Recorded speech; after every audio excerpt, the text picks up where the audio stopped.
be the opener out for Pakistan. And he will be partnered by Sahibzada Farhan. He has been in good form. He had made a good 50 in the last game, so he retains his place.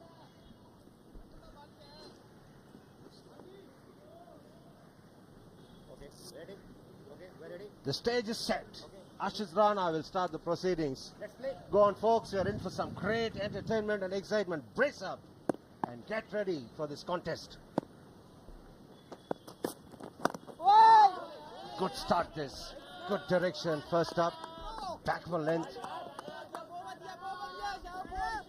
Saim Ayub, he has made a name for himself very quickly in the Pakistan camps. Performed really well in the domestic season for Peshawar Zalmi in the PSL, and then whenever he has gotten a chance, he has been amongst runs. So for Pakistan A to do well, the foundation has to be laid by him and Sahibzada Farhan.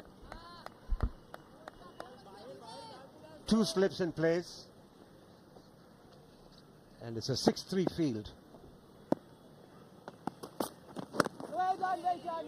Rana was really good in the first game as well, and he's continued his great form, and even here he's started off well. The conditions are really good for batting. The pitch is good as well, and it is interesting to hear the Pakistani skipper say that there might be a little bit of turn later on in the evening, but that will be dependent on whether they'll be due in the equation or not. But as of now, they're looking to make the most of a good pitch for batting. You know, also putting the opposition in the heat to field.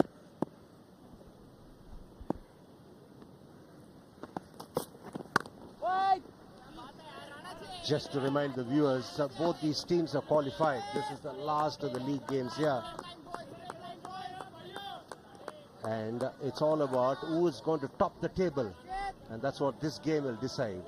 The winner will go on to play Bangladesh, and the loser will play Sri Lanka in the semi-final.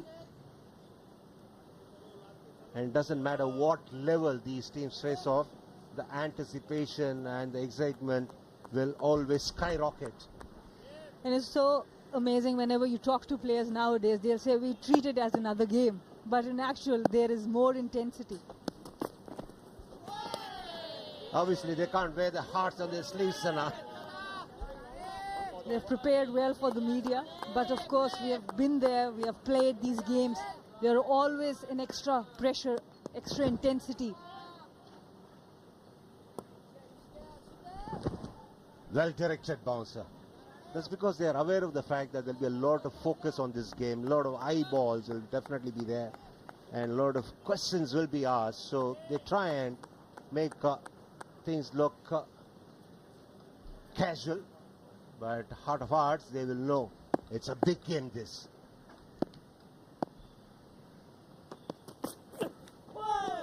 Beats him outside off stump. Very good over so far. Harshit Rana, the leading wicket taker for India A in this competition. 6 wickets in 2 games. And that's why he produces this wonderful swing from right areas. Getting good bounce as well as Rana. He's using his height. 3rd game this, and he's picked up 6 wickets. Economy rate of 3.84.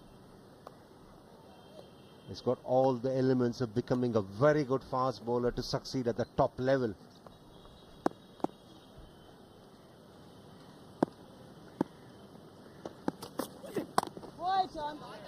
Starts off with a maiden. Good over this. Pakistan 0 for no loss.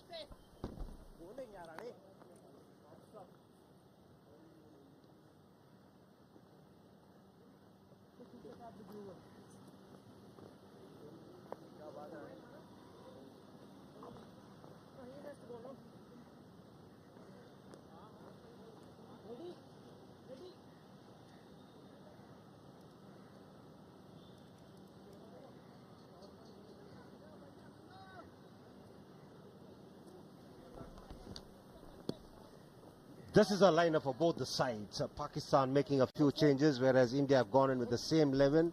And as I said earlier, it will be a great contest between some experience in the Pakistan ranks and of course exuberance and youth in the India A side.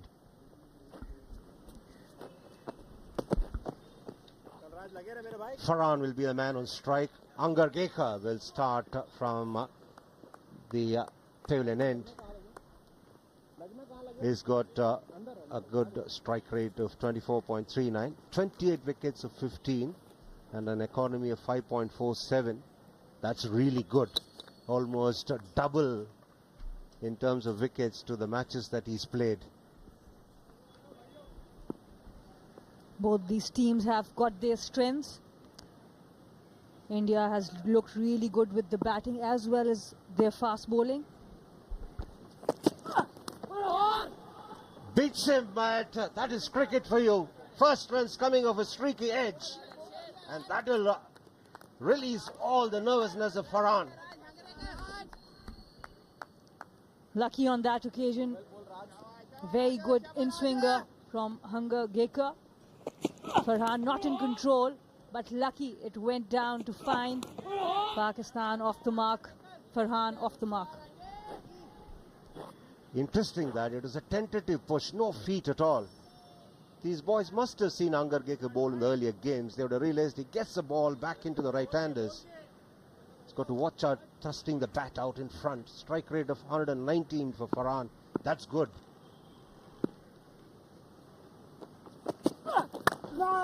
That came back quite a bit. Good shape here for Angar Gekar. And this is what happened a couple of deliveries ago. Just getting the bat out in front. There's a huge gap.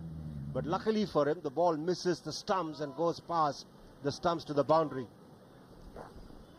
He was leading with the head only, no feet movement. Lucky that he's still here.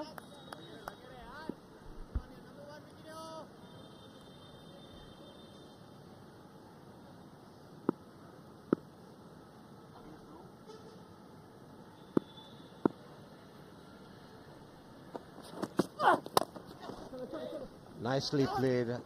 He will pick up a single. Good confident push that from Farhan. Angar Gekar had a good game against Nepal. He was brought into the 11 in that game. And he picked up 3 wickets. That was just a waft from the opener. And then this is genuine pace. Good catch from Rian Parag. And here opening out the left-hander. He is using his height well to generate extra bounce even on these flat tracks here at the Premadasa Stadium. There is a slight delay. Farhan has seemed to hurt his hand.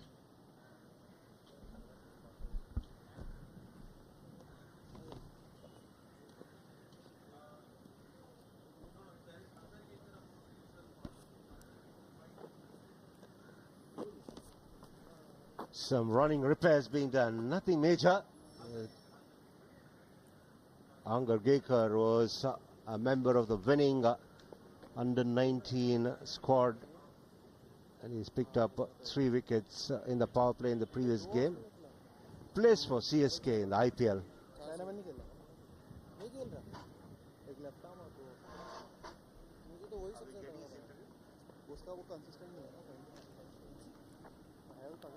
Yash Dhul has had a good Asia Cup so far, and he's got a lot of experience. He started off his first-class career really well, and we did have a chat with him as to what he thought of this marquee contest, and this is what he had to say. Hi, this side Yash Dhul, right-hand batsman, captain of India. Match ही है वो normal हमारे लिए, ये नहीं है result के बारे में सोचेंगे. प्रेशर तो है ही, अब उसको हैंडल कैसे करना है वो हम तरीका निकालना होता है हम सबको. तो नॉर्मल गेम है, अपना एंजॉय करके खेलें. Yes, he was talking about this whole hype not really having an impact on the players, and he was voicing his view that the team is going to look at this as another game and not get overawed by the occasion or the hype surrounding this game. This is a ideal state of mind to be in, but does it actually happen? Coming from round the wicket. What is impressive about Angar Gekar is that despite changing the angle, he's hit the right lengths. Yes, definitely. Both the Indian bowlers have looked in control of the new ball, whether bowling to the right-hander or the left-hander. And that's the skill you need to possess as a new ball bowler. You just cannot bowl bad deliveries with just two fielders outside just because there's a change of batter.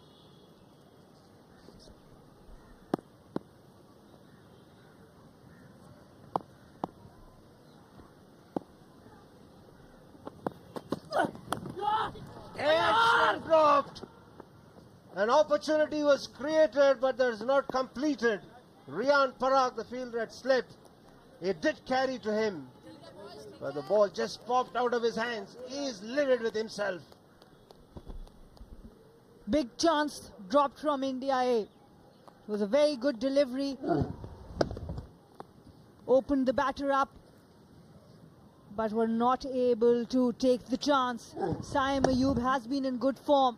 It was very, very good delivery, but average catching at slip. Just a tentative half-hearted push from Saim induced the edge there.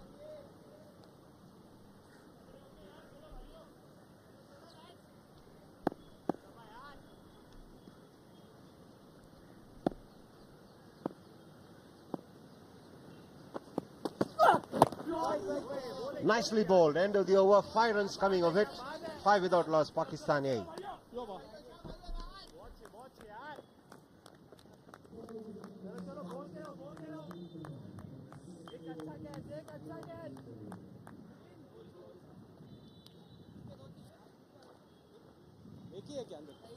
चलो चलो चलो quick changes यार जल्दी जल्दी निशांत जल्दी जल्दी Sharma boy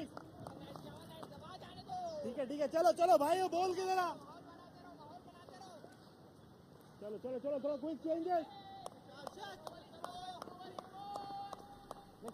Pakistan A, 5 without loss. Saim has been lucky. He's had a reprieve already, and all the 5 runs have been scored by Farhan, the right-hander. Of course, his first runs came off a streaky edge, but any batter will take that, especially if it's a case of getting off the mark. And he's on strike against Rana. 2 slips in place. This is exactly what the Indians are trying to do here. Looking to encourage the batters to play shots and induce the edge, which happened in the previous over. Angar Gekar did induce an edge when Saim was on strike, and Rian Parag, it was a straightforward chance. What happened there was that he got into a tangle. He was neither staying low nor had he gone up fully. He was on the verge of going up. That's when the catch came straight at him, and he was not balanced and stable. Hence, the ball popped out of his hands.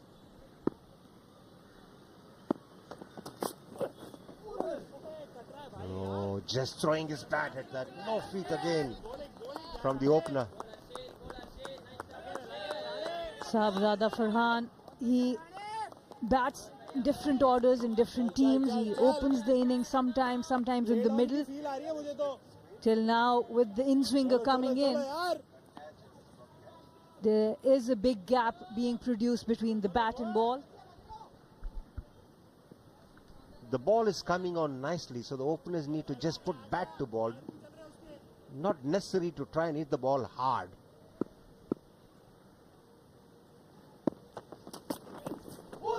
Nicely bowled. How did that miss the stumps? That's exactly what Rana is thinking of now.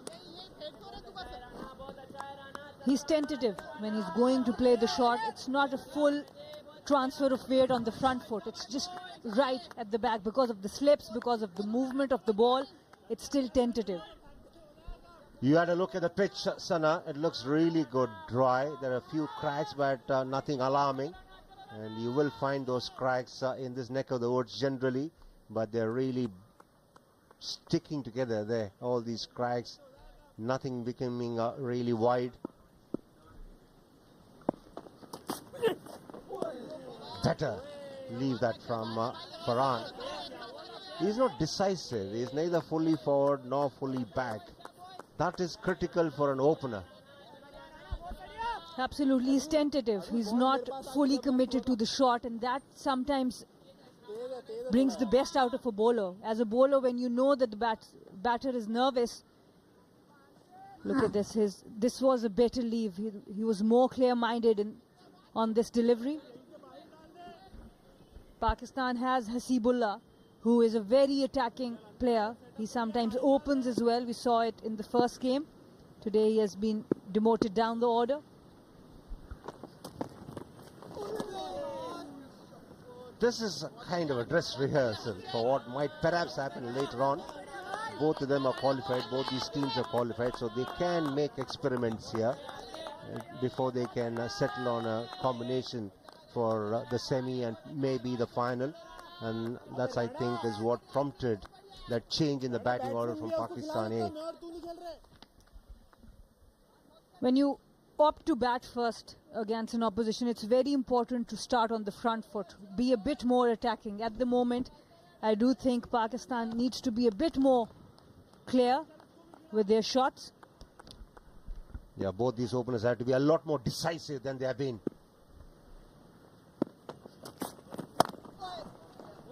Nicely played. He will get a boundary. That looks so good when you just look to make contact with the ball. Boundary to end the over. 9 without loss, Pakistan A.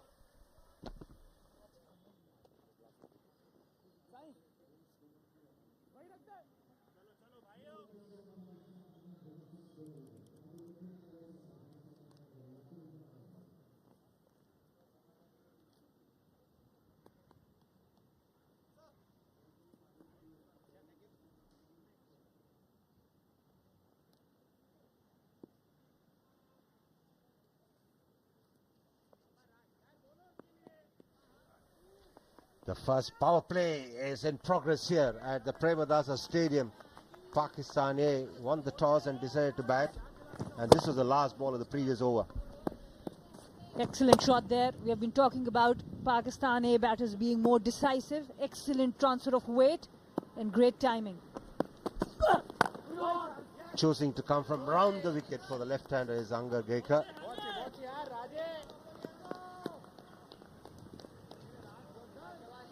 Angar Gekar created an opportunity in his first over, induced an edge from Saim. And then the other day, if you look at the left of the screen, Riyan Parag was stable and more calm. That's why he was able to hold on to that catch. But in the right to the screen, if you look at it, he was a little bit surprised, I thought. Maybe he was not expecting the ball to come to him. Having a go at it as he nicked it, yes! The umpire's finger goes up. The left-hander has to depart. Was a bit of a struggle for him. He departs without troubling the scorers. First wicket gone for Pakistan A. And we talk about pressure in Pakistan versus India games, and that's what got the better of Saim Ayub. He's a better player than this, but a nothing shot. No feet movement, just a swing. No problems for the keeper there. Angar Gekar makes another chance for India. This time it's taken. Saim Ayub walks back without scoring. Pakistan 9 for 1.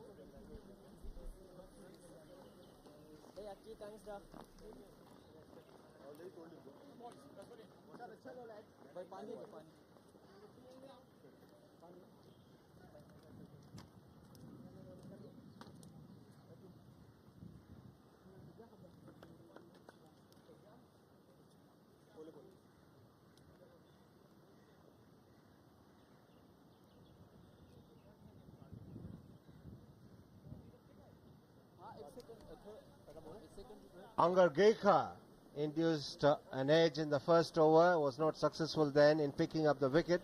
But this time around, the keeper makes no mistake. Jurel, a straightforward catch, snaps it up.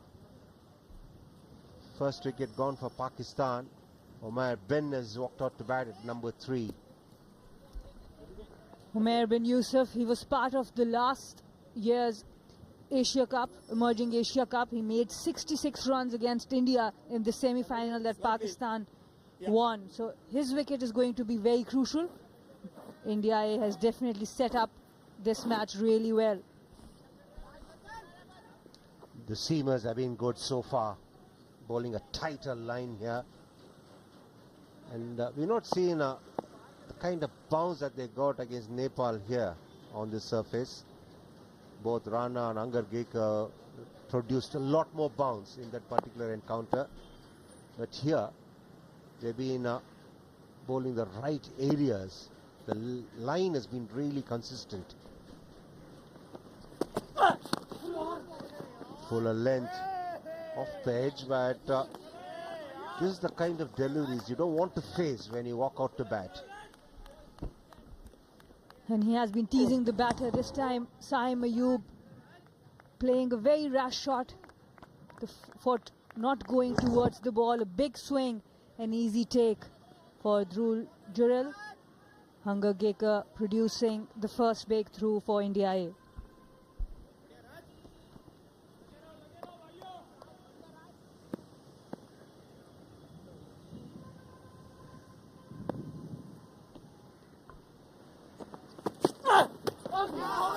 Looking to play a pull shot. Didn't bounce enough. This is exactly what I was referring to. Not much of bounce so far on view. Yes, it has not bounced that much on this pitch till now.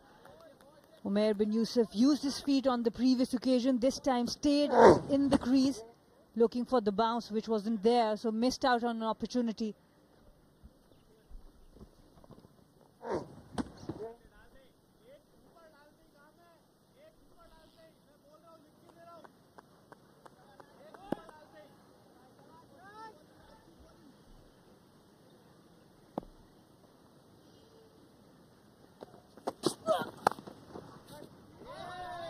Good stop this.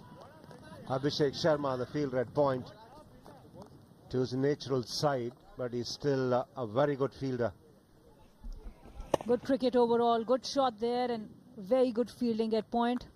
Abhishek Sharma, the vice captain. Umair bin Yusuf, he was also the vice captain for Pakistan.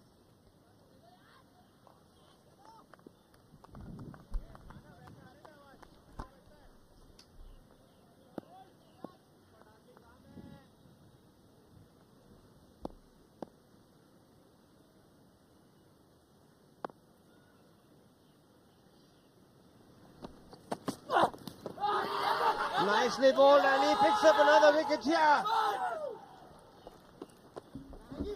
2 wickets for Angargekar in this over. Double wicket made in here. Pakistan are in a bit of bother here. 9 for 2 at the end of 4 overs.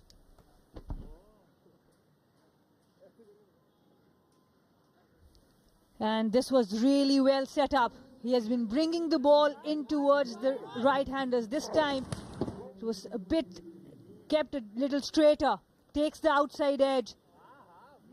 Gets the important wicket of Umair bin Yusuf. He was vital in this last semi-final against India A, but this time goes without scoring. Pakistan in all sorts of trouble. 9 for 2.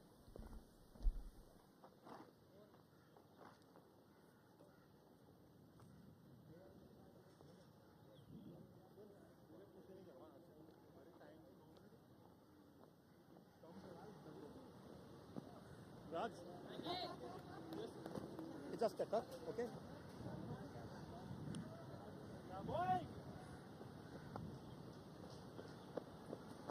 ये batsman लेकर 10 साल बाद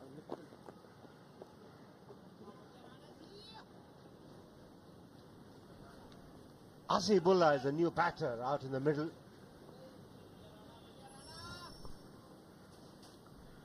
He's coming at the fall of Yusuf's wicket.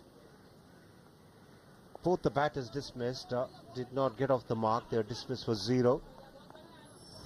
Angargekar has been really good.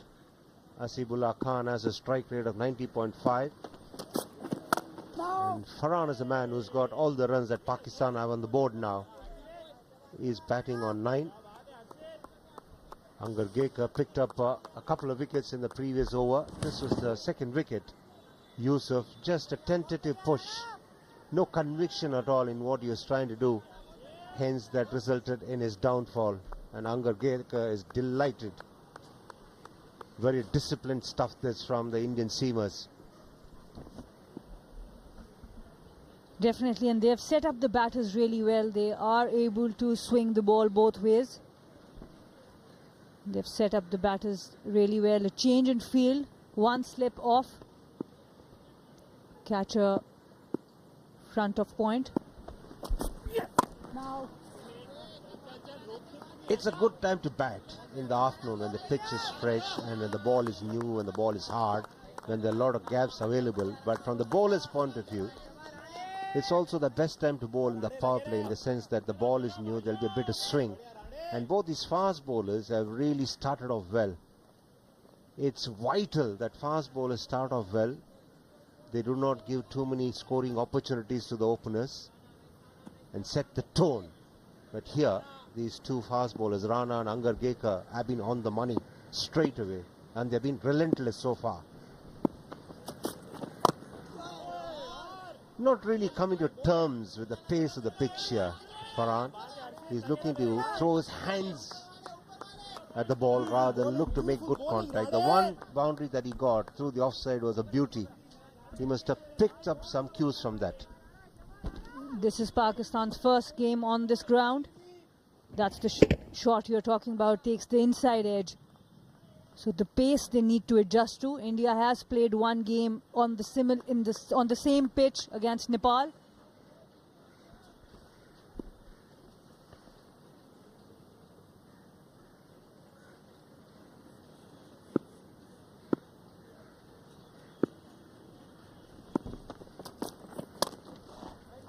Pulled but straight to the fielder. The choice was correct, but the execution was not as good as you would have liked it to be. Only 3 scoring shots, 25 dot balls. That's where India A has been remarkable. Pakistan A has not been able to rotate the strike. They have not found the boundaries. Kamran Ghulam up next. They have rested Tayyib Tahir, who is a specialist in the middle order. I just get the feeling all the batters have been batting with tight hands here. These are the nerves we are talking about. No! Nicely bowled. They're bowling to the field here. They're bowling back of a length. They realize the fact that they cannot give anything full to the batter, because batters generally from the subcontinent are good players of the drive. Absolutely, the discipline has been brilliant. There's hardly a bad delivery been bowled or a ball that has not gone according to the field. There have been change in field, change of plans, but the plans have been executed really well. There's a change of field now. Third comes in, deep square goes back. Now 2 fielders on the leg side. Is he looking to bluff the batter here?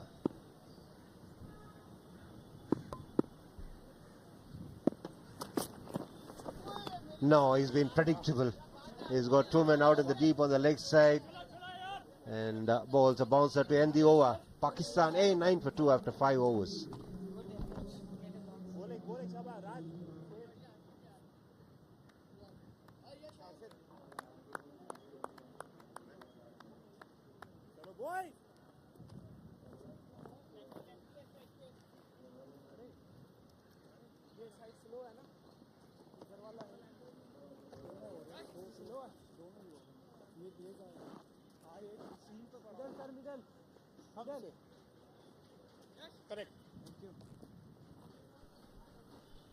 Asifullah yet to get on the mark here is come in when Pakistan lost their second wicket.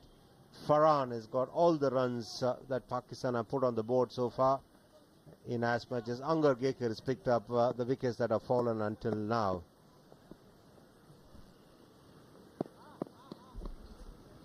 Hasibullah loves to attack the bowler.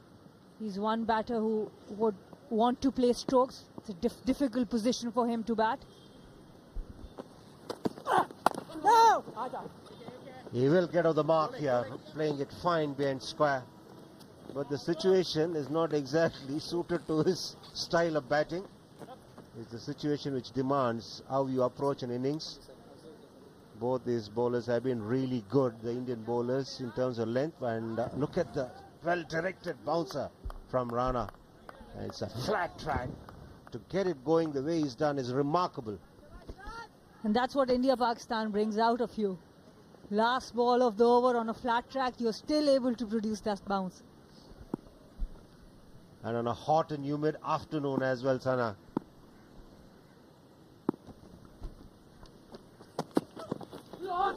Nicely bowled. Extra bounce on this occasion. This is why he's a dangerous customer. He can produce that bounce which can disconcert any batter. Pakistani under a lot of pressure. Almost an unplayable delivery. Look at that bounce. It's like a tennis ball bounce after pitching. And the lines have been pretty good. Fourth and fifth stump. I'm sure when these fast bowlers have a discussion, Angar Gekar is going to tell Rana, why did you have to bang it so short to get that bounce? I'm doing it of a fuller length. He's definitely one up. He's got 2 wickets and he can get the bouncer up from...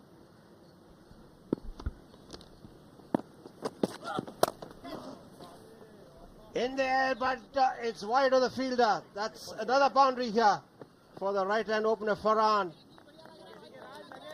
Much better shot this. A welcome boundary for Sahabzada Farhan. This time on the up. Little uppish but safe. Very important to have a counter-attack on this Indian bowling lineup who has been very, very disciplined. Important runs for Pakistan.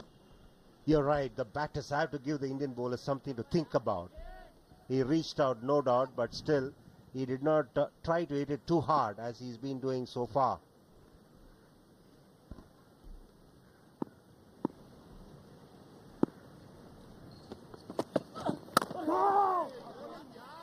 Immediately, he adjusts the line and the length. Goes to show that he is keenly watching as to what the batter is doing and what he needs to do. Good student of the game is Angar Gekar.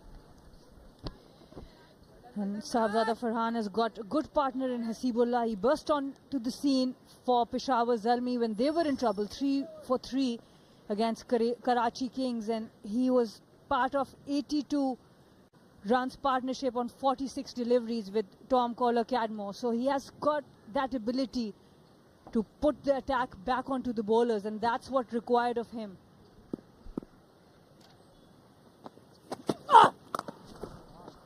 Nicely pulled away.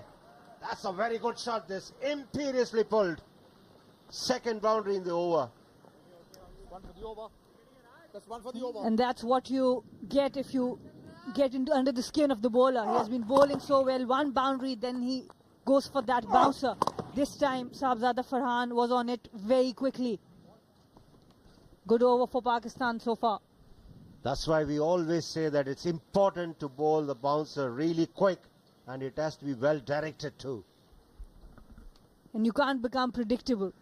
If the batter is expecting it, then he can be able to play it better.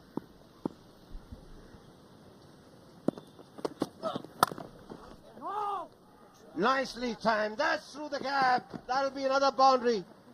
This is a good over for Pakistani. 3 boundaries coming of this over. 22 for 2 after 6 overs. चलो इससे राजा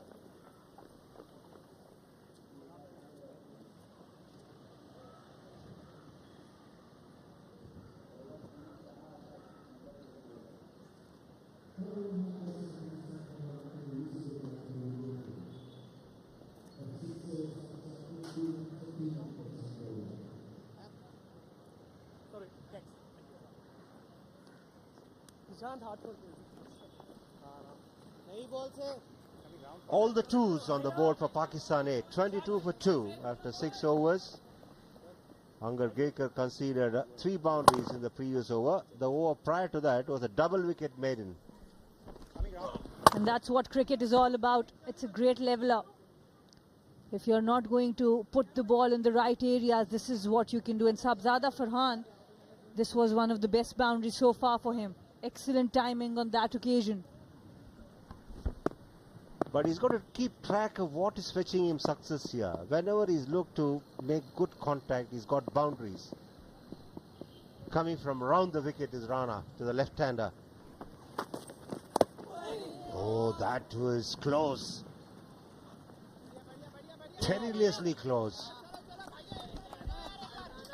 That's what I talk about. Hasibullah is generally a stroke maker. Otherwise, in a normal setting, he would have gone after this ball. But he's trying to be cautious. Trying to just glide it to third rather than going for that pull shot.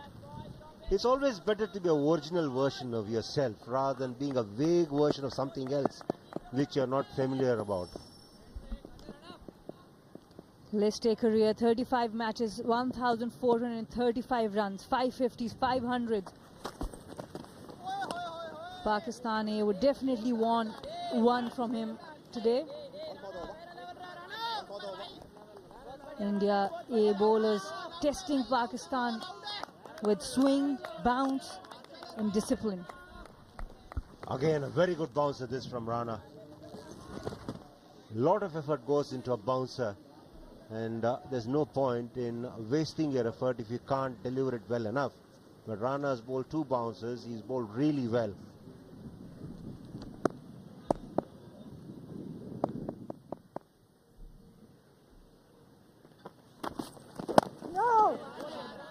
No room at all for the left-hander. We talk about bowling in partnerships. This is the perfect example of that. Harshit Rana is building that pressure, just 4 runs of 3.3 overs. And from the other end, Hanga Kekar is getting the wickets. This is exactly what you want as new bowler partners.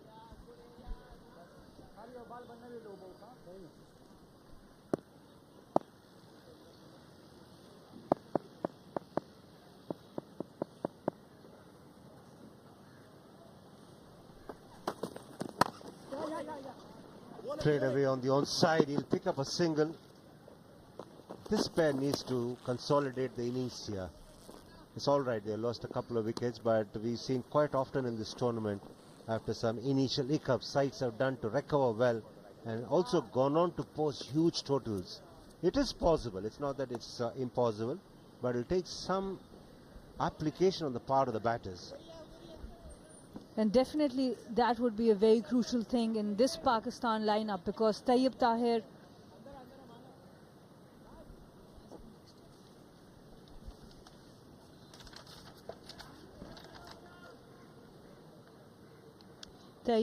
has been rested, who is a specialist middle order bat. So this partnership is going to be very crucial. We know Mohammad Haris also loves to go after the bowlers.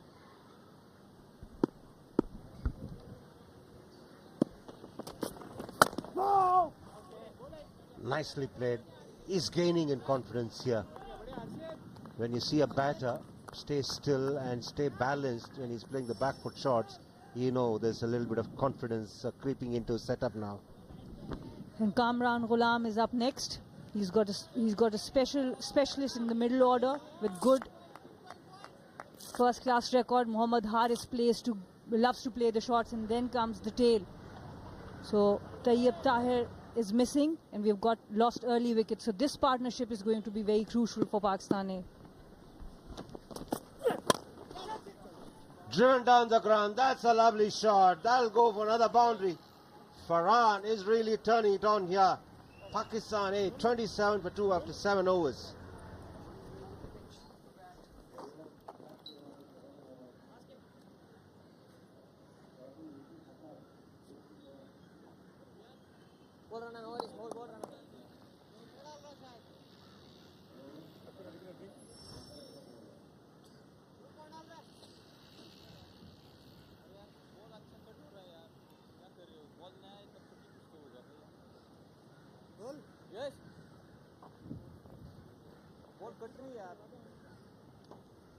Trying to resurrect the innings, the Pakistan A batters, Farhan and Hasibullah, after that double blow was struck.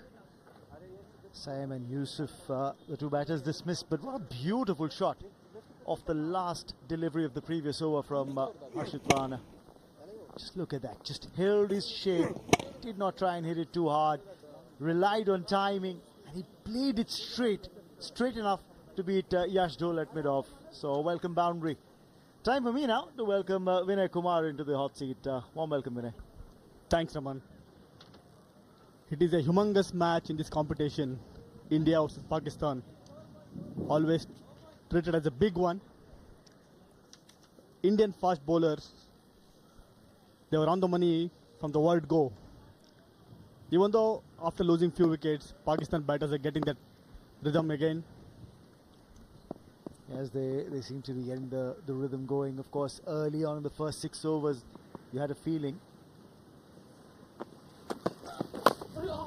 that the only comfortable drive that the Pakistan A batters got was from the hotel to the ground. And then came the drives in the 6th, 7th over. These are 2 wickets that fell. Hangar Gekar accounting for both of them. And that too in 1 over itself. It was a double wicket maiden. Took the left-hander out, then a couple of deliveries later. Accounting for the right-handed Yusuf as well. Caught by Dhruv Jurel on both occasions, the batters. Well, the power play in progress. Remember, there are only 2 boundary riders that are allowed outside the 30-yard circle. Width on offer. Thick outside edge. I thought he was reaching for the ball, was Hasibullah. Stupendous display of fast bowling till now from Indian fast bowlers. Comparing to the last game which they played here against Nepal, the lengths are much better. They're bowling up, allowing ball to swing. That is the reason they were so effective and got those 2 crucial wickets. That's why the captain's a lot happier. Also the fact that they've tried the short ball on the odd occasion. Both Hangar Gekar and Harshit Rana have bowled those effort deliveries. At times the last ball of the over, and it's always difficult for a fast bowler in these hot, humid conditions when you're bowling in the afternoon to have that effort ball coming as the last delivery of the over, but they've done well. And also bowled on to one side of the wicket. That allows the captain to set the field. When you've got a 6-3 field, there's very little margin for error. You can't stray down the middle or leg stump line, and they haven't done that. Oh dear. Hangar Gekar gets an official warning from the umpire for running onto the danger area of the pitch. You can see that second step is going in the danger area. That is the reason he got that first warning. You need to be very careful here. It's a big game. Definitely stakes are high. Same time as a bowler, you want to do really well. You're pushing more than 100%. That's where you tend to do these things. He's gone wide of the crease straight away. Well, straight away after being called for running onto the danger area, this last ball that Hangar Gekar's bowled, see how wide he's gone on the popping crease, just very wide of the crease, so he doesn't really in the follow-through run onto the danger area again. And I wonder if it's going to affect the rhythm with which he's been bowling today. He has adjusted really well, because as a bowler you will come to know that if I go in the danger area, how to come out of it. Coming from round the wicket, it won't be that much problem for him. Yes, he's got the left-hander on strike. Oh, that's gone past the infield. It's a long chase for the boundary rider. It should be a couple of easy runs for Hasibullah. But I wonder if the man at backward point, I think it was Abhishek, could he have done better there? Looks like there was a bad bounce. That is the reason he couldn't stop that one. You can see that this step, with his left foot, when he's tried to bowl with a more effort, sometimes these things do happen. But as a bowler, you will understand how to avoid that. That is the best. That was the best example.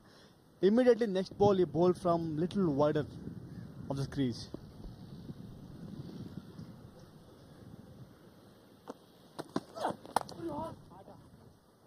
This time again a single to end the over. They've got 5 from it. 8 gone. 32 for 2 Pakistani.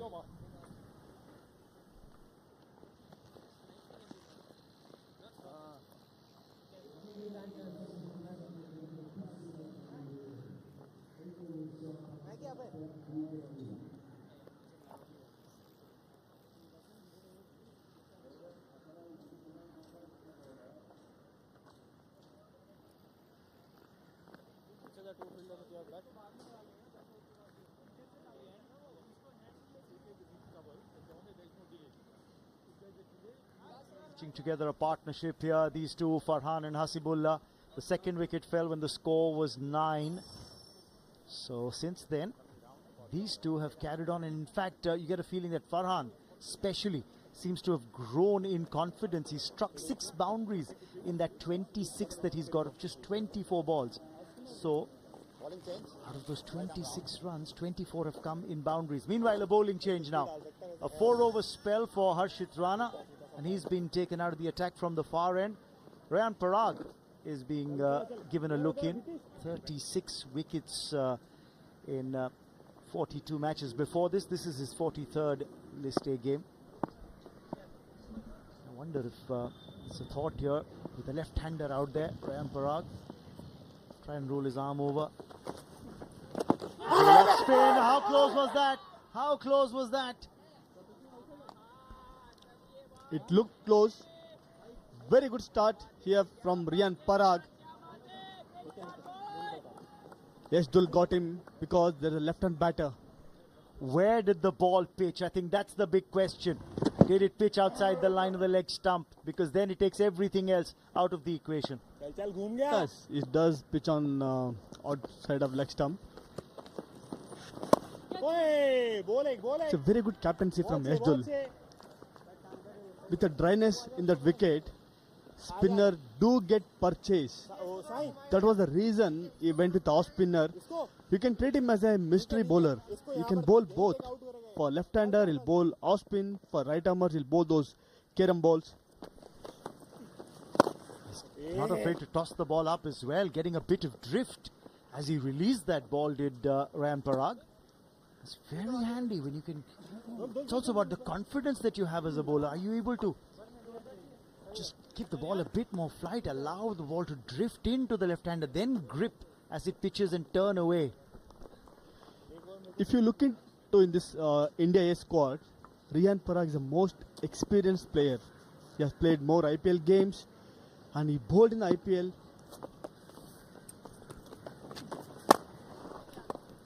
Bowling in those high pressure games will help him to perform in this game as well. And lots of youngsters in this India A side who've done exceedingly well in that last edition of the IPL. There's Dhruv Jurel, remember, the wicketkeeper, backed a great outing for the Rajasthan Royals side. There's Abhishek Sharma, who had a fantastic run with the Sunrisers side. Don't forget Sai Sudarshan, playing for the Gujarat Titans. A magnificent knock he had in 96 in the final against the CSK side. Unfortunately, Gujarat Titans couldn't win that despite that 96-run innings. But what a fantastic IPL he had. Most of the players here in this squad, India A squad, been part of IPL side, so they have that experience.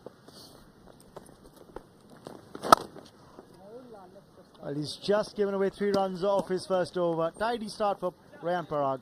9 gone, 35 for 2.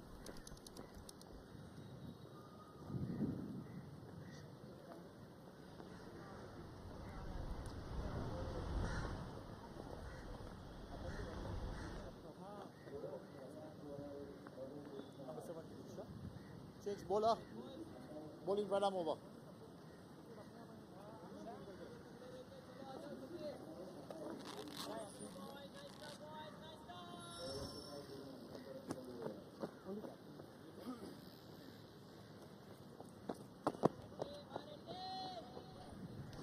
The 9-wicket win for India A against Nepal a few days ago. At this very ground, they were chasing a modest 168, and they got that in quick-fire fashion. It was a big opening wicket stand between Abhishek Sharma and Sai Sudarshan. A 100-plus partnership that just set the tone in that chase. The new bowler, Nitish Kumar Reddy. 17 matches, 12 wickets. Economy is good. If you look into India A side, the kind of bowlers they have, most of them, whenever they come to bowl, they look for a wicket. Also, the advantage what they have, every game they have bowled first. Yes, that's the point I was about to come to when I the fact that this is the third match running on the trot in this tournament where India A are bowling first, so they'll be chasing.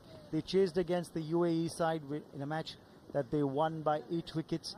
They chased against Nepal in a match they won by 9 wickets. And once again today, they've been asked to chase by the Pakistani skipper, who won the toss and elected to bat first. It hasn't always gone the way of the side who's chased here at the R. Premadasa. Yesterday, it didn't go Oman A's way. Remember, they were up against Sri Lanka A. This was a Group A match. Remember, Sri Lanka A got 259 on the board after they were, put into bat. But Oman A, their run chase unraveled very, very quickly indeed. They were 20 for 5 at one stage. In the end, just bundled out for 42, and Sri Lanka A winning by 217 runs. And thanks to that win, from being third in the points table, Sri Lanka A leapfrogged to top of Group A and qualified for the semi-finals.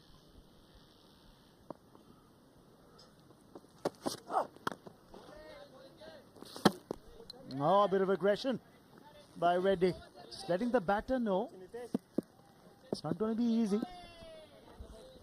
That's what you expect in this game. The effort from both the team players will be definitely more. They look to perform. They want to win this game. They want to be a hero end of the game.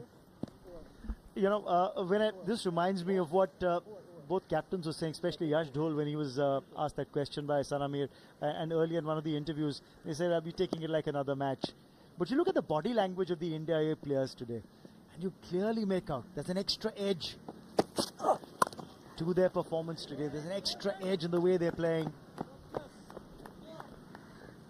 It was very evident. If you see the length and the pace which both the fast bowlers were generating, that was outstanding. The same way, the Pakistani batters also trying to be a bit aggressive. If you see the way Farhan is batting, he scored most of the runs in the boundaries. So he's waiting for those loose deliveries to deposit the boundary. Now you can see that the field change. Square leg is going back, fine leg is up. Are we going to expect some bouncer here? Yes, the fine leg's coming up. So will Nitish Reddy look to bowl a short one here? Remember, he's just got 3 fielders on the leg side, so he's got to be careful if he chooses that option. Keeps it outside off, but yes, it was back of length. That's why he wanted a little more protection in the deep. Compared to both the fast bowlers, Rana and Hangargekar, Reddy is a bit slower. He knows his strengths and weaknesses. His strength is just keep on bowling in those right areas. Try to bowl well, not trying to do many things. In that bargain, if you get 1 or 2 wickets, it's bonus. If you're on top, then you can attack. That's clearly visible, the way he was bowling, especially in this over.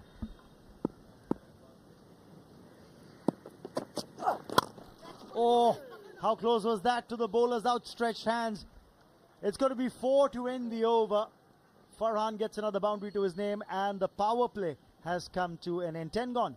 Pakistani 40 for 2.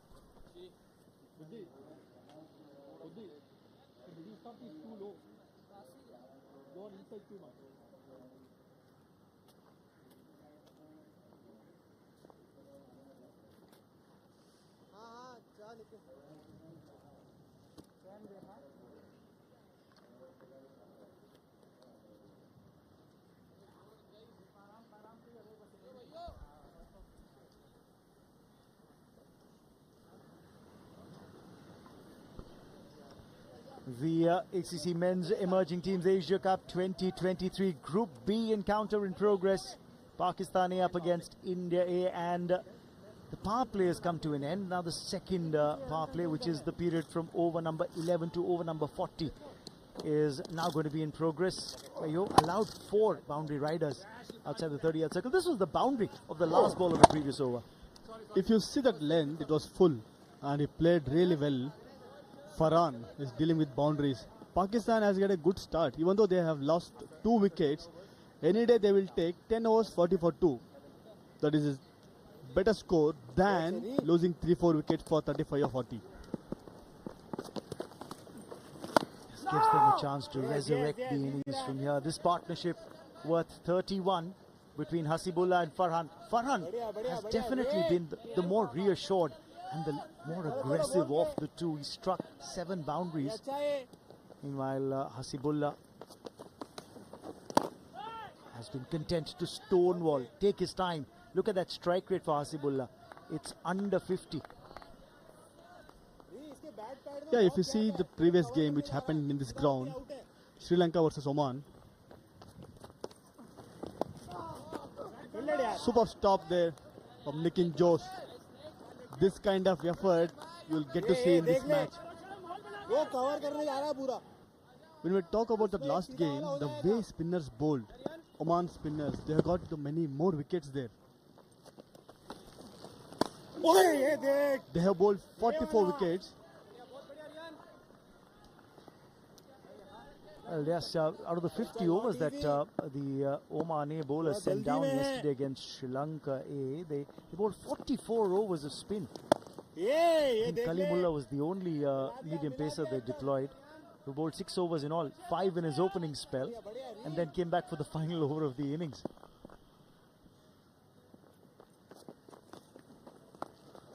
Swept away, but no runs for the taking there. And yes, it was the spinners who were amongst wickets for the Oman side, but 11 gone, 40 for 2.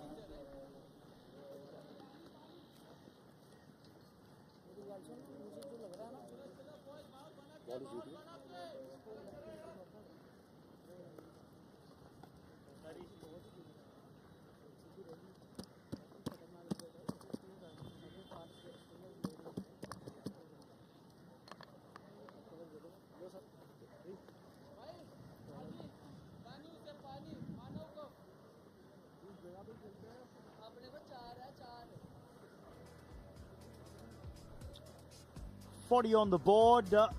Remember, it was the Pakistani captain who won the toss and elected to bat first. There was a catch put down at first slip, but it did not cost the India A side a lot, because they did get their man Saim out, caught behind by Dhruv Jurel.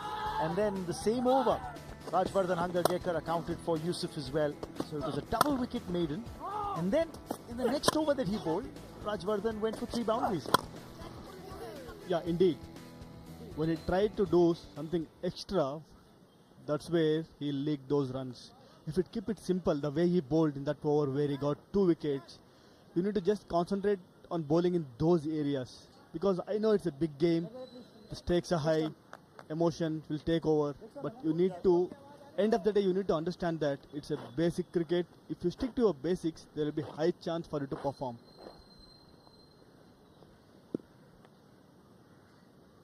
They got a fielder in catching position, very straightish for the uppish drive.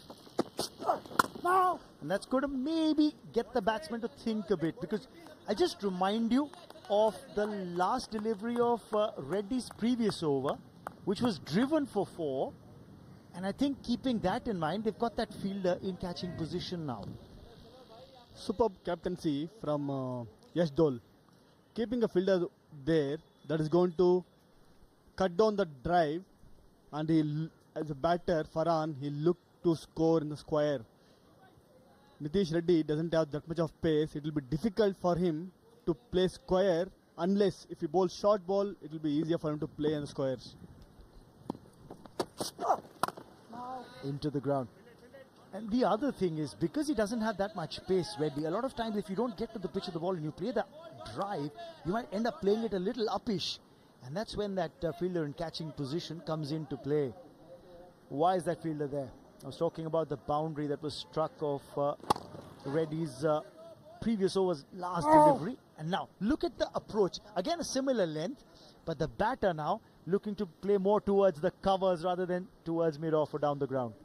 If you see there, 3 fielders. One is catching cover, one normal covers, and in between those fielders, there is Ashdul, captain standing in the mid-off. So piercing that gap is going to be very difficult for Farhan. So let's just again reiterate what Vinay Kumar's talking about. The fact that they've got this arc of fielders on the offside. We'll see them from the other angle much better. But this, of course, is the man in catching. Very straightish, almost like a silly mid-off, really pushed back. There's a regulation mid-off that's a little wider. Man at cover. They've got backward point as well. And again, they've got two boundary riders out on the boundary rope. One at third. Oh, deep point. That's just for the square drive or the thick outside edge. If you talk from the batsman perspective, if you keep this kind of field, he'll tend to take those aerial routes. So because of the situation of the match, they have lost 2 wickets. Farhan, I don't think he will be thinking in that angle.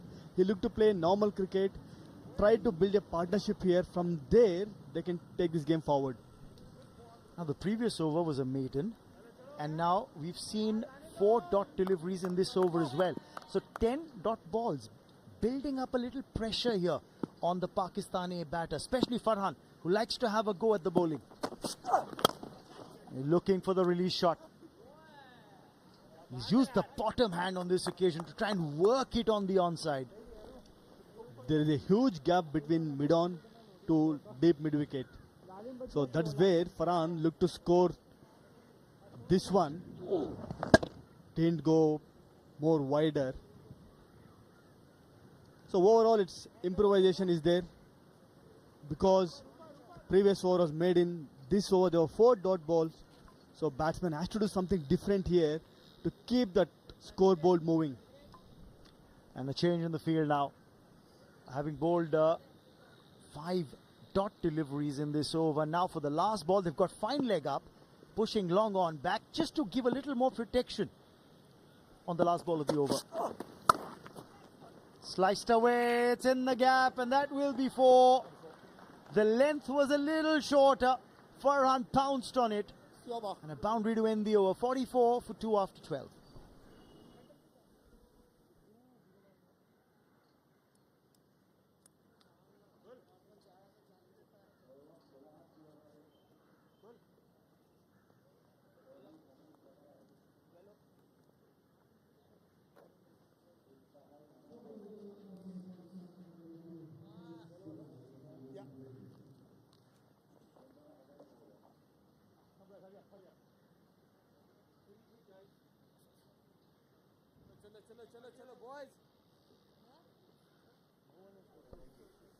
So finally breaking the shackles on the last ball of the previous over. He's waited on it as Farhan.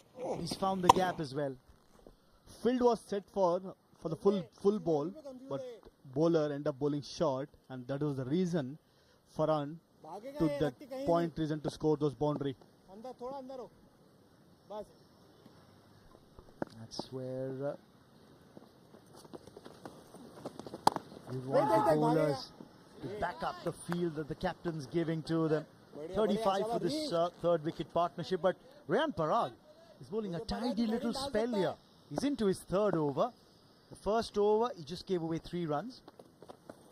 The second over was a maiden. And now into his 3rd, just a single of the second ball. He is doing a great job here. The main spinner yet to come, Manav Sutar, Abhishek Sharma, Nishant Sindhu. Those 3 will be very difficult in this wicket, especially compared to that last wicket where they played against Nepal. This wicket is much drier. There's absolutely no questioning the amount of talent that Rayan Parag has. He was just about over 17 years old when he got a half century in the IPL. What a cracking knock he played back then. In the air, and will that be taken? Yes, it will be. And a wicket. The pressure was building, and Farhan was looking to play the release shot. That was not the best of the ball. Pitch shot, but Farhan couldn't find the gap. Straight into the deep square leg fielder's hand. Indian players will be happy for this. Welcome wicket. Just going down leg side. Wasn't the best of deliveries by Rayan Parag, but he singled out the man at deep backward square. Take another look at it from the other angle. Looked like it was a knuckleball, but length was short. Nitesh Reddy has taken a great catch. Farhan played a superb knock. Scored 35 in 36 ball. Pakistan A 45 for 3.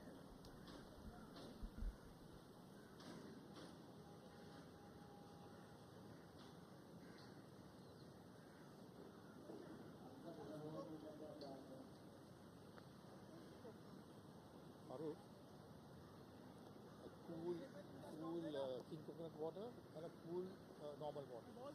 Thank you. Come boys, come.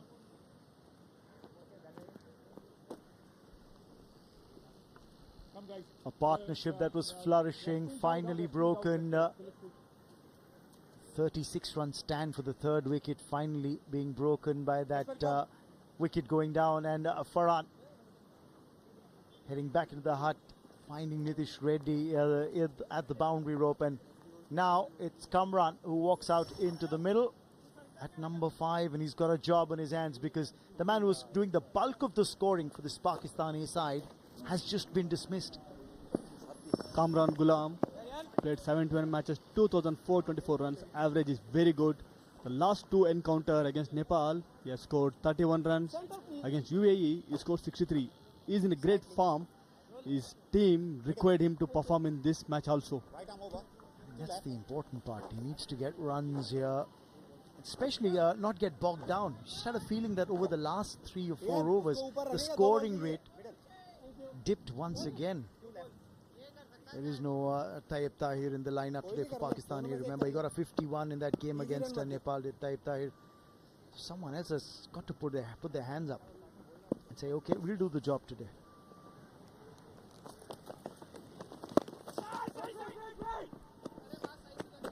If you see from last 17 balls, they have scored only 5 runs. That was the reason he got this wicket. Batsman has to do something different to score those runs, but this was a very good catch. It was not that easy to take these kind of catches. A tidy wicket taking over from Rayan Parag comes to an end. 13 gone, 45 for 3.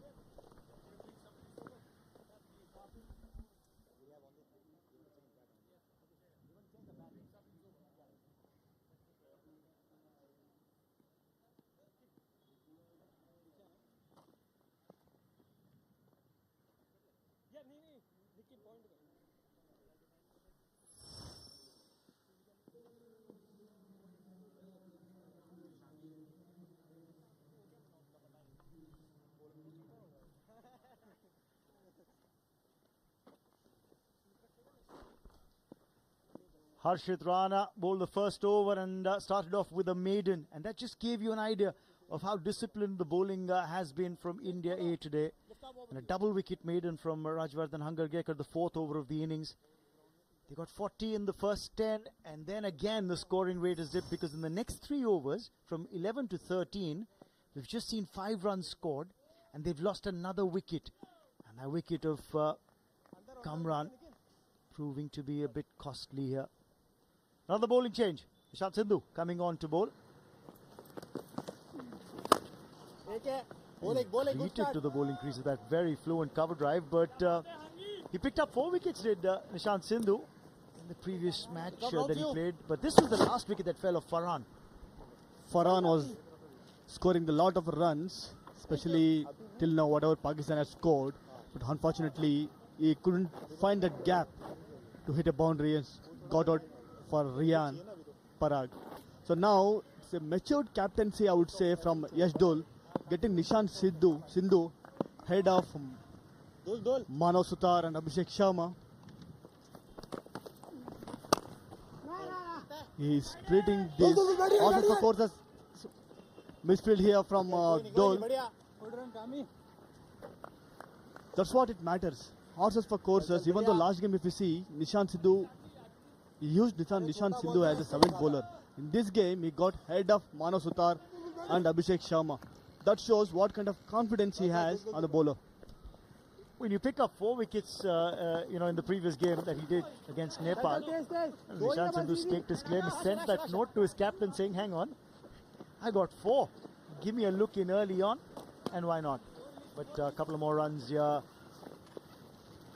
just suddenly look to run hard Chal, between one wicket, wickets. one wicket. Look, if they're not getting the boundaries, at least look for the singles and twos to rotate the strike.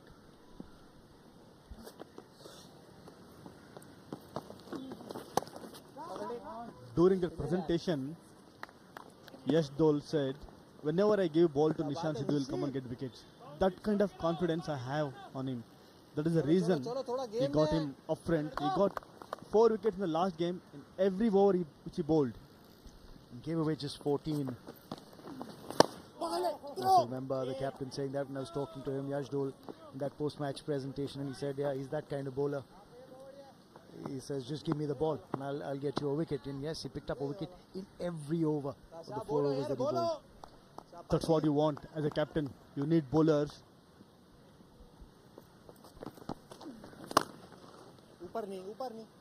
That single will bring up the 50 for Pakistan A, and then it'll also end the 14th over. It's 50 for 3 and it's time for a drinks break.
It's an interesting scorecard this. 50 runs on the board for Pakistan. 14 overs have been bowled. No extras. In different innings this has been from Pakistan.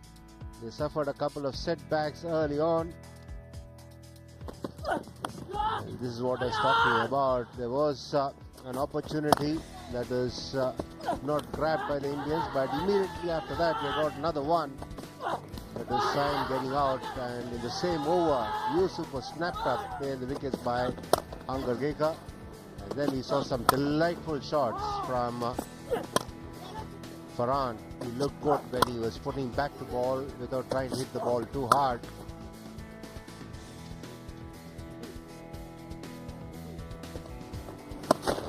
And then this happened. Just when the Pakistan hut was beginning to breathe a bit easier, they lost the wicket of Farhan, of Riyan Parag's bowling. 5 bowlers have been employed so far, 3 seamers. Riyan Parag, the lone off spinner in the side. Of course, he's a batting all-rounder. Sindhu has been pressed into the attack early enough in this game. He picked up 4 wickets in the last game against Nepal. He bowled at the tail end of the innings then. With me in the comm box is Sana Mir, the former captain of Pakistan. Sana, you've been in positions where you have to take decisions. This particular decision of making 3 changes, what do you make of it? It's very difficult for me to understand all the changes that Pakistan has made during the tournament. Hasibullah opened in the first match, was dropped and rested in the second. Now comes it at number 4. Tayyib Tahir. Tayyip Tahir was slotted number 4 in the first match. He makes a 51, good half century, then dropped down to number 6, and now he's rested. So, especially with the batters, I can understand with the bowlers you want to keep your trump cards maybe for the knockouts, but for the batters they need to spend time in the conditions they are playing in. So I really don't understand so many changes. This kind of decision making, does it make cricketers think differently? For example, Hasibullah is a free striker of the cricket ball and he's been there, hanging in there, not looking to play shots at all. Are they insecure? Do they not play the way they're used to playing? What happens then? So many things can happen. Firstly, if you are going to change the batting order from open to middle order, it's a big change for any player.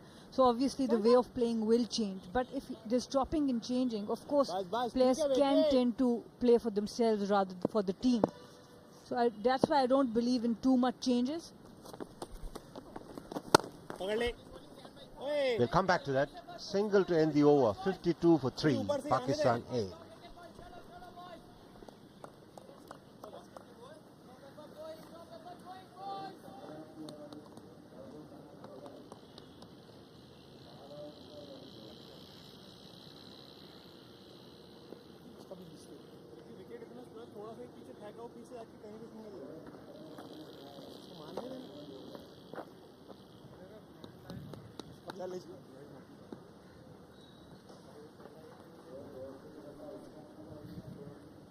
Flattering numbers for Rian Parag.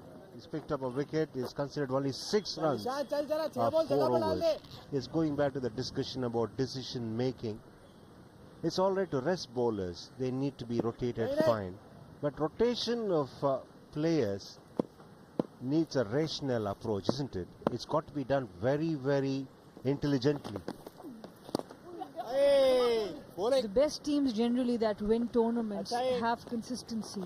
Everyone's roles defined. They know exactly what's required of them. If you're going to put a player at an opening in one match, then number 4 or number 4 and number 6, it's making them confused. So I don't believe in this. Sindhu had a good match last game. And today he's been brought into the attack early. The captain has rewarded his performance in the earlier game. And these are the 4 wickets. Turn and bounce for the young left-arm spinner. This is a classic dismissal. Going big then, leading edge to the field red point. Back live here. And it's in the pivot. He has such an effortless pivot, so smooth in his action. And he really enjoyed getting those 4 wickets. I had a chat with him immediately after the innings. The thing about rotation of players is that you got to do it in such a manner where people get enough rest, but they're also provided clarity in what it is that they need to do for the side. And because it's an emerging Asia Cup, these players need this experience at this level. So it's very important that you build players and then maybe give a chance or two. Driven down the ground, single to end the over. 55 for 3, Pakistan A.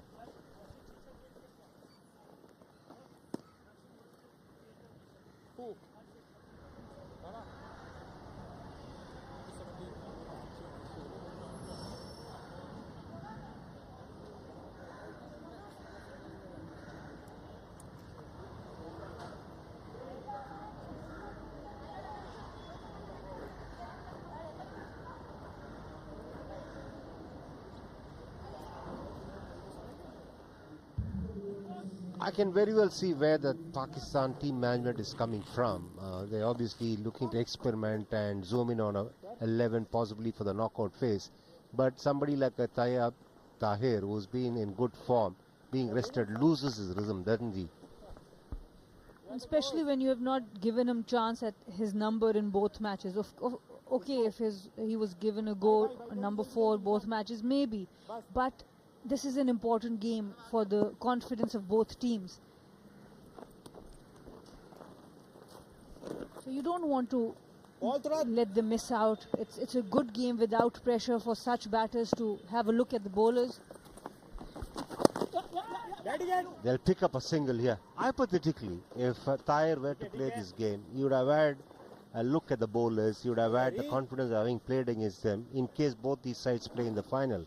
Whereas now, because he's not playing in this game, if he has to come and perform as a crucial stage against India in the final, it'll be twice as difficult for him, isn't it? Absolutely. That's why I say I can still understand the logic behind resting bowlers. But with the batters, you need to give them a longer go, because the one ball, one good delivery and you can be out. So it's important that you let the top 5-6 batters have more opportunity with the bat in the middle. Yes, it's a very difficult balance to strike here. I do understand that. Cut away, fine, and that will go to the boundary. Nicely played. Just about reaches the boundary. Kamran, first boundary for him, and that will delight him.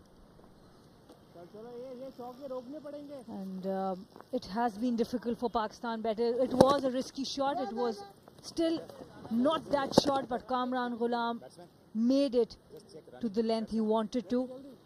Was able to avoid that third fielder. Important boundary. First boundary for Kamran Ghulam. This is a delicate balance to strike, I was saying, because you got to ensure that everybody gets an opportunity, yet the team does well without disrupting the rhythm of the players. All this is a part of the job.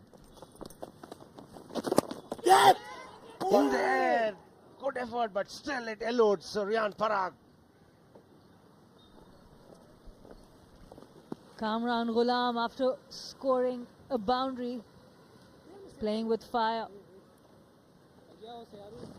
tries to take the ball to mid-wicket, takes the top edge, closes the face of the bat a little too early.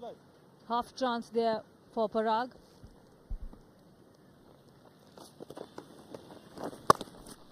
Nicely tossed up. He's settling down well here as Riyan Parag. In fact, I remember when he was playing for the India under-19, I used to encourage him to bowl a lot more than he did. And it's always useful to have another ancillary skill going your way, because you never know when you would read it for a rainy day. Absolutely. Spin all-rounders or batters who can spin are so needed in a lineup. After 17, 63 for 3.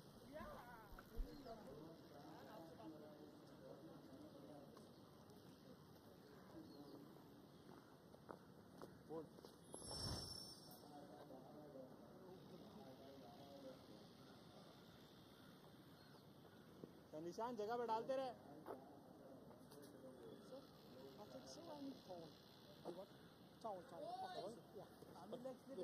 भाई सुन, एक catching mid wicket, एक normal mid wicket, इसको डाल ले इधर. We are talking about the changes made by Pakistan, but on the other hand, India has not yet given a game to 3 of their cricketers: Yuvraj Singh Dodia, Prabsimran Singh, and Pradosh Ranjan Paul. It's tough on those youngsters, but they got to wait for their chance. That's the way the cookie crumbles at times. And the other thing about the subcontinent is that you're always judged and gauged. Any decision you make, a lot of discussions that emanate. That's another thing the members of the support staff always keep track of, isn't it? Yes, then there's a lot of media pressure, and that's what you have to handle at that level. I think you can't make a team to make the media happy. The main thing is for you to utilize the resources, the pool of players that's in front of you, and then gauge them with the international standard teams, and then make the best team. एकदम मैं भी आ जाऊंगा. I have never known anybody who's taken decision to please everybody achieving that objective, because in the end you end up pleasing nobody. Absolutely. Absolutely.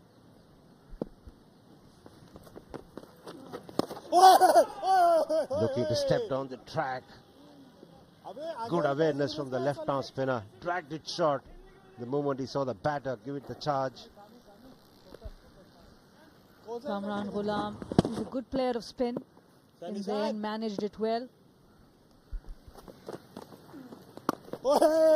Nicely tossed up. He imparts a lot of spin. Of course, there's not enough deviation of the surface, but you can see the ball dip and bounce a little bit extra because of the spin he imparts. It's because of the pivot, the smoothless pivot he generates. Right there, full use of the arm. Very good action, smooth action for a spinner. It's not enough if a bowler runs in smoothly and then releases the ball well enough. He's also got to finish his follow through. That's exactly what Sana Mir is making a reference to. The hip drive, which enables the turn and bounce. End of the over, 64 for 3, Pakistan A.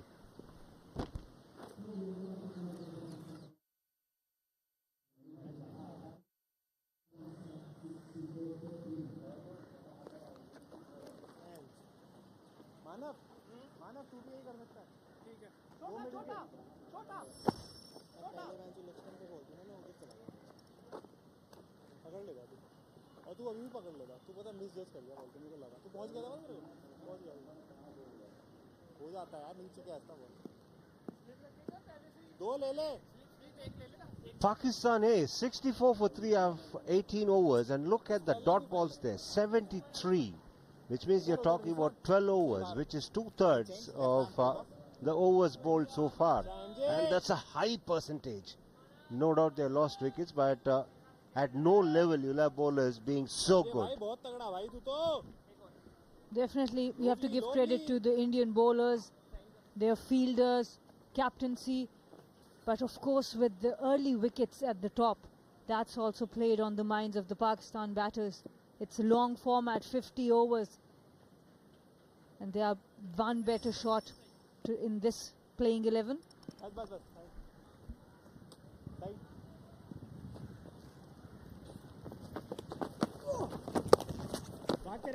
Played away fine. That will be cut off. It will be a chase. That will be cut off. They'll come back for the second. Yes, the bowlers have been disciplined, no doubt, but it's also equally important for the batters to play shots.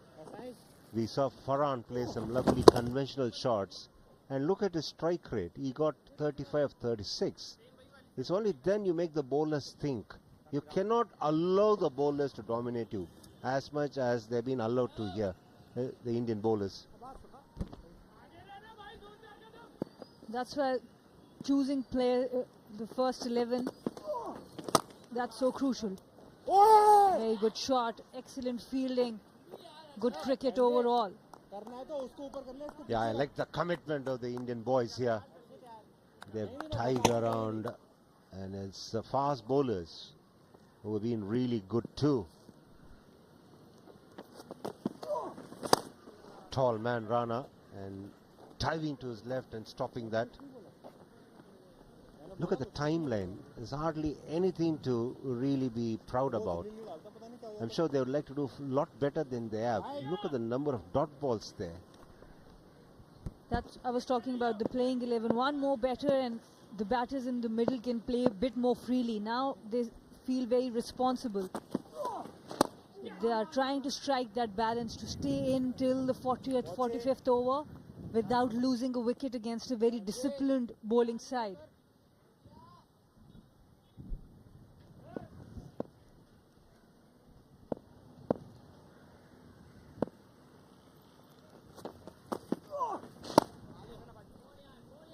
Driven down the ground, another single for Pakistan. Yeah, if the idea was to try and strike a balance between bowling and batting in the composition of the 11, it's fine. But if it is a case of making some changes and really experimenting without any rationale to back it up, then it's going to be a bit tough on the team and on the youngsters here. Hasibullah picks up another single. He will retain the strike. 69 for 3.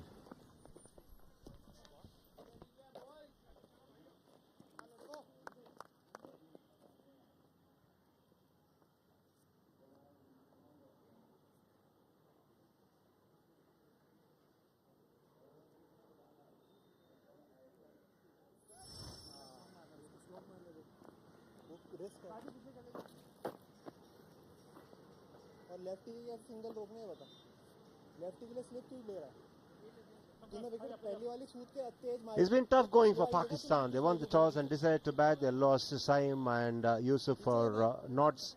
Farhan played well for his 35. Asibullah trying hard to consolidate the innings. It's quite an uncharacteristic approach from him. Generally a good free striker of the ball.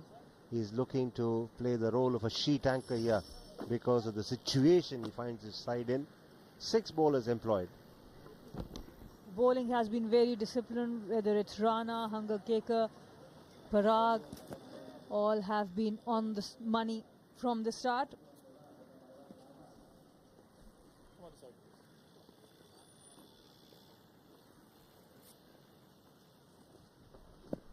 Sindhu will continue. He has bowled 3 overs. He's considered just the 9 runs.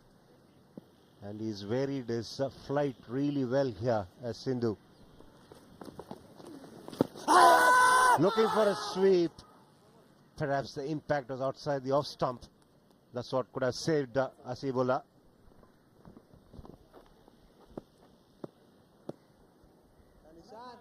Yes, he takes the front leg outside off.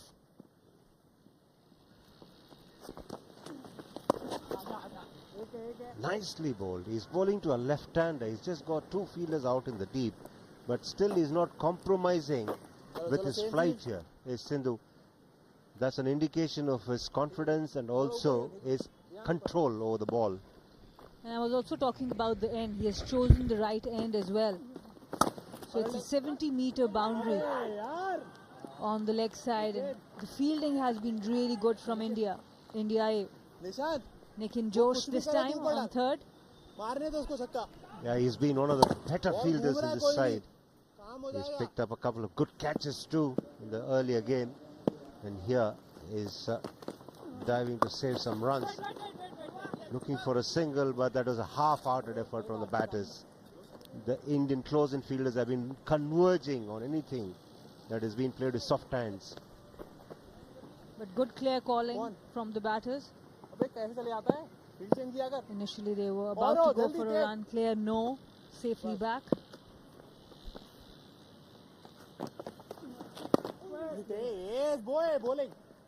Superb line from Sindhu. Bang on, stump to stump. Hardly anything for the batters to maneuver. It's got a very good drift as well, and then the ball spins away. A nice drift as well into the right-hander. End of 20 overs, Pakistan is 70 for 3.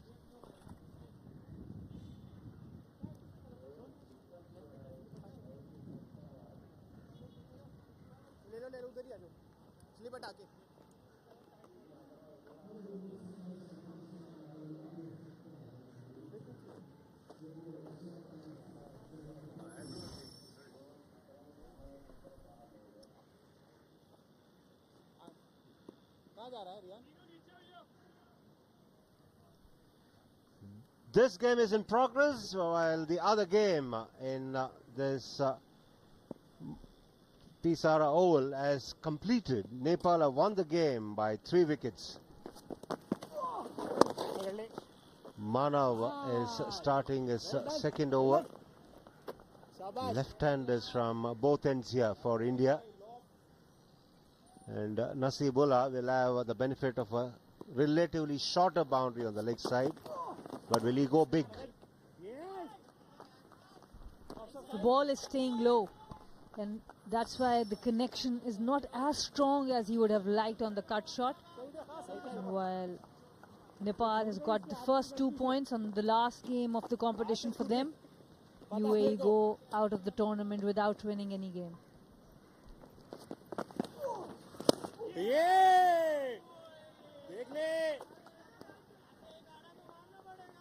तो है भाई देखो देखो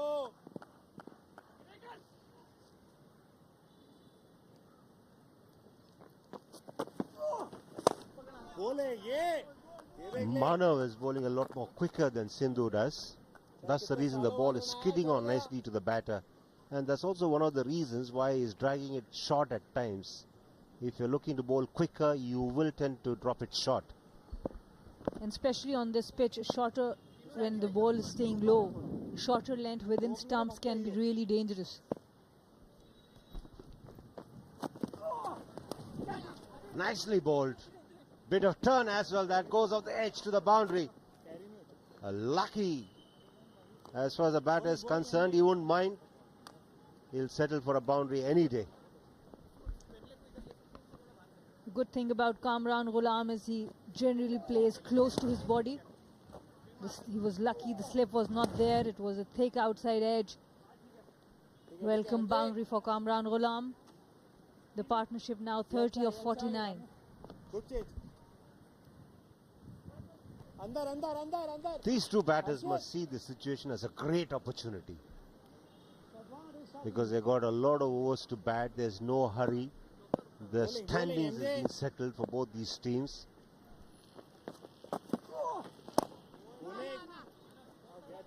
End of 21 overs. Pakistan are 75 for 3.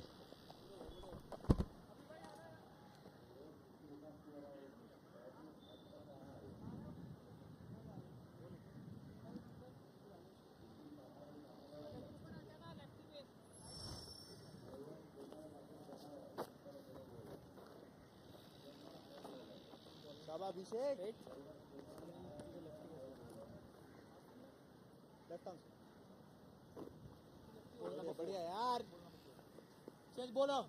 चलो यार. Only left arm over. So partnership now being stitched together by Hasibullah and Kamran with 30. An important partnership in the context of this match. We had a 36-run stand. Third wicket now for the fourth wicket of 30-run partnership, and these stands very important if Pakistan A are to try and get to about 250. Bowling change now. Abhishek Sharma is being brought into the attack, the vice captain of this India A unit. Very capable all-round player.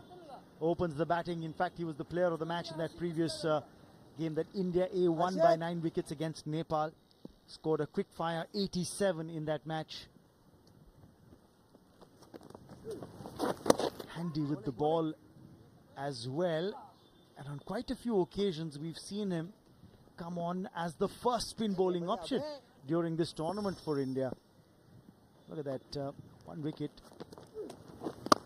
in 2 matches before this, but he's one of those bowlers who's able to bowl with the new ball. So he has come on and bowled with the ball being relatively new. Today he's got a look in much later. He is a very good bowler, even though that wicket column shows only 1 wicket, but the way he bowled in those last 2 encounters was outstanding. Abhishek Sharma being a vice captain, he is taking those responsibility.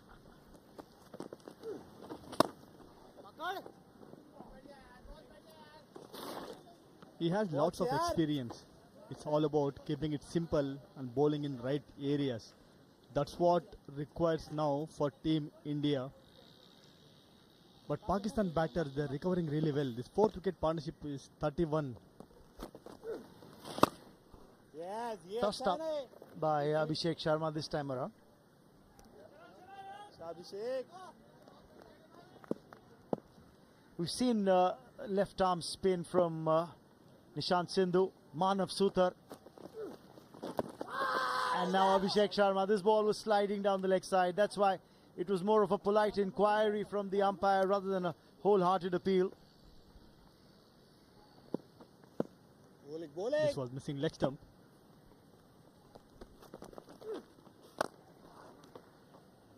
Just a single of that over. 22 gone, 76 for 3.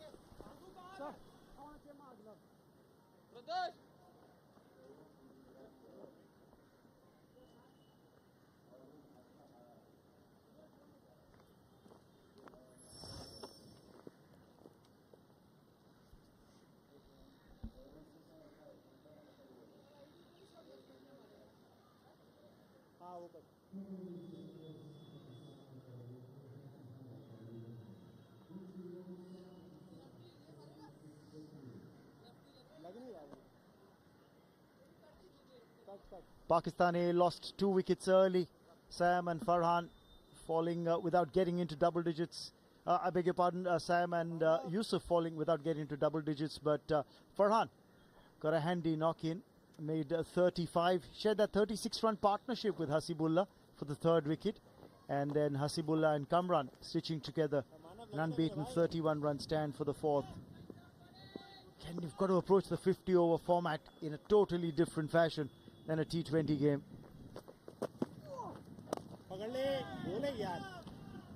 Mano Sutar, wherever he played in last 1 year, he has performed really well. The scene presentation was really good. In the air, there is a boundary rider, he won't get to it. Takes it on the first bounce. They're testing Hasibullah's patience here now. He's got a strike rate of 50, 27 or 54 balls for Hasibullah. He's now looking to have a go against the left arm spinner. There were many dot balls. That was the reason Hasibullah going for this big shot. They need to look for boundaries because the bowlers are bowling really well. Superb delivery here from Mano Sutar. They're not giving any easy beats here.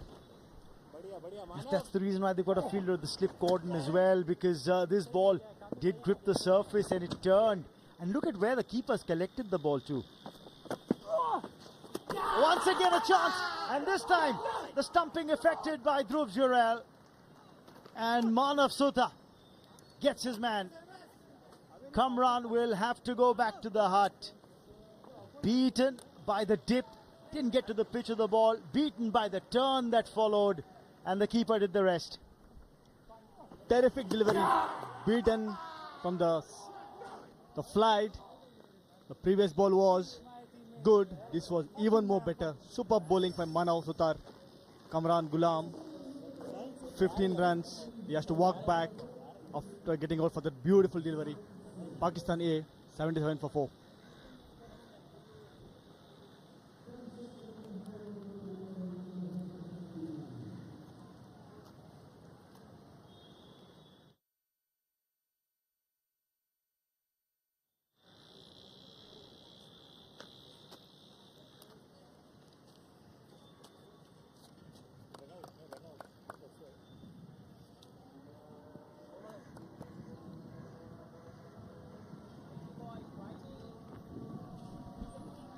Time for the captain to try and take control of things. Mohammad Aris walks out at number 6. Pakistan is 77 for 4. They're in a spot of bother. The runs aren't coming that freely. Look at the numbers for him. The average over 30 in his List A career. Close to 875 odd runs in 36 matches prior to this 37th game in his List A career for Mohammad Aris.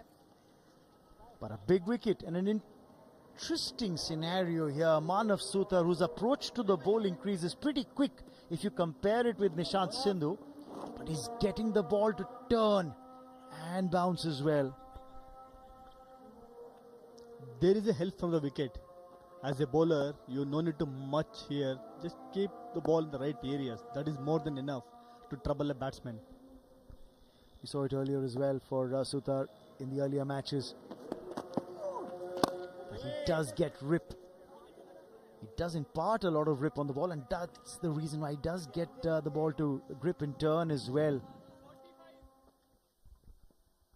Take a look at what's happened in this over. This is what happened against the left-hander, where Hasibullah was looking for some big blows. But this was the wicket. Overbalanced as he was reaching forward for the ball was Kamran. Oh, he's got him. Castled. It's gone through bat and pad. Oh dear. He can't believe it. Can the left-hander? And he's got to go. Second wicket in this over from Manav Sutar. The first one was he beaten a batsman with a flight. This one, beautiful delivery in between bat and pad. Hasibullah absolutely foxed by that one. He still couldn't believe it. But Manav Sutar gets another wicket in the same over. Hasibullah has gone for 27. Pakistan A 78 for 5.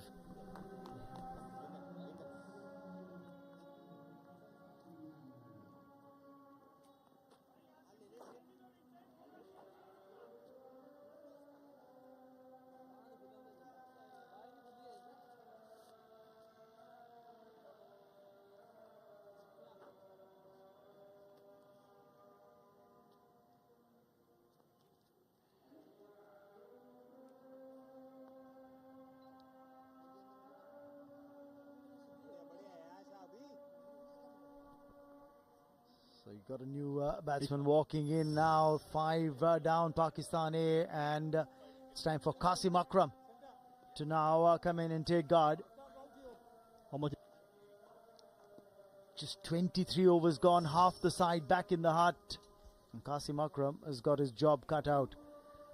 Averaging under 36, close to 1,250 runs in his list A career. Well, we've got 3 left-arm spinners in this India A lineup. There's Abhishek Sharma, the all-rounder. There is Manav Sutar, who picked up 2 wickets in the previous over. Let's take a look at those. Of course, this is the Ryan Parag wicket earlier when he got Farhan out. But this was the wicket of Manav Sutar got at the last ball of the previous over, castling Hasibullah. If you see those 2 dismissals, the first one where he got beaten, after that he started bowling a bit slower. That's where he's getting that turn and bounce and foxing the batters. Well, come back to the point I was making here. There are 3 left-arm spinners in this India A lineup. There's Abhishek Sharma, who's in action right now. At the other end, there's Manav Sutar. And earlier, we saw Nishant Sindhu bowl.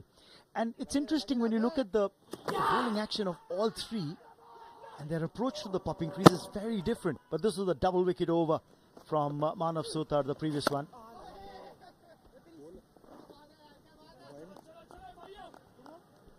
If you remember, last game he bowled pretty well. Manav Sutar bowled 9 overs, got only 1 wicket.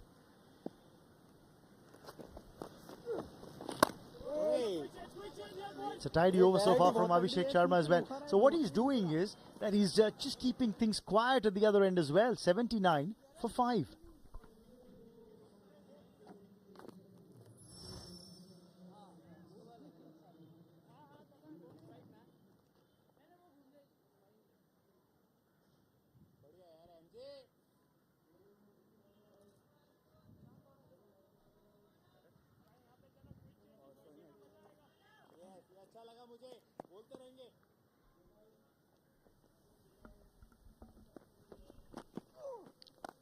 Oh, taking the aerial route here. And he's decided, Harris, that he's not going to hang around. Will that reach the boundary rope? No, it doesn't. And just pulled up inside the boundary rope. Clean fielding effort. That's what the on-field umpire feels. No boundary check required on that one. So I think Harris has decided that he'll have a go against Manav Sutar, not let him settle into any kind of rhythm. Attacking on that very first ball.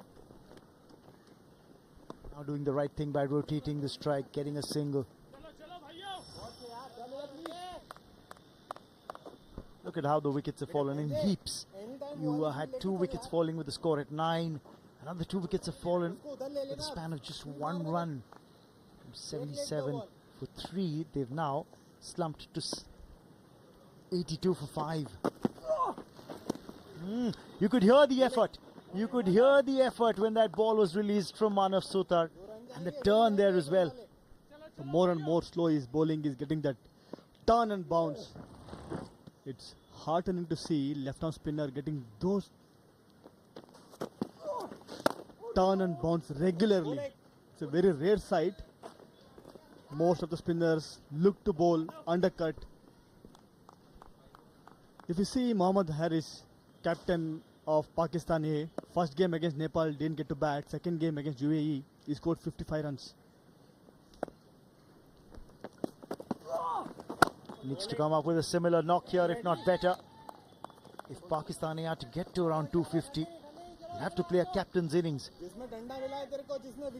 If you see his approach, looks like he'll be playing bit positive cricket. That's what they required now.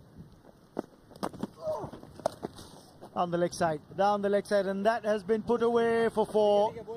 That ball got the treatment it deserved. Mohammad Haris finishes the over with a boundary. 25 gone, 87 for 5.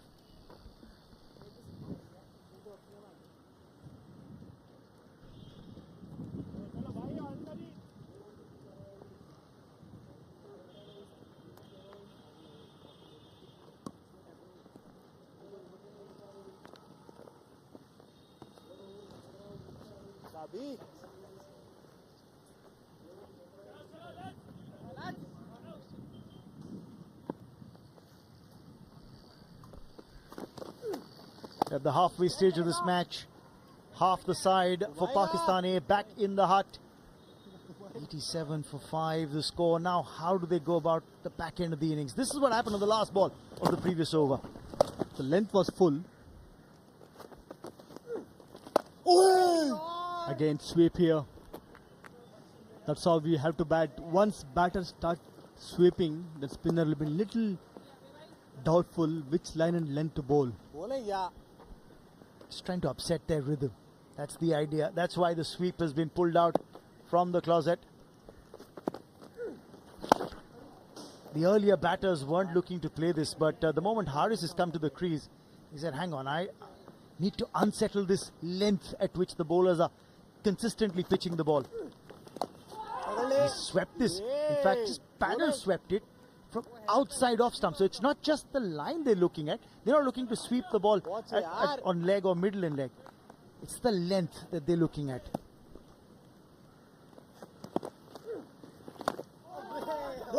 Looks like everything is going on leg side. So Yash has to give a thought here to keep one fielder take from outside and keep it on leg side, where you can stop those hitting areas of Haris. Or would the bowler say, okay, try and go across the line? Single to end the over. Might just keep the spinner in the hunt. 90 for 5 after 26.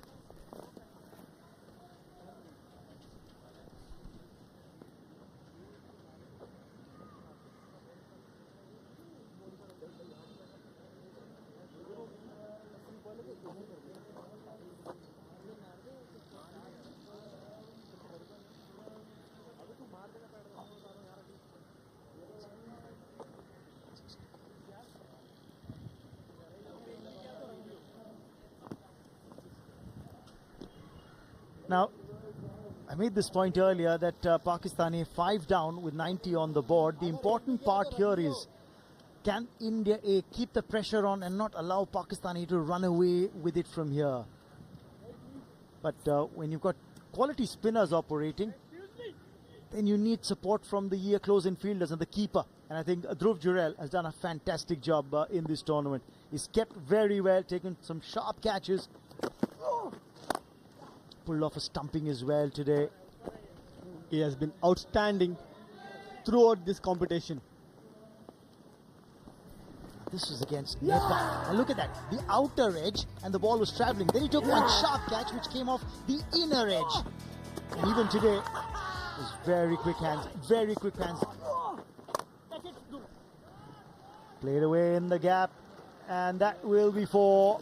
The moment it beat that close-in fielder, you knew there was no protection behind him to cut that off.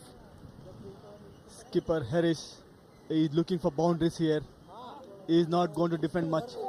Length was bit short, weighted in back foot and deposit to mid-wicket.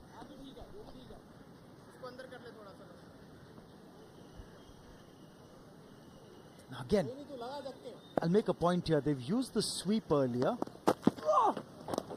And what that's made the left arm spinner do is just wonder, should he bowl a similar length? Because if you look at that previous boundary, look at how deep he is in the batting crease as he's played that shot, Mohammad Haris. So he's realized that the bowler might not be pitching it as further up. Ooh. This is a good delivery. And interestingly, With Mohammad Haris, the feet went nowhere. You look at it again. Terrific bowling from Mano Sutar. Was very clever. He changed the line. The more he bowls, Off the leading edge, and this should be a simple catch for short mid-wicket. It's taken. And no worry there, no trouble there for the captain who takes the catch. And that is the end of Mohammad Haris's brief cameo. Out there trying to take on the bowling. In the end, he perishes. Mano Sutar striking again. This is his third wicket. Very clever bowling. He realized that he's looking only to hit sweep here. So he's been changing his line and length. Haris went for one more big shot. Unfortunately, couldn't connect it. And Yashdol takes that sky up. And that is the end of Haris' stay at the crease. He's gone for 14. Pakistan A now 95 for 6.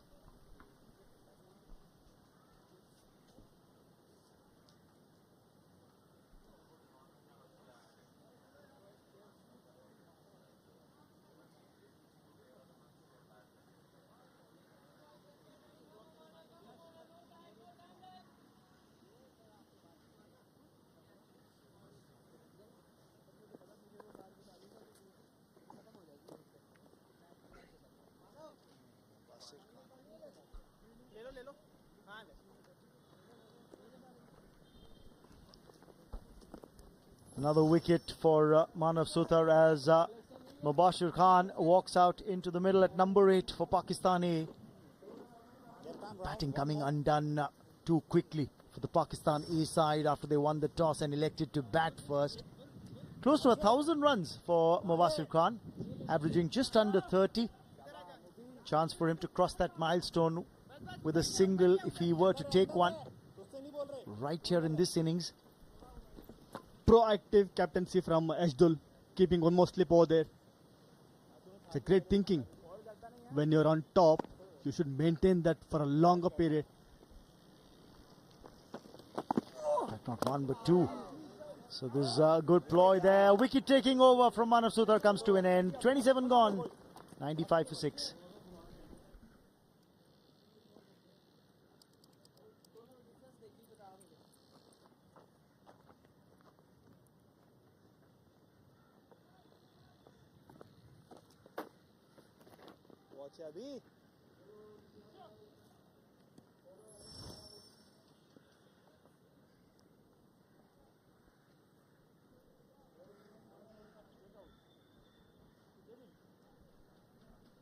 Well, they haven't got the license for high rises here, have they, have Pakistan A, barring that 13-run over that came off Rajvardhan Hangargekar.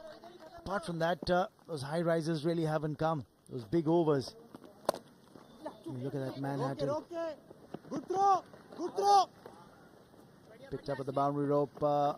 It's a long boundary, especially towards that end of the ground. 70-meter boundary, so they've got too easily. But this was the wicket of Mohammad Haris. And again, off the leading edge. And taken by Yashdol. A point to be made here was Yashdol had positioned himself in that catching position. Just trying to cut out the option of that uppish on drive. Saying, okay, if you want to play a cross, go for it. But I don't want you to be playing with a straight bat towards mid-on. Runs here. Times it doesn't matter what shot you play till the time you're able to get runs, especially the lower order. They need to now contribute.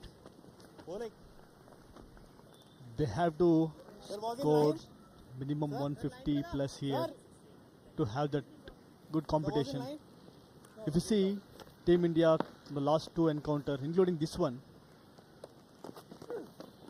they have taken those 5 wickets quickly. After that, they end up giving more runs. So here, they have to be very disciplined, not trying to do much. Just keep it simple, bowl in good areas. I'll just highlight what Vinay was saying there.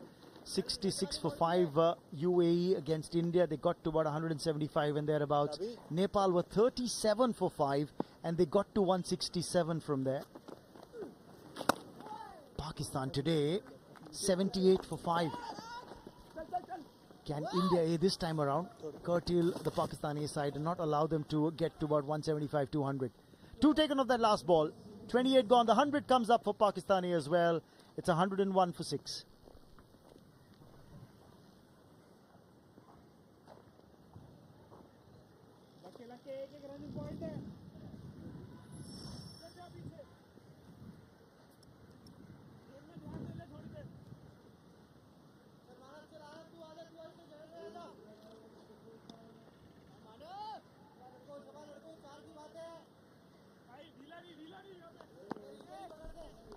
Talk about symmetry. The first 50 came off 84 deliveries. The second 50 of the innings also taking 84. And it's an equal spread of wickets as well. They lost 3 in the first 50 and they've lost 3 again while getting to the second 50 of the innings.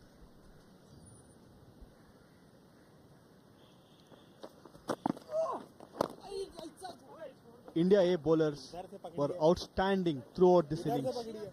Even the fast bowler, a spinner, the areas are simple. They kept it very simple, not trying many things here. Manav Sutar was outstanding. He's getting the turn and bounce. If people wonder why Abhishek Sharma is not getting the similar kind of turn and bounce here, it's all about your release point. The more tall you are while you're releasing the ball, you will have that good seam presentation. That is going to help you to get the turn and bounce. That's what Manav Sutar is doing beautifully. Look at the point of release. It's a higher arm action, the point of release a lot higher. And also, of course, we talked about the pivot as well. He tends to pivot and thrust up, that hip thrust that WV was talking about earlier. A lot more for Manav Sutar as compared to Abhishek Sharma. Take a look at it again. Also, he was very clever with his bowling. You can see that pace which is varying his, the way he is varying his pace, that is helping him to get the turn and bounce. He was very tall while releasing the ball. Also the pivot is helping him. Off the splice of the bat for a single, and that will end the over. 102 for 6 after 29.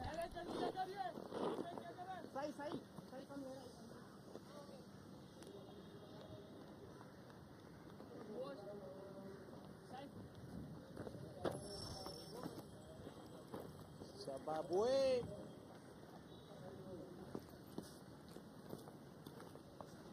Lagyan ni Nishan. Saan leg stump? Little more. Thank you. Ball number 9. Nishan ko na manat ko ball ko mila. The India A bowlers keeping the pressure going here. They've been relentless.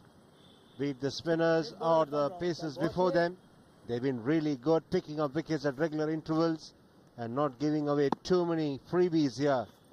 The Pakistani batters have been made to earn each and every run that they have scored so far. And that's why they are tottering now at 102 for 6 in the 30th over. Power play 2 is still on. Sindhu keeping the pressure going from one end, and Manav Sutar is being the beneficiary from the other end, picking up wickets. He's picked up 3 wickets. There has hardly been any momentum in the Pakistan A batting. Overall, they have been losing wickets at regular intervals, and that's why it's making the job of the next batter more difficult. The skipper did try to be enterprising, but that did not last for too long.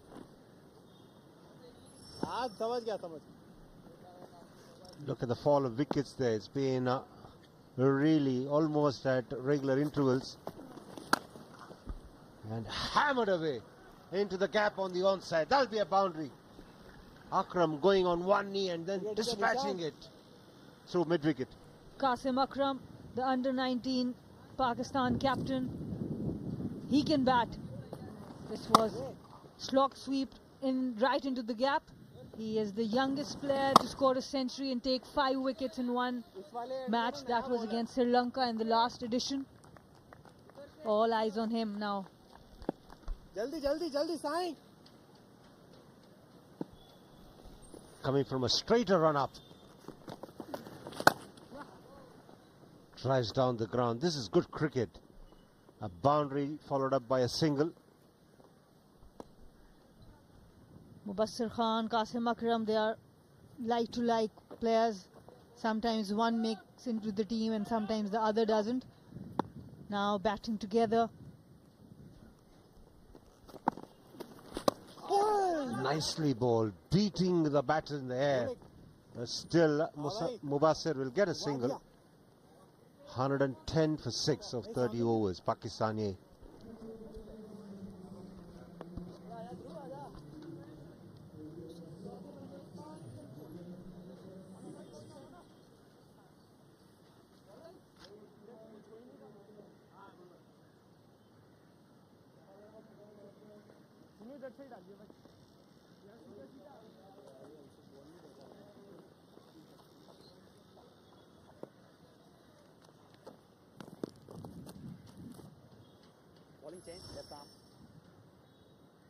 Qasim Akram was the captain of Pakistan in the Under-19 World Cup in 2022.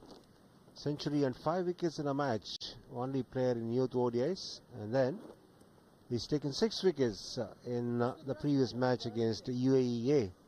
It's a lot of promise, good talent, needs opportunities. That's what he needs now. He's in the transition phase. That needs to be handled well by all the stakeholders. His coaches, selectors, and the rest to make up the journey of a young cricketer. Nicely bowled. Change of ends for Abhishek Sharma. India have got 3 left-arm spinners. Rian Parag filling in the role of an off-spinner. Is basically a batter. Does bowl decent off-spin too.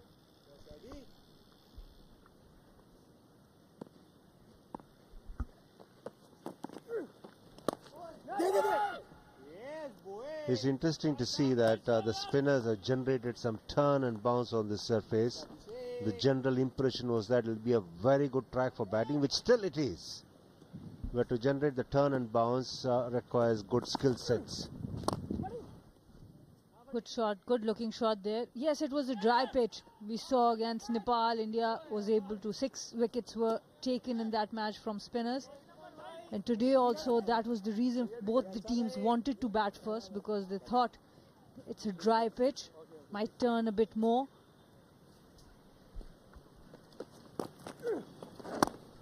Yeah, they seem to have read it well enough, because there is enough turn and bounce already in the first half of the game.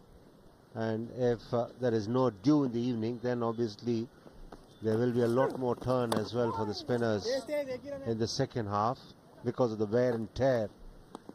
End of the over, 110 for 6 Pakistani after 31.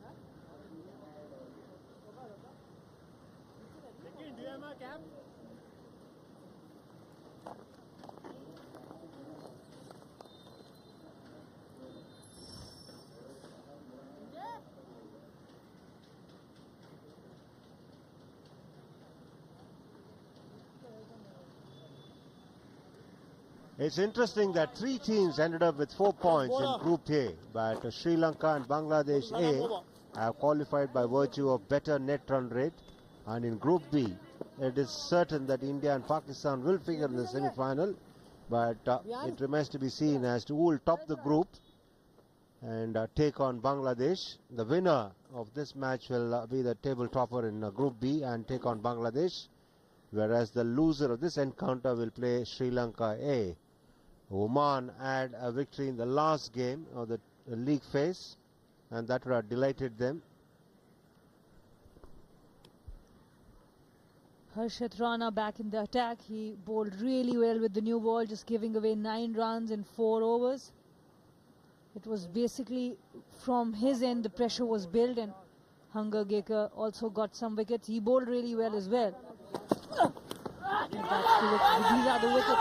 Saim Ayub, the first one to go. And then a beautiful delivery to Umair bin Yusuf. Hunger Gaker hitting the right spots. And this was Rian Parag. Not the best of deliveries, but Farhan just made sure he spotted the fielder there.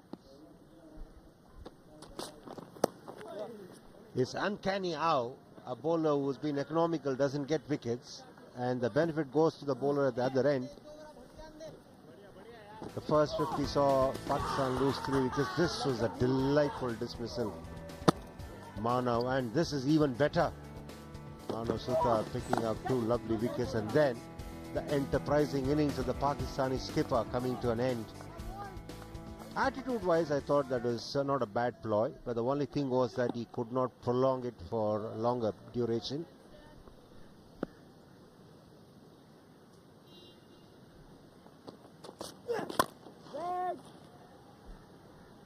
And the wickets also show, we were talking about matchups, left arm to the left-handed batter, being able to navigate through that gap. And that's why it's so important to understand the skill set of your bowler. And that's the problem for Pakistan. 2 wickets when they were on 9, then 2 wickets on 77 and 78. Whenever you're losing wicket in clumps, it's very difficult to have any kind of momentum in the innings. That's why cricketers generally say that if you get 1, you'll get 2.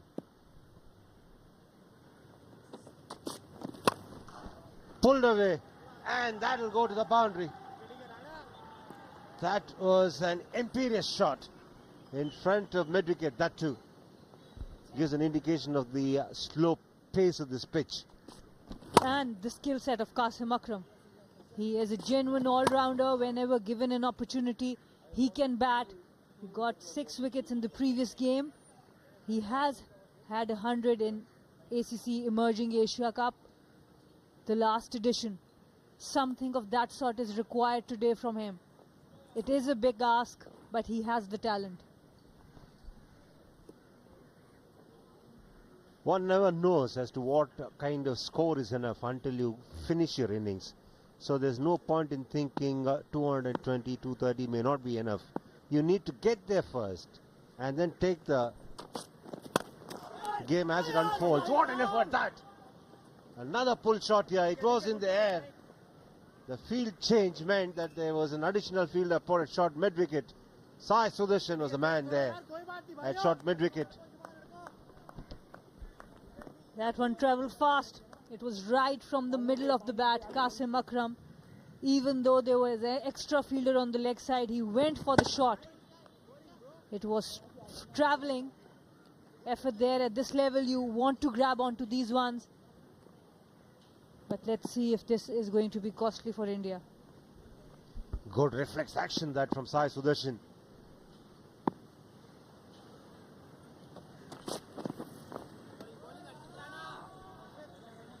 He has used the bouncer really well as Rana right from the start. He has bowled it sparingly, he's used it as a surprise weapon, and he's bowled well-directed bouncers too. Impressive stuff. Yes, and both with the new ball and the old ball, it's a slow pitch. So having that accuracy is not easy. But he has really looked good with the ball. Just one boundary of his 5 overs coming from the bat of Qasim Akram. Nicely played, got on top of the bounce, nudged it around for a single. 117 for 6, Pakistan A.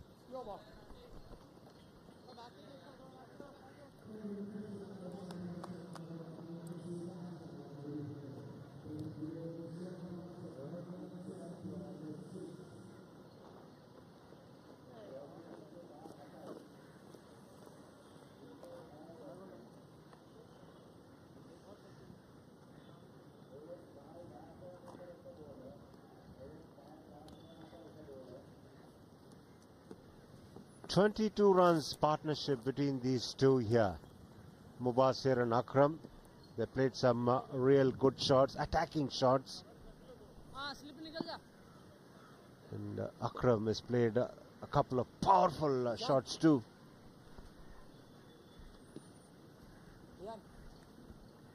Abhishek, he doesn't have a very tall action as a left-arm spinner. He skids the ball a bit more.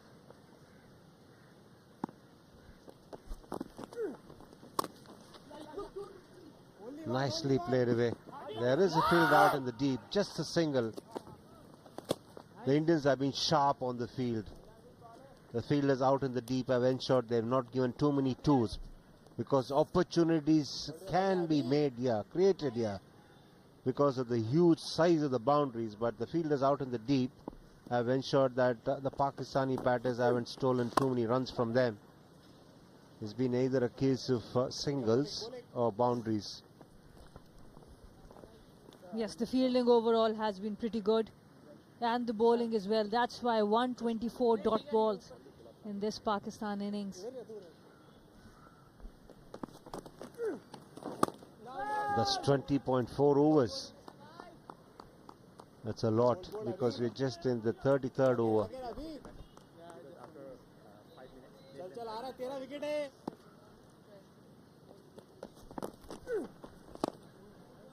Hint of turn. With his action, he might not extract too much spin. It will just be that nagging length. Likes to toss the ball, hit away into the gap. Once again, a very good effort out in the deep. Long chases for the fielders, especially on this side of the ground. He's got huge areas to cover because only 2 boundary riders on the onside. And not only the speed and agility, but also the coordination will be tested, because when you're running at full clip, to bend down at the right time and stop the ball takes some doing. This is hit away through the offside into the gap. That'll be a boundary. Welcome runs these for Pakistan. End of the over, 125 for 6.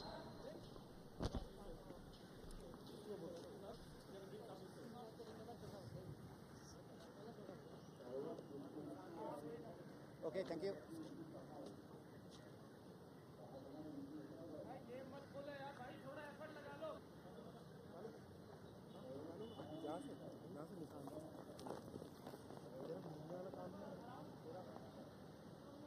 अभी मैदान round थियो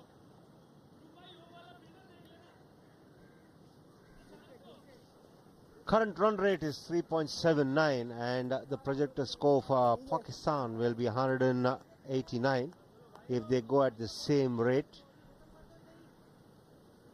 There was a lovely shot played off the last ball of the previous over. And Mubassir Khan making sure that the short pitch delivery from Abhishek is dealt with properly. Rare bad ball from India A. Change of angle coming from round the wicket. Rana once again using that short pitch stuff really well. He's used it judicially, and he's also bowled it really quick. Nothing half-hearted about his bounces. The contest between Harshit Rana and Qasim Akram will be a good one. Both are attacking players. Qasim Akram is not stopping his shots. That's why he's been able to get the score board running. But this partnership is crucial. 30 of 38. He's got 3 boundary riders on the onside. You would expect him to bowl a lot of short stuff here now. And Akram has shown he likes to play the pull shot, so this will be a good contest. And it's a smart move by Harshit Rana to come around the wicket, because he can take the ball away and then get that top edge, and the connection can't be as good as when he's bowling from over the wicket. It's interesting here. He's getting the third inside the circle, is he? And he's pushing one more fielder out onto the boundary on the onside. The third is not aware of what exactly Rana is trying to convey. Yes, he needed to be told again to come inside the circle.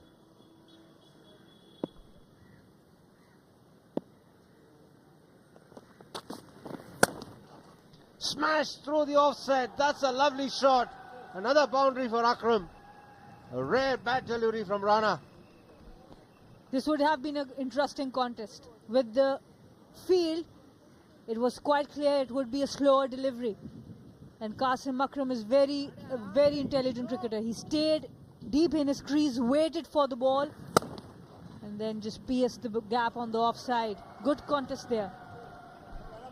He's bowling from round the wicket for a couple of deliveries. Is fine. Oh, he's come back to over the wicket. He's still got the same field. I was going to say, if you bowl from round the wicket for too long, it can put a lot of strain on your back. Mighty heave this. Now here Qasim Akram needs to be intelligent. You have had a boundary, had a good outing there. Just take a single, make this partnership big. It was outside the off stump. There are only 3 fielders in front of Squire there on the offside. Decent amount of bat onto ball, he'll get a boundary.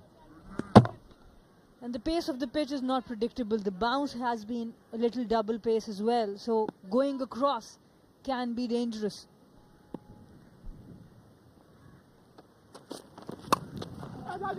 Once again, you just seen the completion of Wimbledon. That is something you would see there often. 15 la would have been the call. And it's a very difficult shot for just 1 run. But at least he's off strike. Coming down the pitch, out from outside off stump. He drags it over to mid-on. Not an easy shot to play with any kind of control when the ball is coming slowly off the pitch. Because you got to generate all the power, you got to stay still. A lot of components have to come together and stay together when you're playing a pull shot on a sluggish surface. Beautifully driven. As he found the gap, yes. That was always going to elude the fielder. Lovely boundary to complete the over. 134 for 6, Pakistan A. And with that, the players and the officials on the ground will have some drinks.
In the last half an hour or so, Akram and Mubasir have displayed some resistance and also some aggression to counter-attack.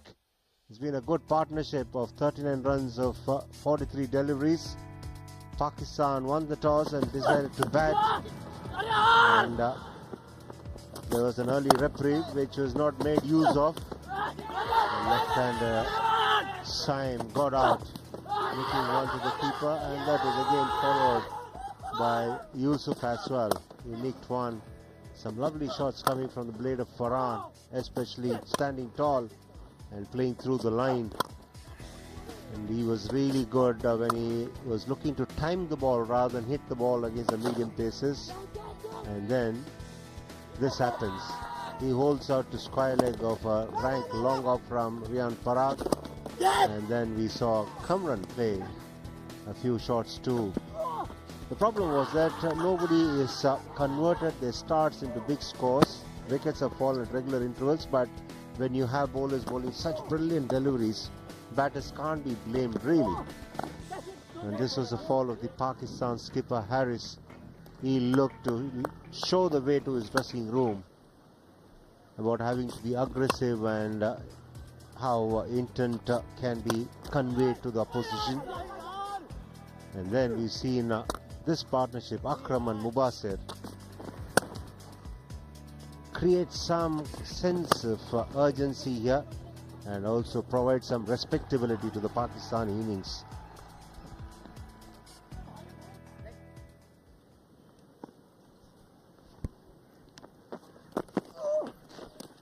Change of bowling. Mano straight away is creating issues here for the batters. Nicely tossed up. The drift is so good, and then the line, that fourth stump line, you don't know whether it's going to come in, maybe with the arm ball. Go, bye.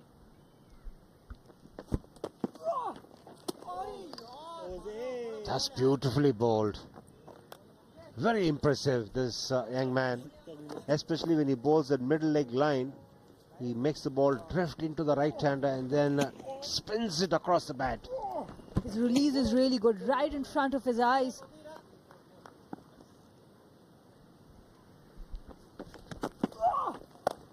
Swept away. When in doubt, sweep the spinner. It's the tactic employed by some batters. But of course, batters from the subcontinent do play the sweep shot really well. Qasim Akram, who's himself a spinner, understands when someone is bowling a very good line and length, this shot can really disturb the bowler. And it can also be predictive because only two fielders can be positioned behind the line. The first two deliveries nicely tossed up. The batter overbalancing himself on both the occasions. That's too good. It's too good. Because he comes from a little away from the wicket. The batter is expecting that arm ball as well. But then he brings the drift in and takes the ball away. Excellent bowling. Oh, he is really laying out an exhibition of what left-arm spin bowling is all about, this young man, Manav. Terrific over this. End of the over, Pakistan A 135 for 6.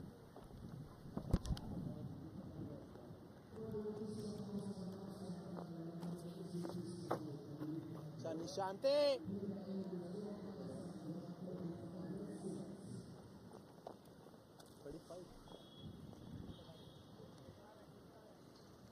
Quality.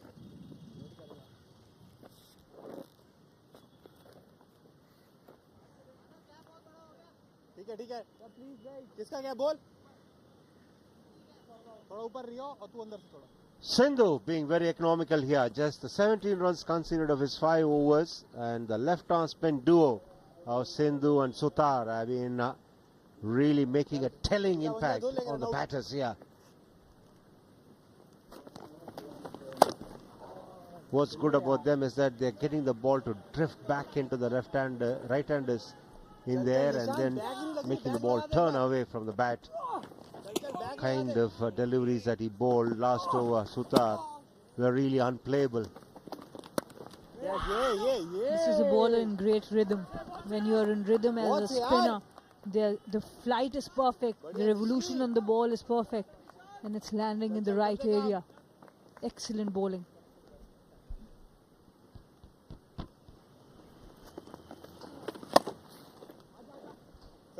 That's exactly what the women used to say when Sana Mir was bowling well and she was on top of her game.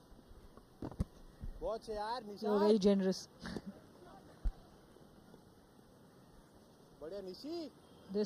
This partnership, 41 of 52. Thanks for the compliment, Sana. I'm generous, agreed, but you are not. You picked up 240 wickets. Nobody can call you generous on the field, at least. Not at all. I was quite a different character on the field. I have to agree to that.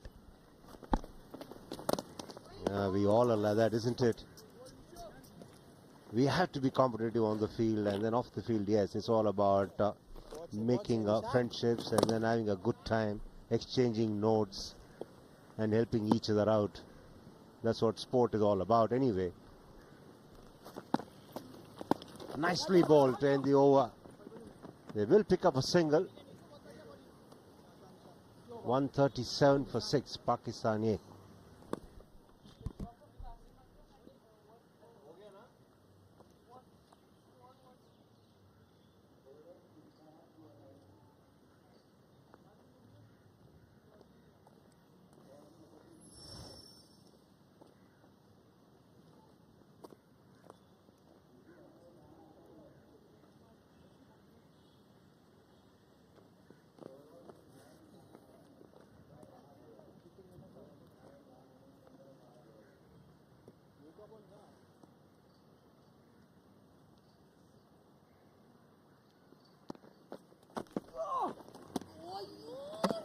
Manav Sutar has dished out a fantastic display of left arm spin bowling.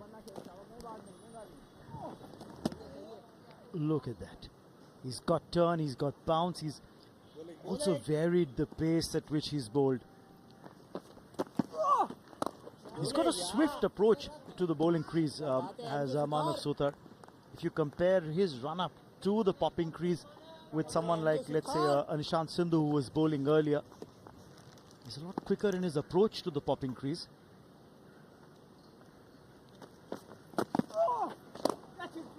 Not afraid to give the ball some air. He's picked up 3 wickets, important wickets today, Manav Sutar. Got the wicket of Kamran Hasibullah and then Mohammad Haris as well. He's into his 8th over, very economical. And he's been backed up by some good ground fielding, like that one. Single cannot be prevented, but I think that lifts the morale of the bowler when he sees the close-in fielders trying to cut down the singles. The keeper's done a fantastic job behind the stumps, any which way. Dhruv Jurel in the air, but wide off that infielder. If you see the way Manav Sutar bowled in the last game, he bowled pretty well but got only 1 wicket. But this game, he's doing the same thing, bowling well and got those crucial wickets. So it's always, as a bowler, you can just bowl well.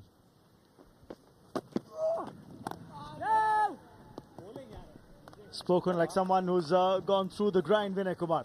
37 gone, 140 for 6.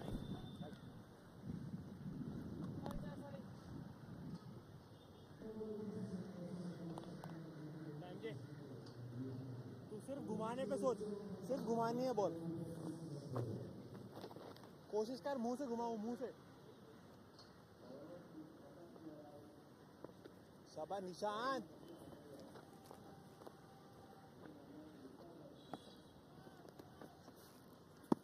Wait, bro. Sorry, bro. Talked about Nishant Sindhu just a little while ago while Manav Sutar was bowling his previous over. And Sindhu's come back into the attack, but he's been greeted with that pole. 4 runs over wideish mid-wicket. Picking up the length very early, Mubasir. Going deep into the crease to play that shot. Pulling it away for 4. Length was a bit short. Picked it early and deposit over mid-wicket.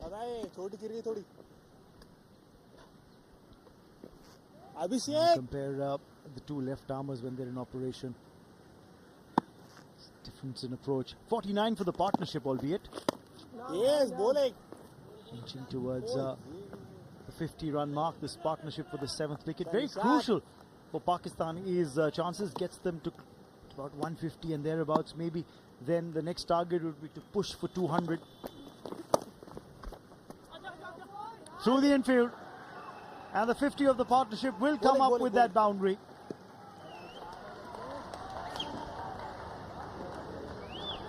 Mubasir taking on the left arm spinner here.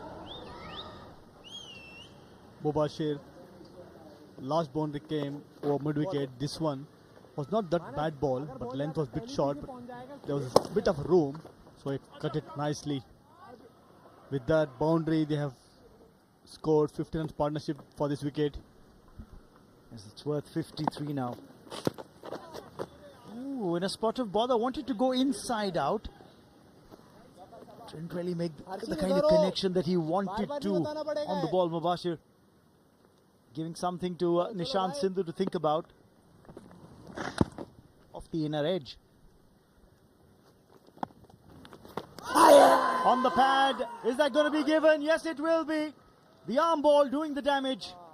And Nishant Sindhu strikes his first wicket of the match. And it's broken. A handy partnership that was developing for the 7th wicket. This time it was full on straight from Sindhu. Musab Mubashir couldn't do much here. Straight one. Thought he might get a turn there, but went straight and they got a wicket. Good bowling from Sindhu. Yes, the arm ball just went on through with the angle. Mubashir Khan gone for 28. Pakistan A are 148 for 7.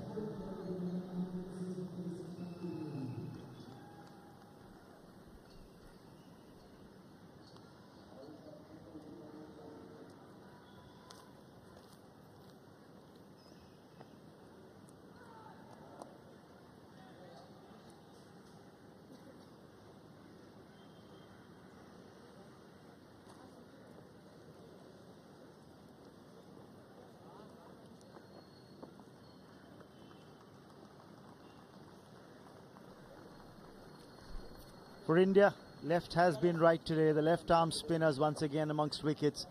Manav Sothar claiming 3. Sindhu picking up his first of the match.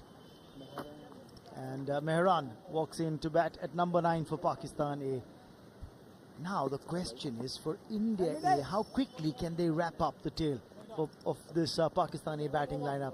The batting average of under 14, hasn't had too many runs under his belt in his List A career. This is where the India A bowlers need to look at finishing this innings off early. Don't let the Pakistan A tail wag here. Oh yes! He can bring back Hangargekar. 30th over is gone. It's 148 for 7.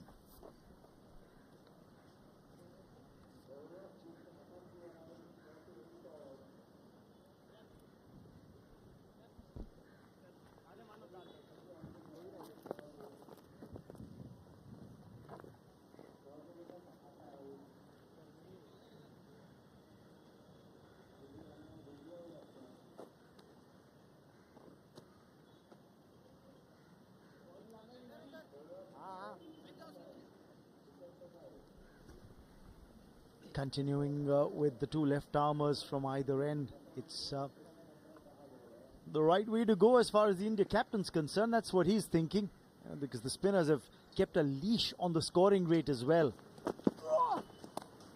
Sliced away, can't get it past the infielder at backward point. In fact, gets across very quickly there to stop what could have been 4. It was a very good fielding effort from Abhishek Sharma. Fielding was outstanding throughout the innings from India A fielders. Beautiful delivery here from Nishant Sindhu. Swept away. There is protection in the deep.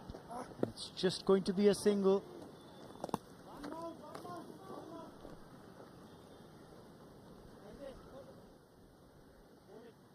So Ashdul has to think to get back one of the seamer, because both the seamers have that extra pace, especially Hangargekar.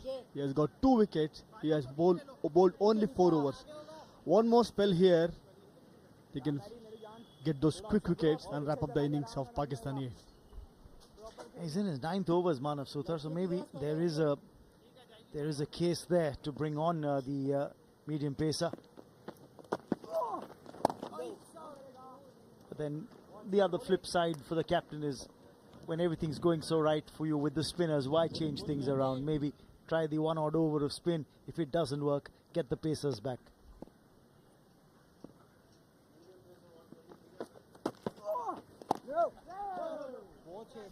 Or is it just Vinay Kumar calling for the medium pacers to come back on? Yeah, I do feel what Ashdul might be going in his mind, because sometimes what happens, Mano has taken 3 wickets. He might end up taking few more wickets and end up taking 5 here. And if you want to get a seamer from other end, where Nishant Sindhu has taken wicket in the last over, so he might get a seamer from the end where Manas Sudhar is bowling. They had a leg slip earlier. They got him at the regulation slip position now. But the bowler seems to be having a different plan in mind. Bowled that leg stump line, which resulted in the single. The 150 comes up on the board for Pakistan A. 39 overs have come to an end.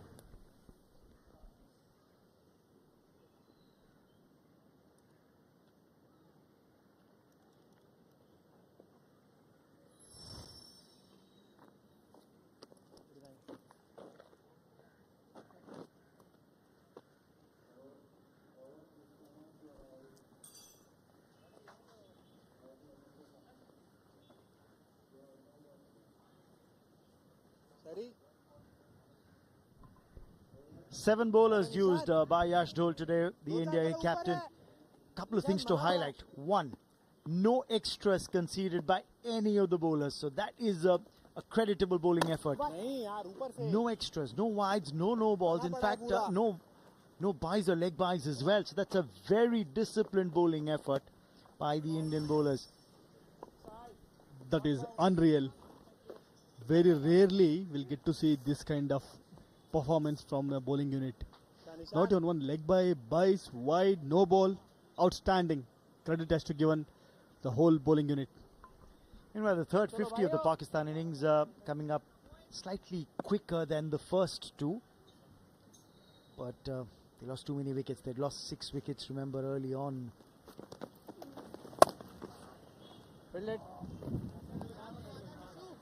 निशान They're ऊपर 6 से down for 95, so it's just been a resurrection act from there on by the batters.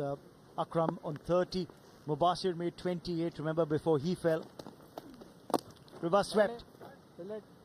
Wonder if that's a great ploy. I think he's tempted by the fact that you've got short third inside the 30-yard circle and the backward point, so he wants to try and thread that gap, does Akram.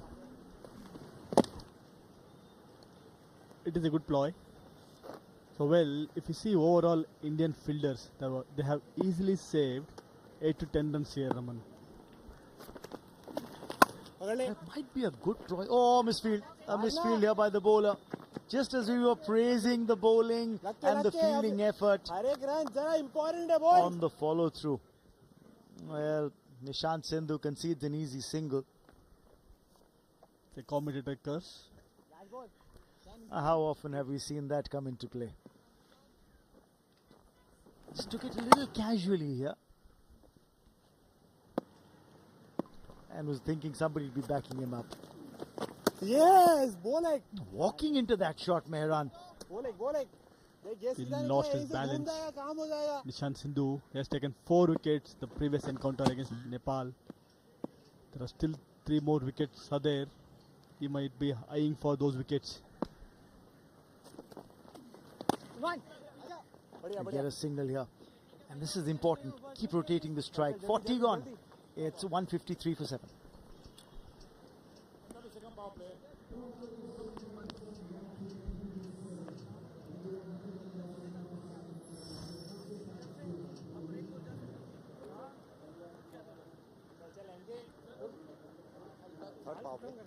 Third power play.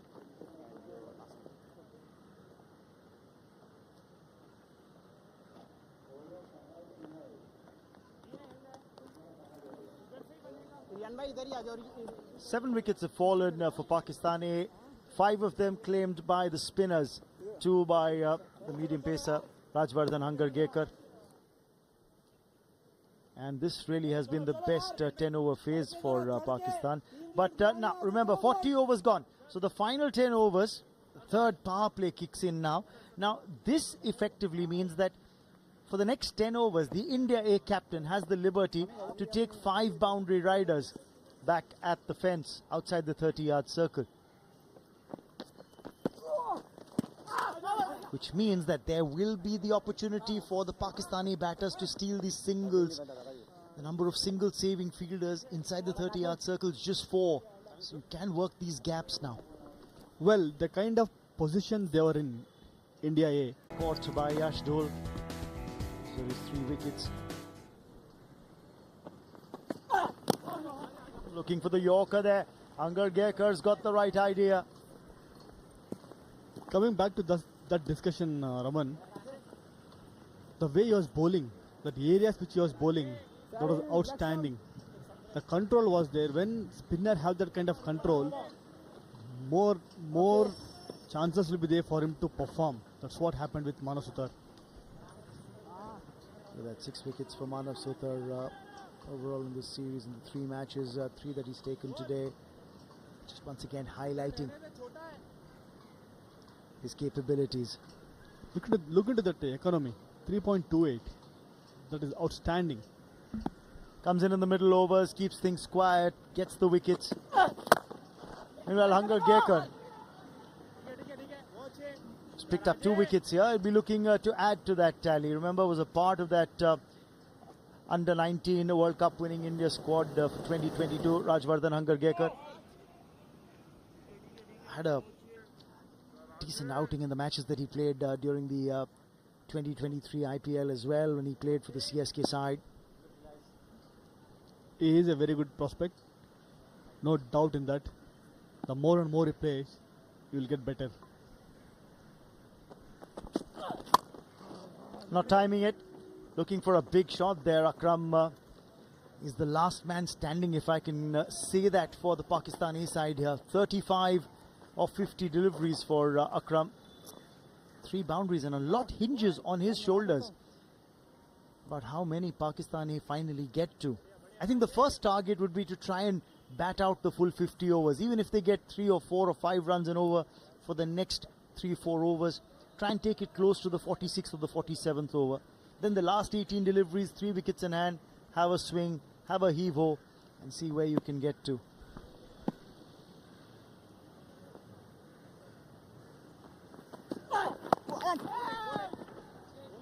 That seems to be the plan for the moment. And Mehran wants to get off strike. That's a good idea.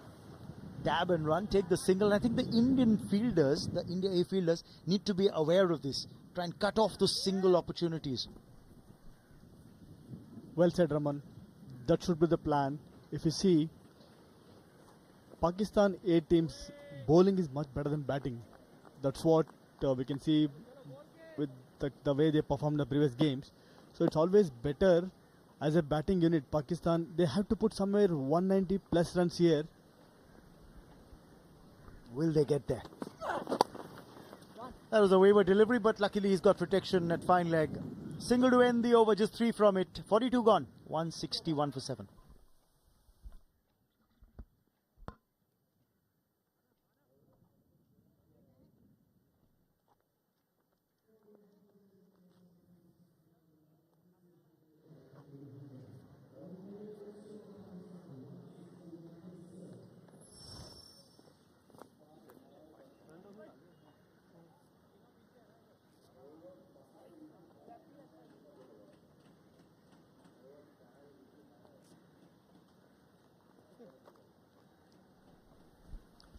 Well, the joint top scorer now, Akram, along with Farhan. He's batting on 35. Chance to go better than what Farhan did earlier.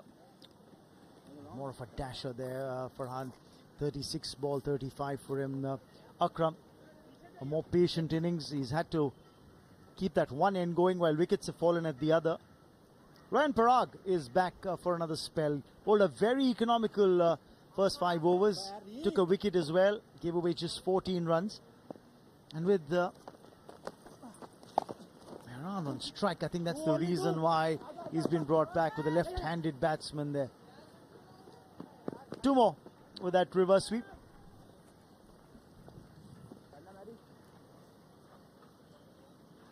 Mehran trying that reverse sweep because from last 5 overs they haven't got boundary here. So somehow they are looking for those boundaries. By doing that only they can reach to 200 or 190 plus runs here. Ooh, was waiting for that ball and almost got himself in a spot of bother, but Dhruv Jurel, I think, is injured there. Just the way the ball reached him and ricocheted onto his chest.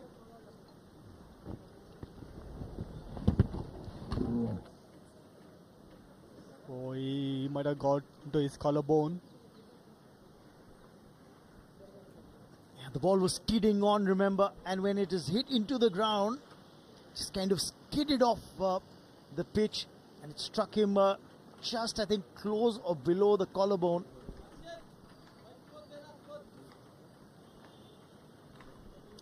Taking a literal body blow there. The India A keeper back.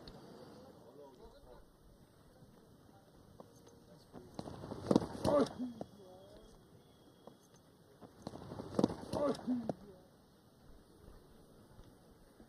it's almost like getting out of a chokehold for Dhruv Jurel there in a spot of bother. There's a hold up in play now. Pakistan A 163 for 7. The plan to try and bat 50 overs, that seems to be the case for them, but let's hope that Dhruv Jurel isn't too seriously injured. He's taking his time, the physio having a good look. Wonder if it's near the hollow of the throat, just where the collarbones meet. That's what is indicating. He got it on his throat. Hopefully it's not serious, because Dhruv Jurel is a very capable keeper. He's shown that all through this tournament. He's batted well in the little chance that he got in the game against Nepal. He got a promotion in the batting order, remember. Came into bat at number 3. Well, Hunger Gakers picked up a couple of wickets, but let's hear what he had to say. Hello everyone, I am Rajvardhan Hangargekar. I am fast bowling all-rounder. Actually, during under 14 days, I was a proper batsman. But then the team की need थी कि there was no one who bowled fast bowling for the team. So I was like, चलो मैं ही डाल देता हूँ कुछ होगा. Excitement तो हमेशा रहता है क्योंकि high intensity match रहता है. जब भी इंडिया पाकिस्तान का ये जो आता है topic, तो things get intense, and why not to enjoy that intensity and that pressure. Well, it's an interesting comment there that he made during that bite that we were hearing. Rajvardhan Hangargekar. He said that while playing the under 14 level, he was actually a proper batsman, but the team needed a fast bowler, and so he said, okay, fair enough, I put my hand up, I'll do the job for my side, and took up fast bowling and said he'll bowl fast. And he's shown the kind of batting talent that he has. Got a 157 runs at a strike rate of 187 in that under 19 World Cup squad that he was part of, that went on to win the title in 2022 for India, the India under 19. the wild swing here from Akram. Looking for those big shots.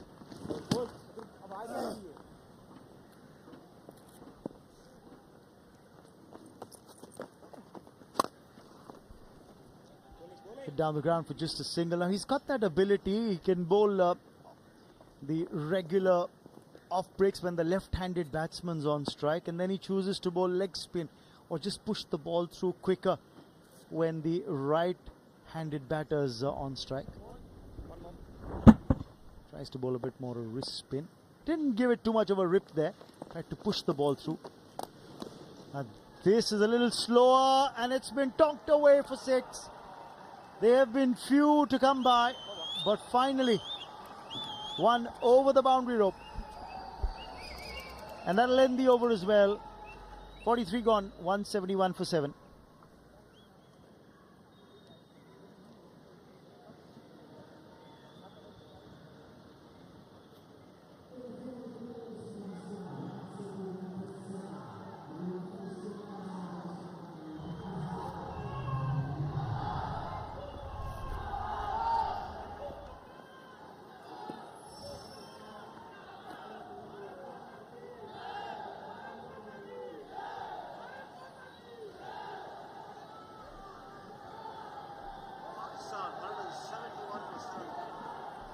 Pakistan 171 for 7. Look at the way the partnerships have featured in this innings.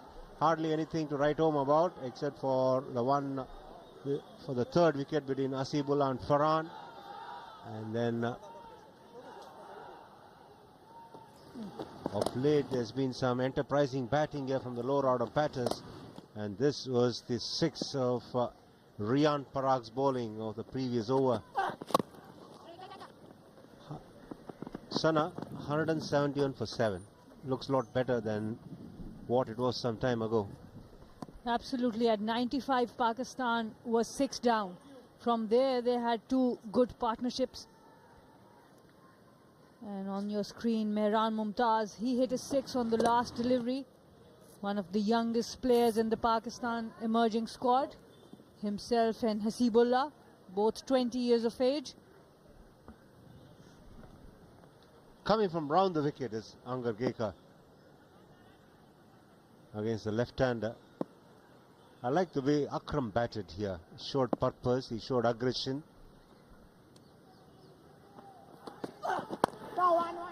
And importantly, he was not overwhelmed by the pressure that he was under. He is a very good player. I've talked about it before. He's the only young player in youth cricket who has made a century, 135 not out against Sri Lanka with 5 wickets in the same game, last Asia Cup.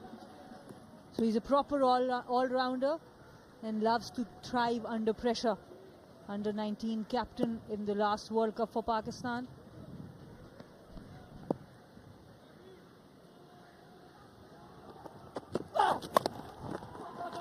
Pulled away, he finds the gap, but it'll be cut off in the deep, and they're running back for the second. Yes, it's important that youngsters learn to soak the pressure in and then perform. And that's when you know you got a real find here. The good thing about his innings has been he has been looking for runs. He has played the shots. He has not played rash shots, but he has always been looking for runs rather than a half-hearted stop or a half-hearted drive, which we saw in the initial part of the Pakistan innings, where there was less clarity from the batters. Yeah, that's made the Indian bowlers do different things. Projected score of 201 at the current run rate.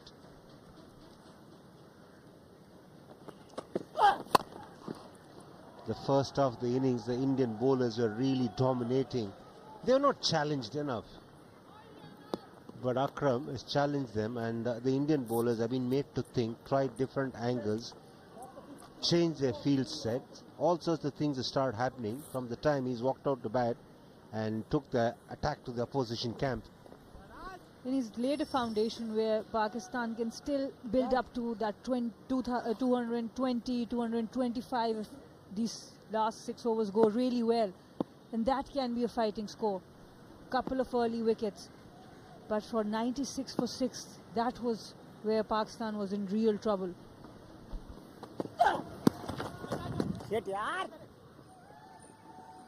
He will pick up a single. Well, Mehran. Yes, for all the discipline that the Indian bowlers have shown in this innings and also in the earlier games, they have somehow struggled not to finish off the innings after reducing all the sides that they played against to around 75 for 5, 66 for 5. They've had the opposition on the mat, but they've somehow not delivered the knockout punch. Definitely, that's something they'll have to look at. Having opposition 95 for 6, you're another 80, 90 runs being added.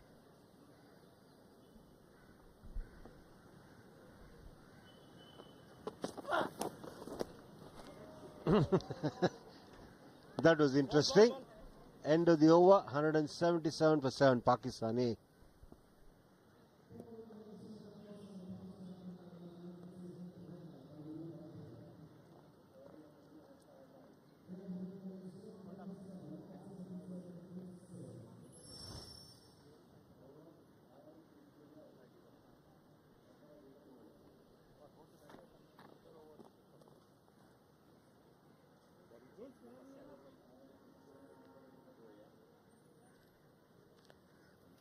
Bowling change, right arm over. Rear guard action in the Pakistan A innings. Akram, a well-compiled 40 of 56. Mubasir gave him good support. He got 28 of 38. Mehran is hanging out there with Akram. What about Wasim and Shah Nawaz? Sana, you've seen them bat? Mohammad Wasim Jr., I think he can be turned into a very good all-rounder. He has got good skills with the bat, and he definitely can contribute quick 20-25 runs at the end. And Shah Nawaz Dhani is a character. Whenever he's out there, He gives his all. Sometimes he can hit for sixes and sometimes he's back in the dugout on the first delivery. So he's a bit more unpredictable, but Mohammad Wasim Jr., he can bat. Somebody going at number 11 cannot be consistent, Sana, to get 2 runs. I was just answering your question, not his batting order.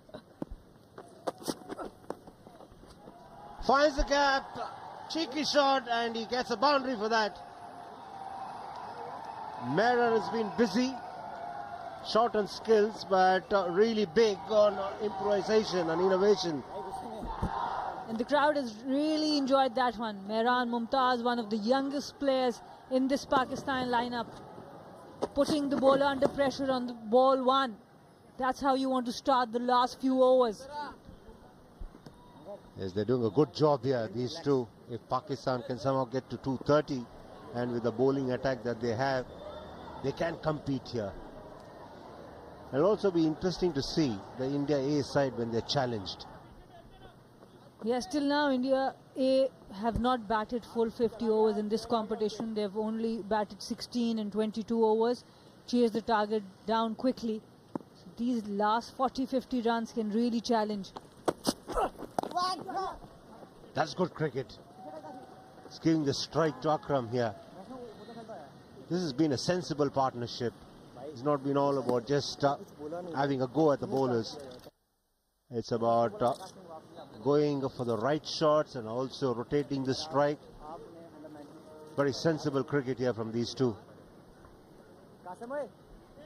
Some valuable runs being added at the later part of the innings. At one point, when Pakistan was 95 for 6, it was looking like they might not be able to play full 50 overs. Credit to Qasim Akram, Mubassir Khan for that first partnership, and now Mehran Mumtaz doing well as well.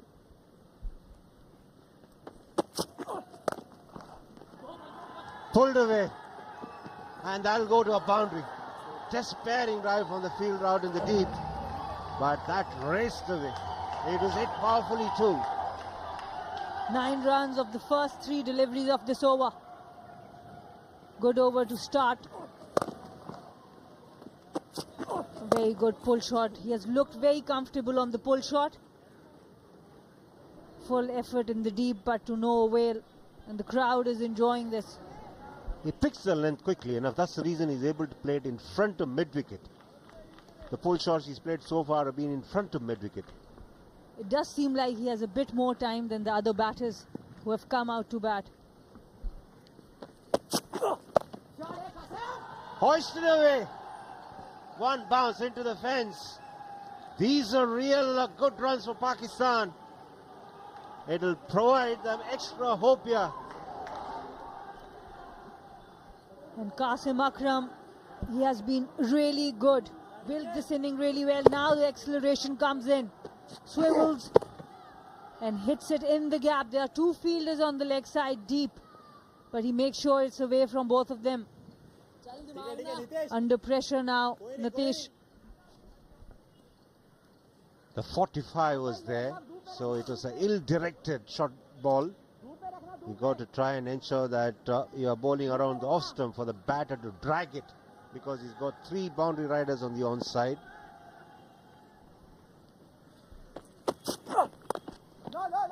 That's nicely played, but no run at all. They're talking about Rana is fast, stuff is fine, his short ball is fine, but he's got to bowl around the right shoulder to the batter. Then only the batter's got to drag it. Look at that. The last 2 partnerships have been the game changer for Pakistan. 95 runs after the first 6 wickets fell down, and Qasim Akram involved in both of them.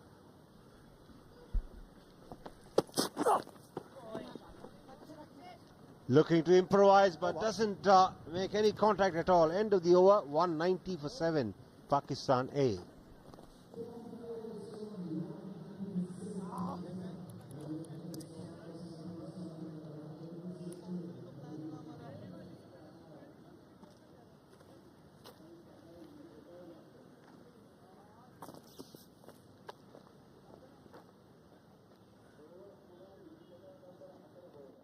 राज बात करी थी जो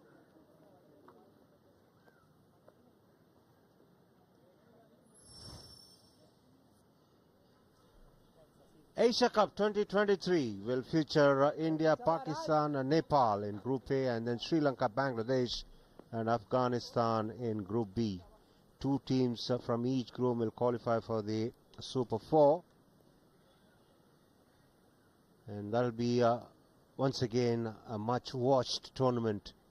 It's for supremacy within the subcontinent, and it will also serve as a good preparation for the upcoming World Cup.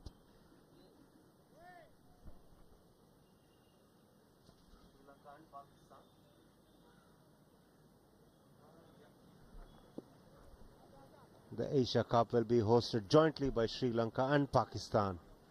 But back out here, the India A boys have some work to do here. Pakistan are moving along well here. This partnership is worth 42 or 43. Now even 250 looks reachable if Qasim Akram stays till the end.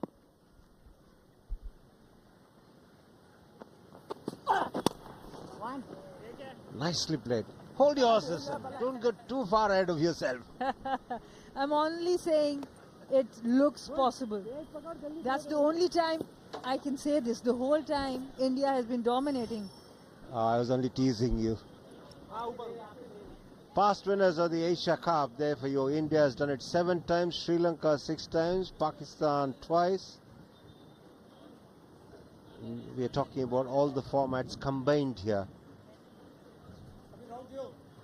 T20 and the ODIs, when we say all formats, because Test cricket obviously is something that is restricted to only WTC, not Asia Cup. Sri Lanka, the defending champions of Asia Cup. They beat Pakistan in the final. They will be one of the co-hosts in this year as well.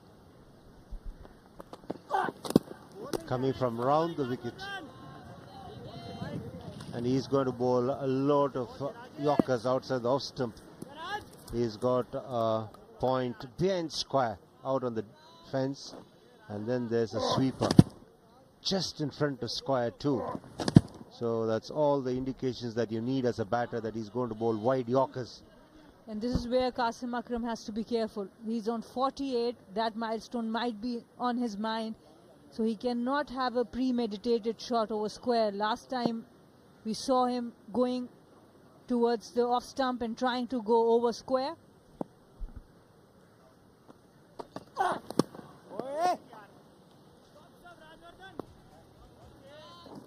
It's always a keenly contested affair, India versus Pakistan. And this is the game in which India beat Pakistan by 5 wickets. Last year's Asia Cup is 2002. And of course they're delighted. The reverse also would have happened if Pakistan were to win that game. That dressing room would have been really happy.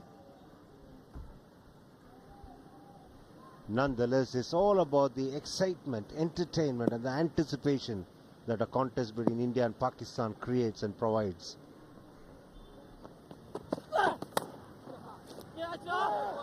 What a catch that! That ball flew over the edge, and it was a brilliant effort that Harshit Rana at shot third brings off a blinder. He had to time his jump really well. You have to feel for Qasim Akram, who has batted so well for 48. It had to take something special to get him off. And Harshit Rana, what can he not do? He has been brilliant with the ball, brilliant in the field. One of the best catches in the tournament so far. Gets rid of Qasim Akram. Very well fought. 48, Pakistan 191 for 8.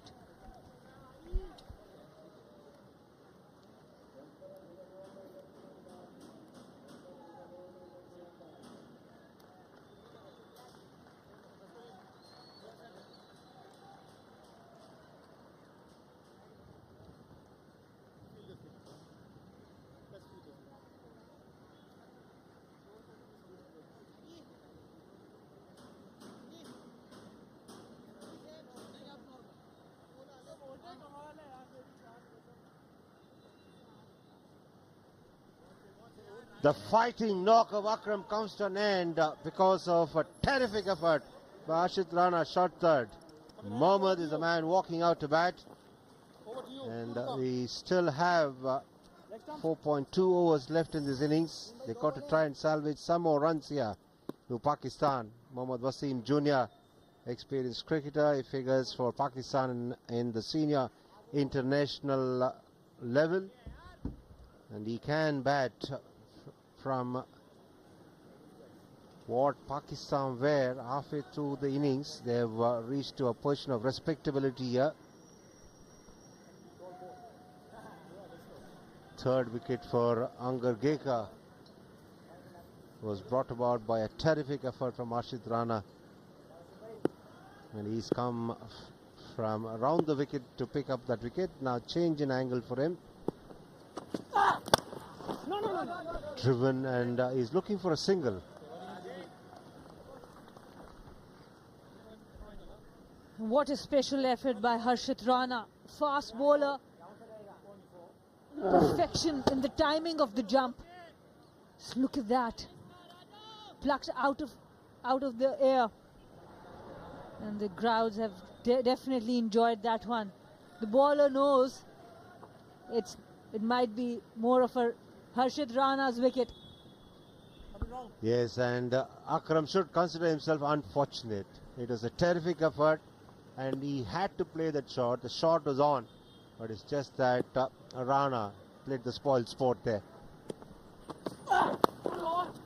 Off the leading edge. No. Watch it, Pradosh. Angar Gekar was warned in the first power play, and he's got to watch out on his follow through. End of the over, Pakistan a 192 for 8.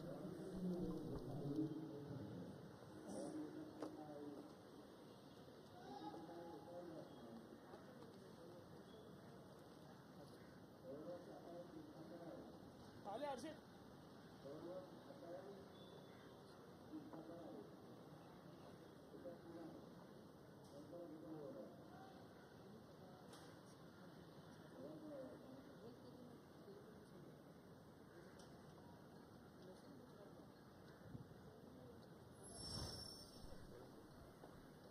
46 overs have been bowled, just one extra there, that was a leg by, and Pakistan are 192 for 8. No contributions from Saim and Yusuf, but Farhan and Hasibullah lent some solidity for the third wicket partnership, and then Akram and Mubasir have done a rearguard action here for Pakistan and helped them reach the 190 mark here. They're 192 for 8. 4 more overs remaining. Rana it is who's starting a fresh over. He hasn't got a wicket yet, but he was involved in his partner picking up a wicket. He did take that catch. This was the last ball of Angar Gekar's over, and umpire was quick to warn Angar Gekar. This is the second warning he's got, and prior to that was Rana's effort, which saw Akram dismissed for a very valiant innings of 48. The overall umpiring has been pretty good in this tournament. So important in having good contest of cricket. That's played away of his heads. He'll be picked up in the deep. Umpire Buddhi Pradhan was the man who warned Angar Gekar.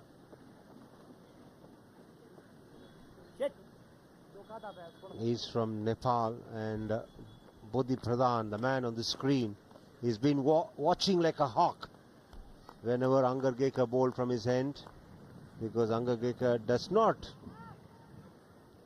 finish his follow through on a few occasions, and that's when he lands into trouble, because he goes right in front of the stumps.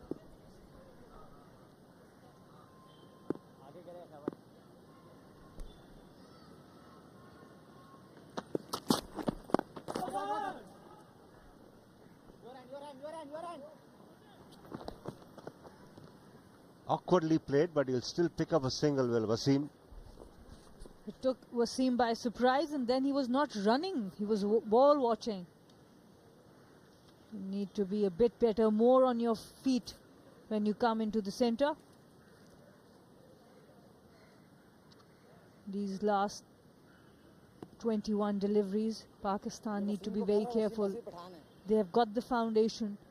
It's important to add at least 30 runs, 35 runs from here to give themselves a chance against the strong Indian batting lineup.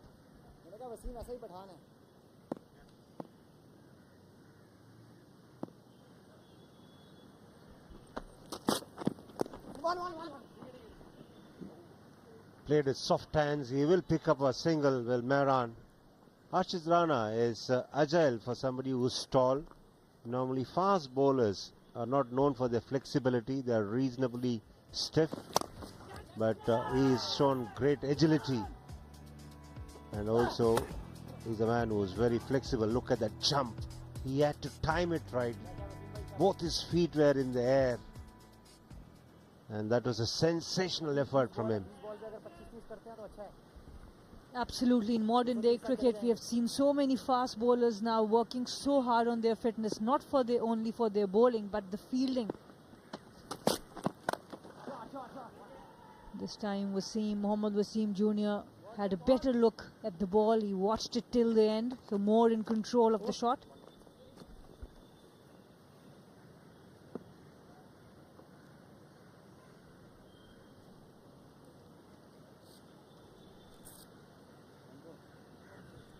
The left-right combination out there, the umpires have to keep moving about, especially the one at square leg.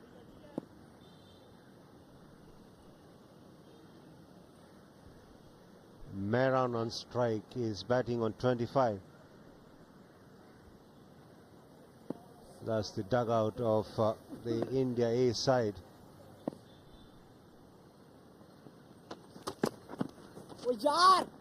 Nicely disguised slower delivery to end the over. 197 for 8 Pakistan A.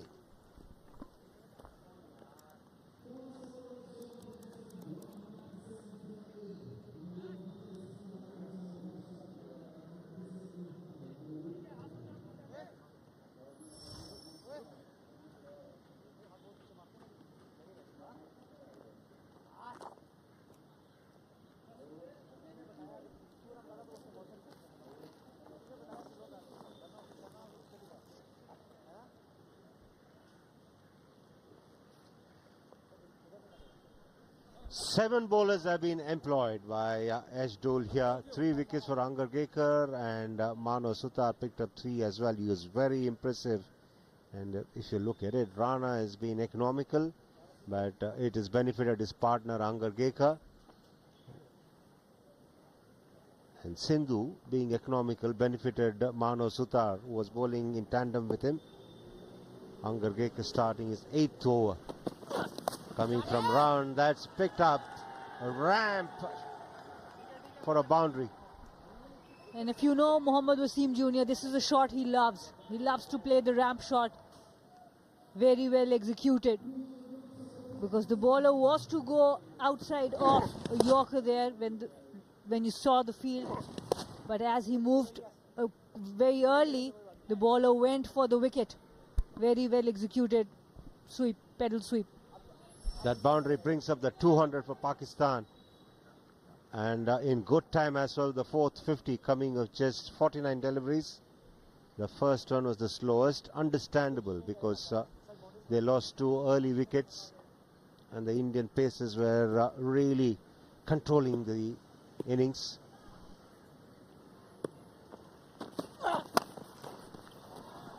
In the air, the fielders are going underneath it, and they don't make any mistake.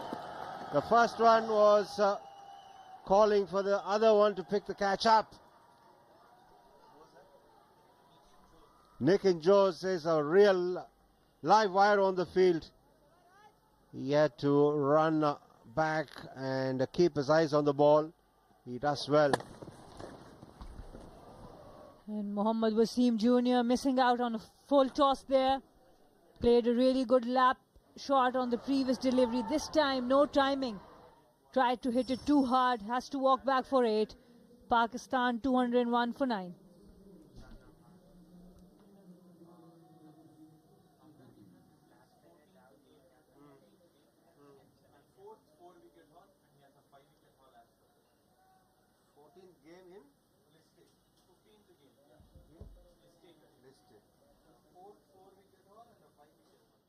Batter. And that's because Hangargekar picked up his 4th wicket of the innings. This is his 15th List A match, and this was the dismissal of Wasim, who was looking to go big on the leg side. The ball went to the leading edge, and Nikin Jose does really well.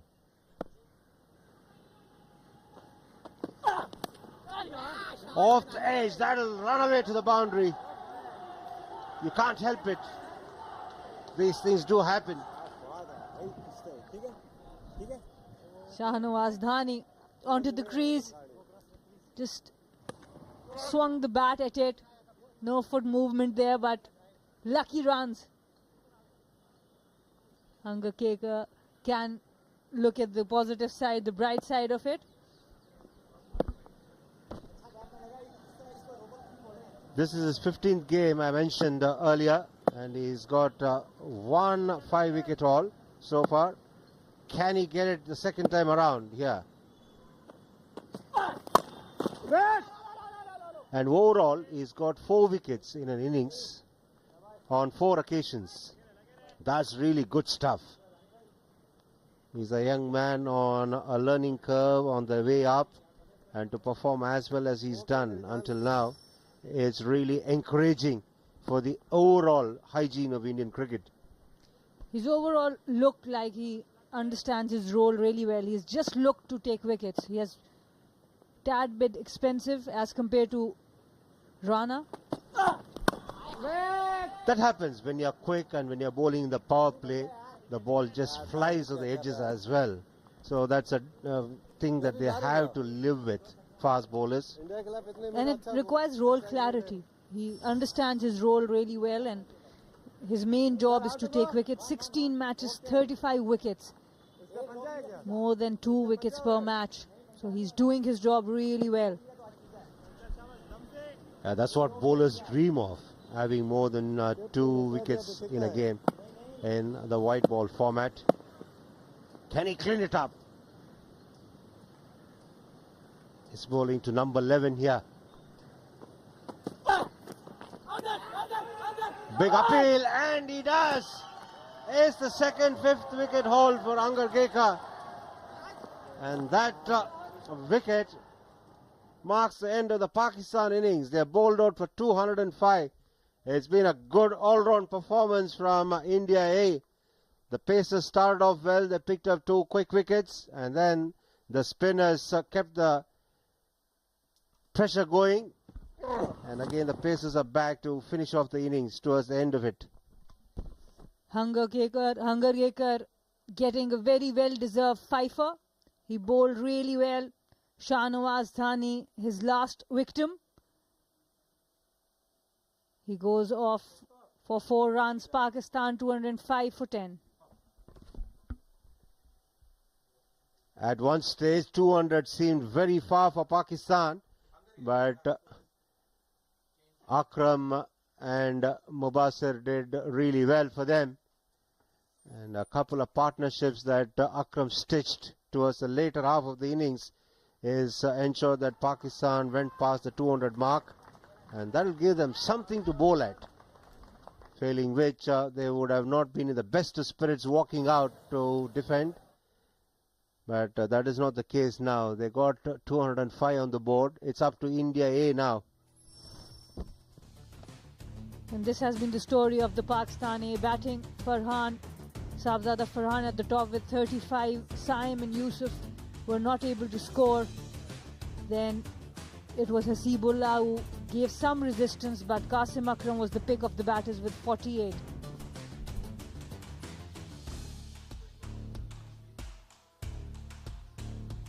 Pakistan won the toss and decided to bat, and this is how the partnerships featured in the innings.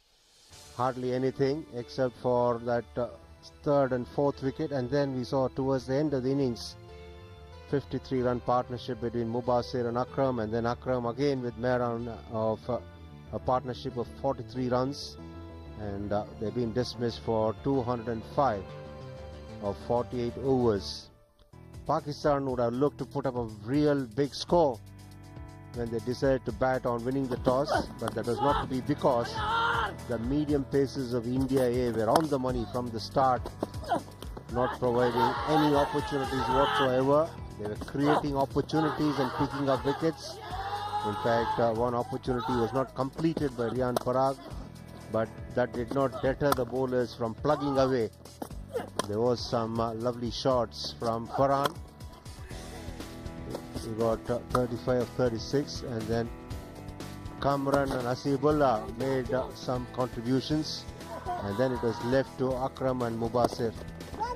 Wickets picked up by the spinners as well at regular intervals.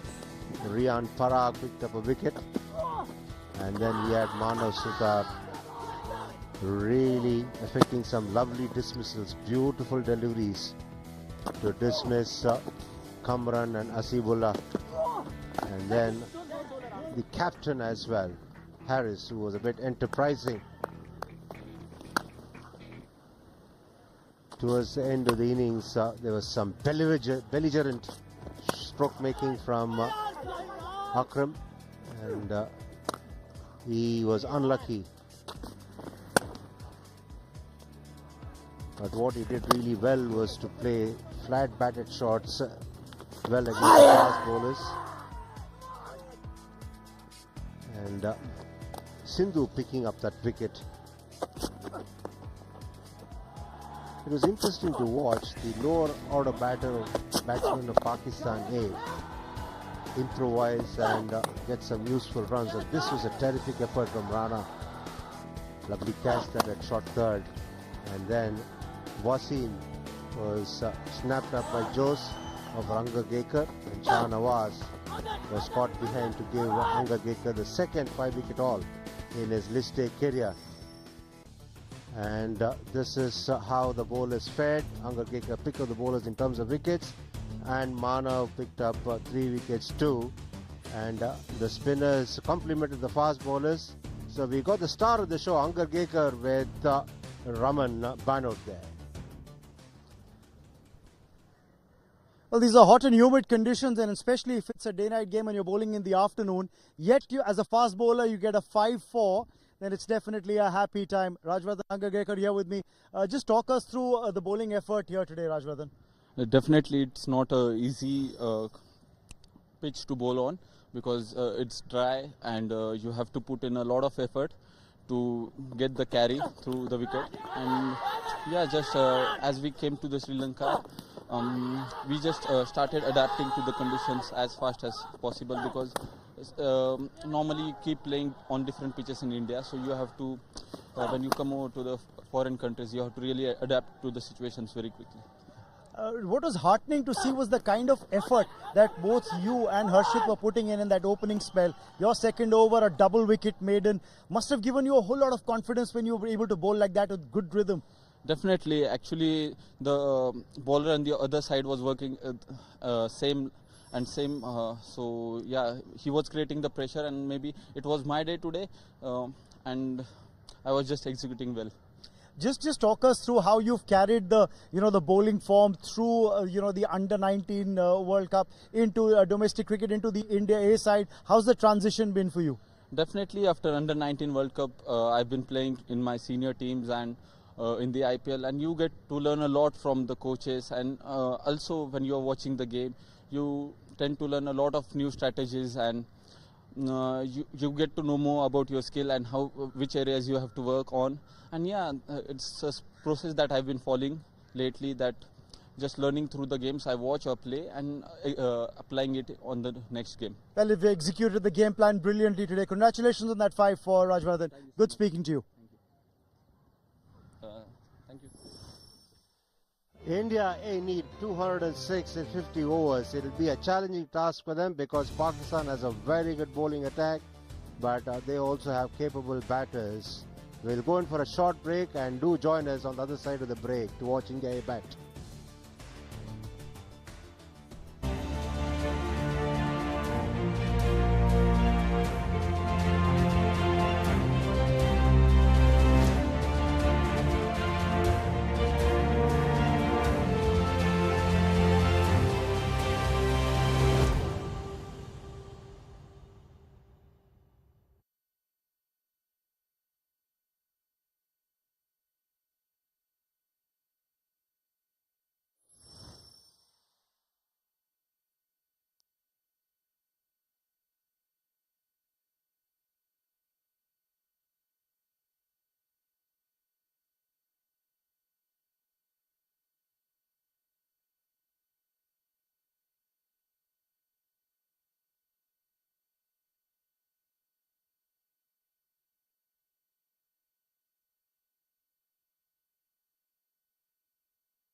Clear blue skies here in Colombo as we're witnessing match action in the ACC Men's Emerging Teams Asia Cup 2023.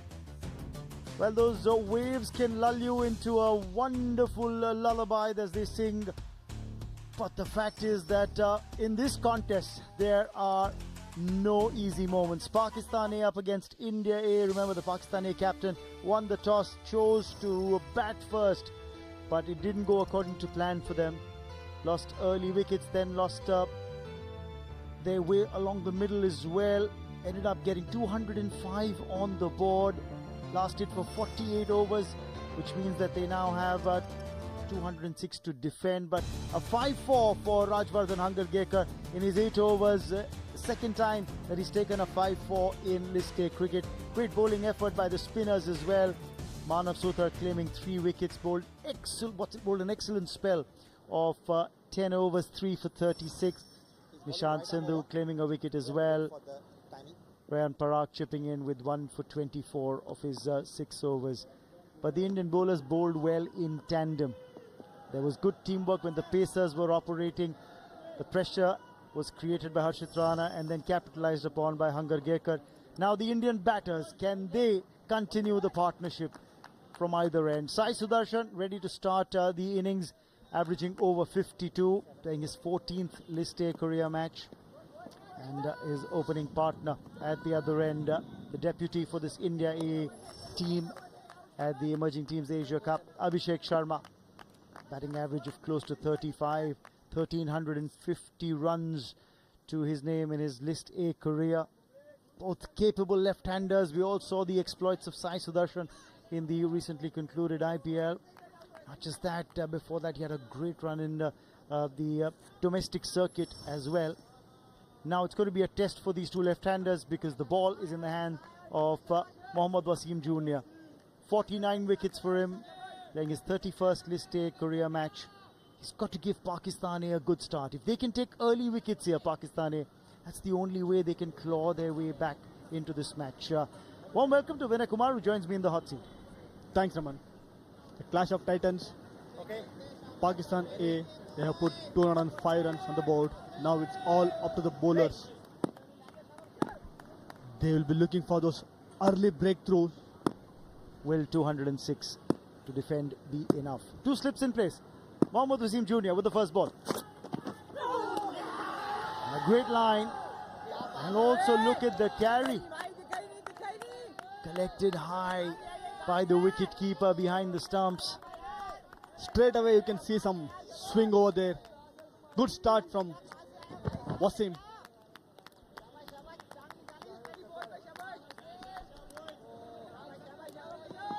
He has done pretty well from the last 2 encounters. Against Nepal he has got 4 wickets. Against UAE he got 1 wicket. Starting with 2 slips. Looking for some early breakthrough here. Going down leg. And did it graze the pad because the umpire has not signalled wide? It clipped something on the way through. That's the reason why the bowler was excited. The keeper adding to the chatter. If you notice from these 2 balls, first ball was out swinger for left-hander. This one was in swinger for left-hander. So it can move the ball both the ways. That's a very good quality to have as a fast bowler.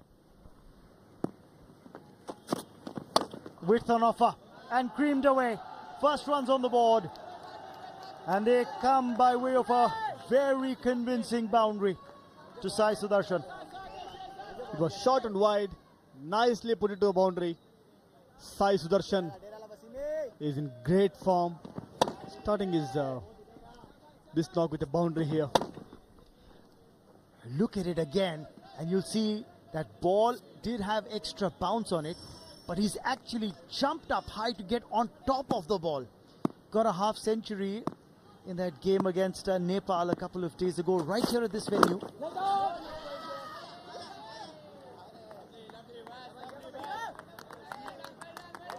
Look at that boundary that he struck a couple of deliveries ago. Now we talked about the bounce that Mohammad Wasim Jr.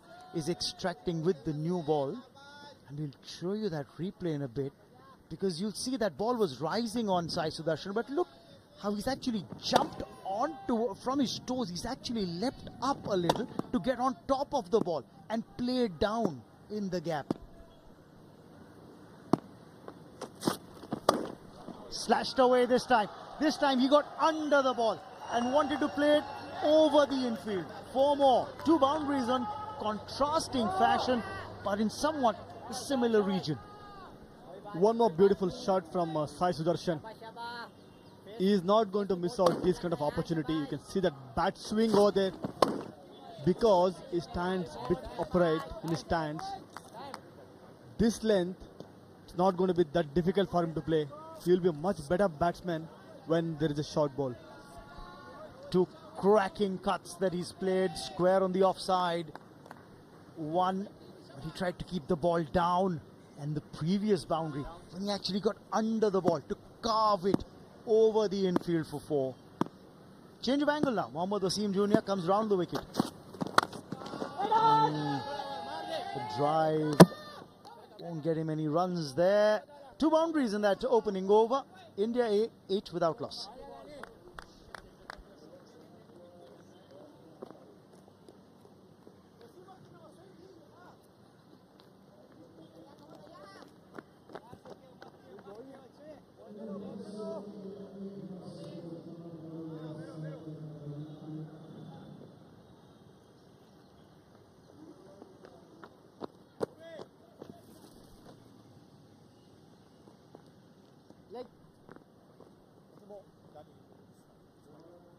Now, from the other end, it's Dahani who's going to come on and bowl. Bowling from the media end. He had a 5-4, remember, against Nepal. As Pakistan had beaten Nepal by 4 wickets, the A side of Pakistan. And he had a role to play. Picked up 5 wickets in that match. Mohammad Wasim Jr. had claimed 4 in that game. In this series, he has played 3 games, taken 5 wickets, economy 4.5. The best was 5 for 38. That is what he wants to repeat here. The 2 fast bowlers had carved through the Nepal batting lineup. But yeah, this ball's been blazed away through the covers for 4. Abhishek Sharma starts off in style. Exquisite shot here from Abhishek Sharma. It was bit full, found the gap. But what a start for both the batters, starting their mark with the boundary. That was exquisite. That one just literally raced to the fence for 4. No one dared move. What's the plan going to be for Dahani? Pulls the length back just a tad. The previous one was a little fuller. He was hoping for swing. After being creamed for 4, he's just pulled the length back. The last overs, 2 boundaries from Sai Sudarshan. First one was along the ground. Second one, he went over point. That line, that angle and that length is not going to trouble him much, because he's a very good back foot player. Yes, Sai Sudarshan, those 2 boundaries giving something to Mohammad Wasim Jr. to think about. Pitched up and driven again in the gap. It's going to be a long chase for the fielder, and he won't get there. 4 more for Abhishek Sharma. Another elegant cover drive from him. Excellent shot. This is his second boundary. Indian batters are dealing with boundaries. This was full. Not that great effort from Dahani. Looks like he's a loosener, but Abhishek Sharma already hit 2 boundaries here. 4 boundaries in this innings, and that's accounted for all the 16 runs that are there on the board. Punched away in the gap again. Well, he's just showing you that it's not just about the bat flow at times, it's just the push through the covers that can get you 4 as well. His third boundary in this over. Stupendous. Is just timing the ball nicely here. When you're going to get these kind of boundaries, so as a batter you'll be very happy, because I don't see any kind of spark the Pakistani bowlers till now. Now what's happened is that the Hanis switched to round the wicket, number 1. Number 2, they've taken a slip fielder out of that slip cordon. They had 2 slips earlier. Now just a wide-ish first slip, and they've got more protection in the cover region. And this time he can't find the gap towards backward point. There is more protection, as I said. But he's played some exquisite shots here, Abhishek Sharma, in this over. Started off with that beautiful cover drive for 4. Talking from Pakistan point of view, when you're defending 206 runs, you can't give these freebies. You have to be there from ball 1, hit those good areas, but these shots were amazing. Now the 2 things, first was a full flourish of the bat when he got 4. The second one was a check drive, and this was a push through the covers. So he's shown you all 3 variations through the offside. That one just cramped him for room there. 12 off that over, 20 for 2, 20 without loss after 2.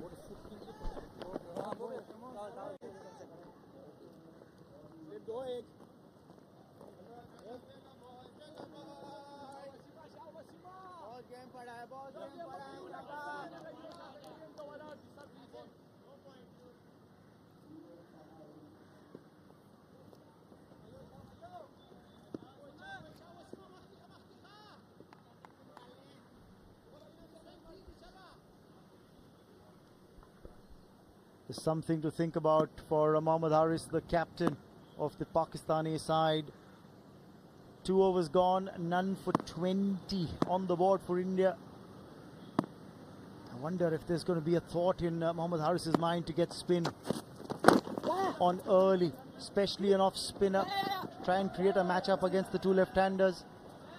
Nepal tried it, remember, a couple of days ago. It didn't work out for them. Well, Pakistani bowlers might be a bit better compared to Nepal spinners here. They have to have that thought, because both the left-handers, off spinner coming in will be very effective, especially the kind of shots that Sai Sudarshan played against Nepal when he got that unbeaten 58 of just 52 deliveries. And he just stepped on the gas later on as he progressed in his innings. Sai Sudarshan. Off cutter there, sliced away for a single.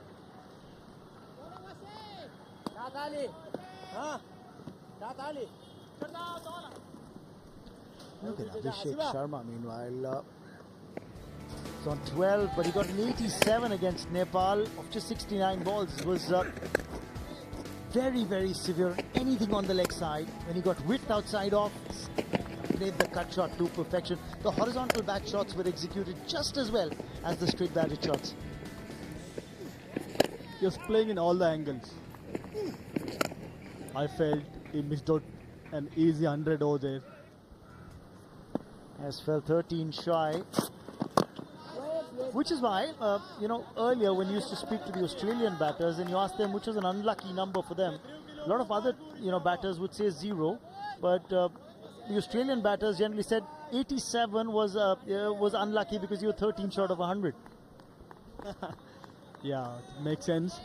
But here, as we are discussing about getting an off spinner in, Qasim Akram has taken 6 wickets the last game. So definitely the captain might be thinking in that way. Into the ground, really. That one rushed on to Abhishek Sharma, who wanted to play the pull. Never really got into position there. Well, both these batters are playing really well, especially in this competition. Just highlighting one more thing, the fact that Pakistan might have definitely got a better set of spinners. Qasim Akram picked a 6-4 in the previous match, so he may be pressed into the attack. Oh, struck well. but they've got more protection now in that arc on the offside. The sound of the willow makes you so happy. They're not looking to hit hard here, just trying to time it well. That is what helping both the batters to score those big runs. If you see the previous game, the way both the openers played, Sai Sudarshan got 58 not out, Abhishek Sharma got 87 runs. Look at that, they've got a fielder in a short cover, maybe just for that uppish drive in case that were to come about. Fuller length delivery doesn't yield any runs. 3 gone, 23 without loss.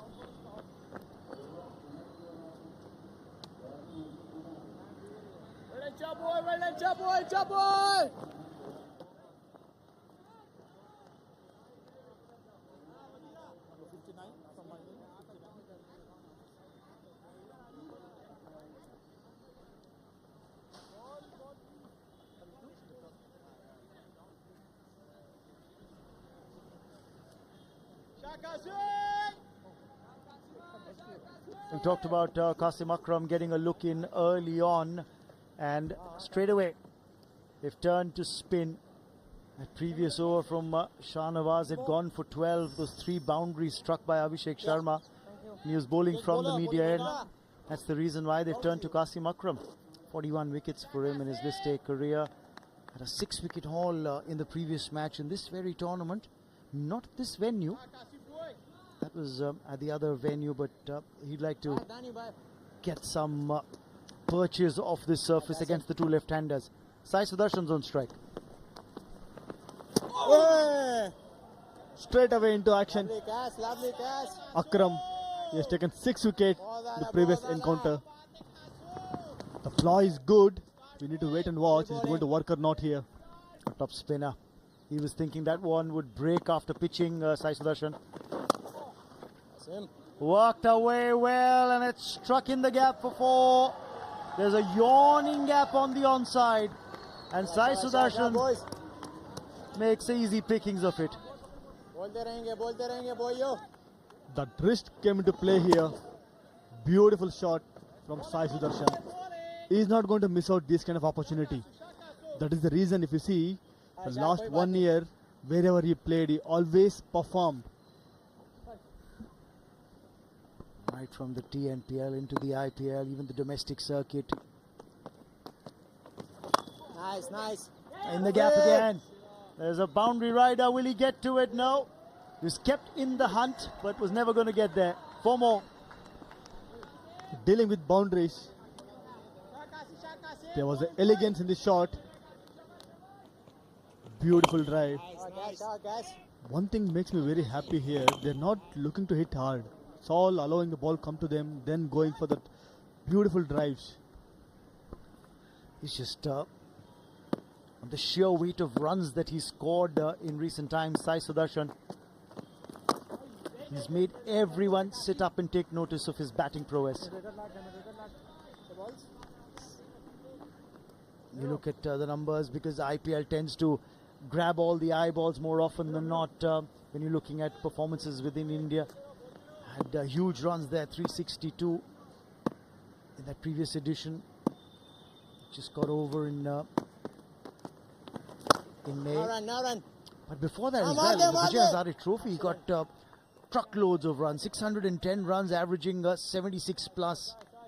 And again in the domestic circuit in the Ranji Trophy, had a handy couple of knocks, got 200s and a 50 as well. But those are his IPL numbers. Look at that, 3 half centuries, including that 96 in the final that he got.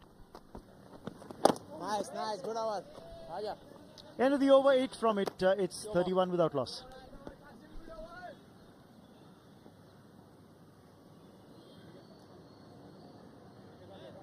Shabash.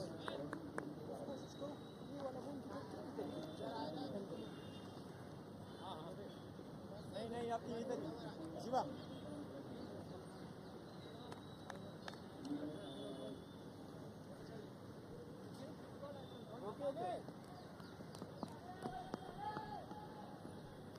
changing bowling right arm over.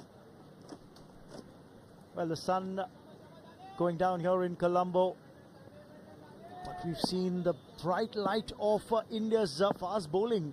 A youngster, Rajvardhan Hangargekar, take a 5-4 earlier this evening. How close was that? Shahnawaz appealing for a leg before.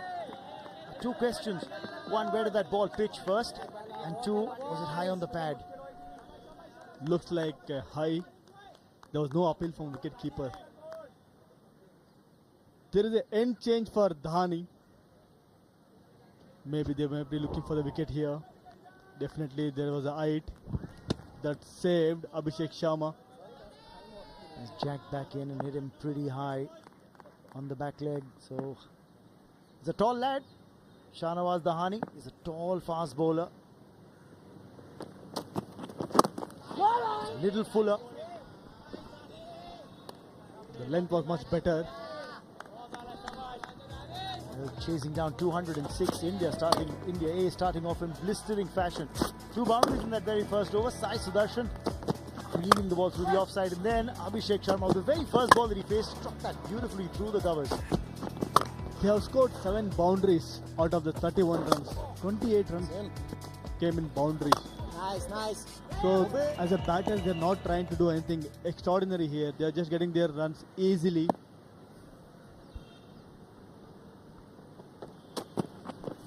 Just get a feeling there's so much talent in this India A lineup. The players who are getting a chance in the 11, and there are a few who haven't found a place in the 11, but could pretty much force their way in whenever they get an opportunity. Someone like a Prabh Simran hasn't got a look in this tournament, despite being part of the squad. If you see in the India A squad, Riyan Parag haven't batted, Ishant Sindhu haven't batted, Hangargekar can bat, Harshit Rana scored big 100 in Duleep Trophy. So they haven't got any chance to showcase their batting talent. Well, it's a double-edged sword. You could also say that because they haven't had a chance to get a bat in this tournament, who knows, when it gets into a crunch match, maybe that's when they could be put under pressure. But Nick and Joes had a good knock-in a couple of matches ago when he got a handy 40 plus against UAE's A side and stitched together a good partnership with the captain Yash Dole, who's also scored a century in this tournament, got an unbeaten 108. But I'm talking about a couple of other players who haven't got a look in. Someone like a Prabh Simran, who had a very good domestic season, scored runs for Punjab in the Ranji Trophy, got a double 100 there, got 100 in one of the innings, a decent set of outings in the IPL as well. And even then, he had a handy set of things. Definitely you need to feel for the players, but they'll be working really hard in the nets. The best part I want to mention here, even though in the innings break they'll be putting the hard yards, they'll be running around, they will be taking those catches, working hard in the nets. Whenever they get the opportunity, they'll be ready. So nowadays there is no excuse. You have to, whenever you get the opportunity, you have to come and deliver for the team. There's a quality keeper in Dhruv Jurel we'll be talking about. He's got the look in ahead. He's done well as Dhruv Jurel behind the stumps. And also these two openers doing a great job. 5 gone, 32 without loss.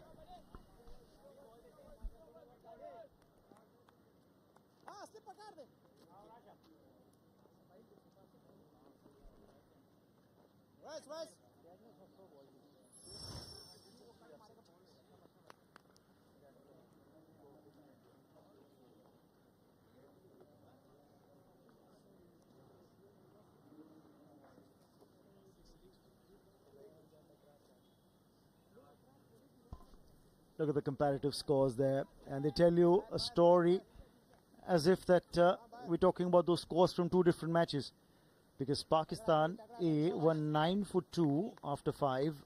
India A in reply are 32 without loss. Nice. Pakistani A bowlers, they had to pull up their socks. Till now, they were not that effective compared to India A bowlers. So the aggression was missing. What? In the air, just short of that fielder at extra cover. Good fielding over there. Easily stopped that extra run. Bit uppish he played. It was lucky that ball didn't carry to the fielder. Qasim Akram has taken 6 wickets against UAE the previous encounter. So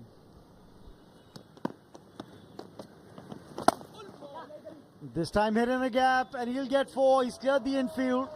Sai Sudarshan plays it along the carpet for 4. both the shots were similar. If you see Abhishek Sharma and Sai Sudarshan was leaning forward to hit the drive. So that is the reason he got that boundary easily. Same way Abhishek Sharma was a bit uppish, he didn't stretch that much. That was the reason ball went in the air. He's actually reaching for the ball, Abhishek Sharma, while he felt that Sai Sudarshan just waited on the ball a little, and that's why he was able to play it along the ground for 4. Nice, good bowling. Qasim Akram pushing the next delivery through quicker. Typical reply from a bowler. Nobody likes to be hit for 4. Come on, boys. Qasim Akram captained the Pakistan under-19 side in that World Cup in 2022. 5 wickets and a century in a match. The only player in youth ODIs to have done that. And of course we talked about his 6-wicket haul in that previous game against UAE's A side. Good bowling. This time he preferred to go full, not trying to turn the ball away for left-hander, keeping it tight and bit T20 bowling we can see here. Got a 48 as well while batting. Qasim Akram today. So he's given his bowler something to bowl at. 6 gone, 37 without loss.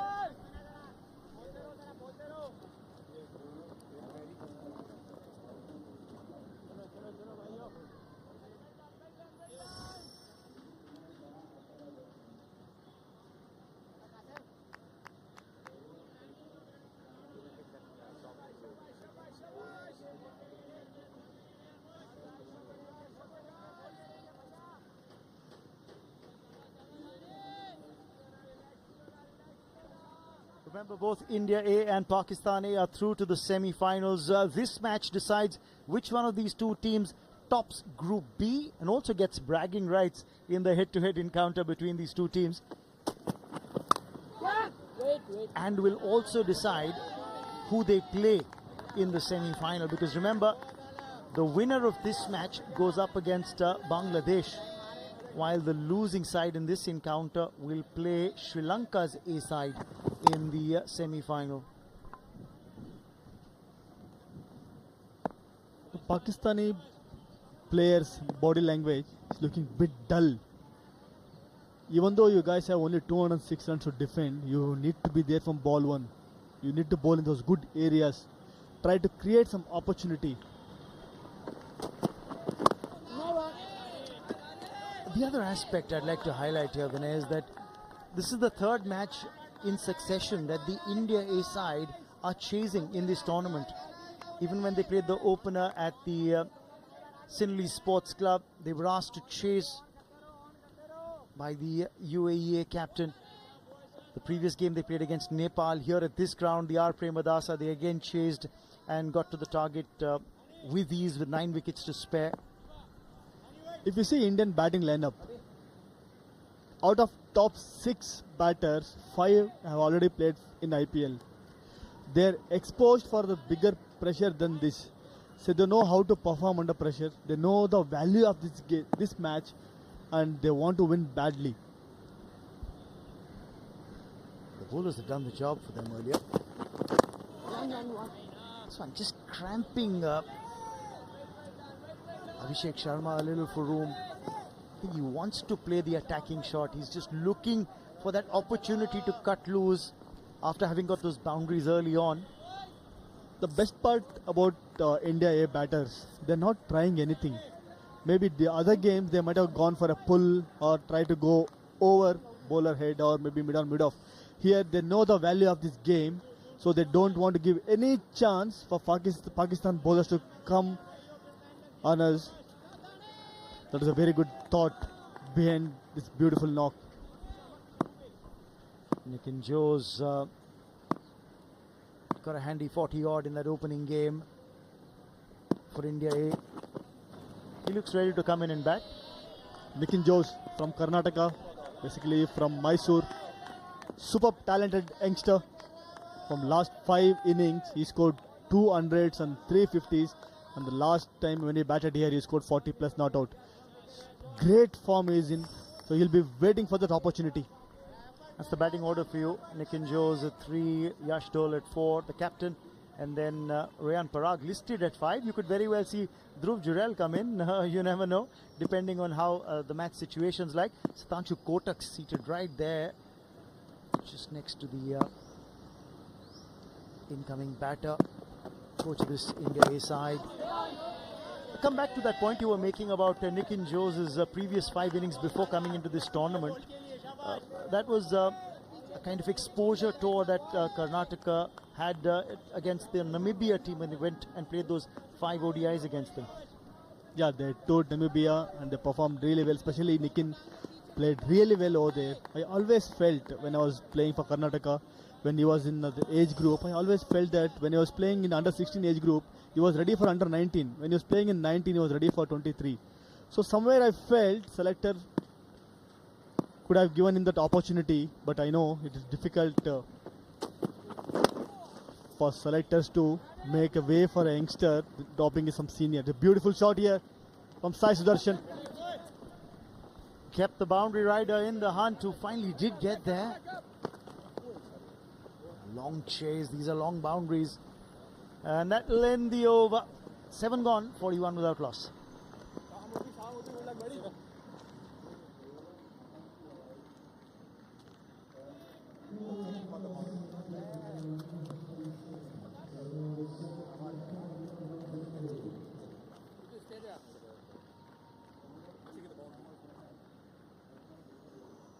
Slip पकड़ ले slip पकड़ ले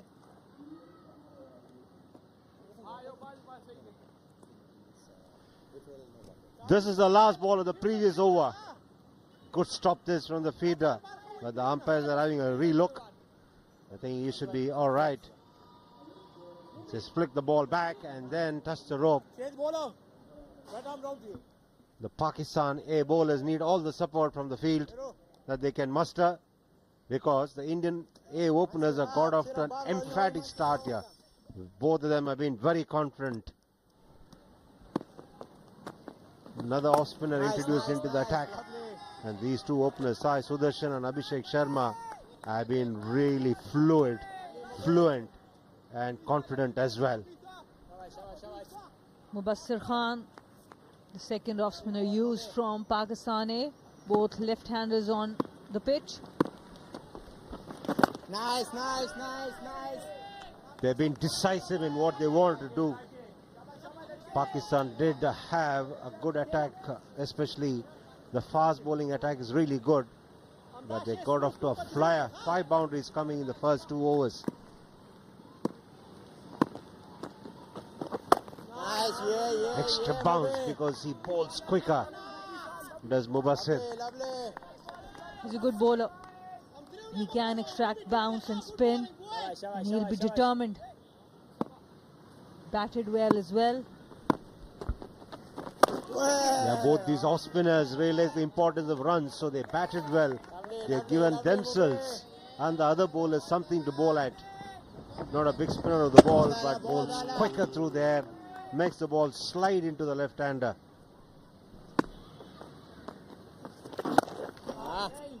Worked away on the onset. This is what he's really good at against the spinners. He will maneuver the ball on both sides of the wicket and pick up runs, and he's extremely quick between the wickets. Sai Sudarshan.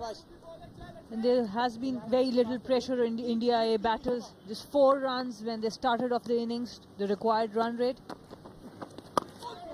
which is now down to 3.89. That's over after 8, 42 for naught.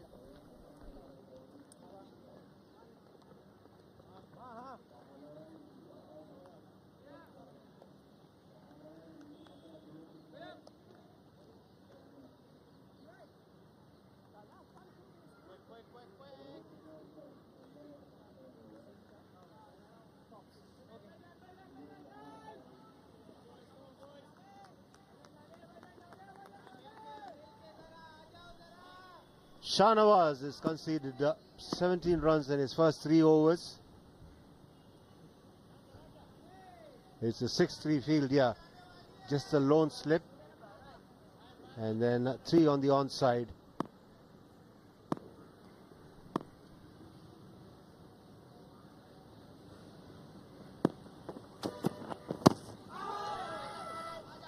Looking to play through the offside of Sai Sudarshan.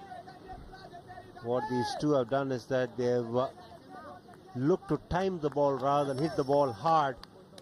And this is the groupings for the Asia Cup 2023. India, Pakistan, Nepal in Group A. Sri Lanka, Bangladesh, Afghanistan. And the top 2 teams will qualify from each group for the Super 4. Asia Cup, to remind you, will be co-hosted by Sri Lanka and Pakistan.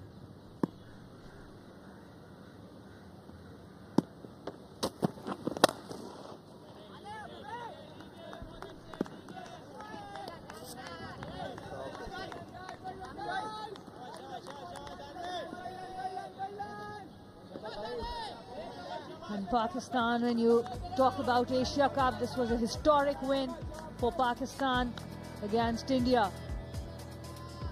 Both these teams have got good head-to-head against each other, especially in Asia Cup.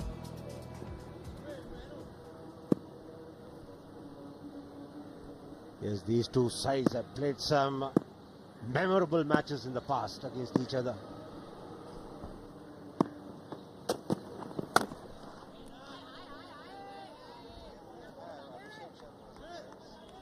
And Shahnawaz Dhani has come back strongly. The first over went for 12 runs. After that, he has come back better from the other end. But there are not enough runs on the board for Pakistan A to give away runs.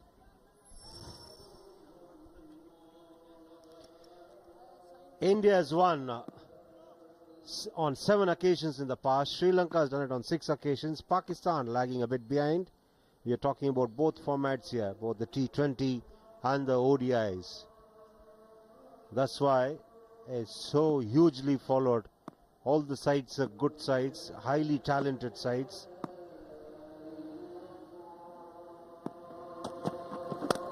And they're crowd pullers. They provide a lot of entertainment. Abhishek Sharma is batting on 27 and Sudarshan 27, Abhishek Sharma on 15. But he's been brilliant. If anybody were to doubt about the benefits of IPL, their doubts must be dispelled. Because he gets to play quick bowlers, he's made it look so easy against these fast bowlers of the Pakistani A side. That's the kind of experience you get, that's the kind of confidence you get when you play with the best and against the best in the IPL.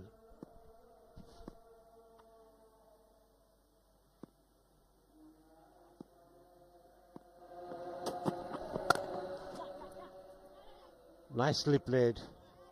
And that also goes for Sudarshan, who's batting on 28. He's also been playing very close to his body through the line.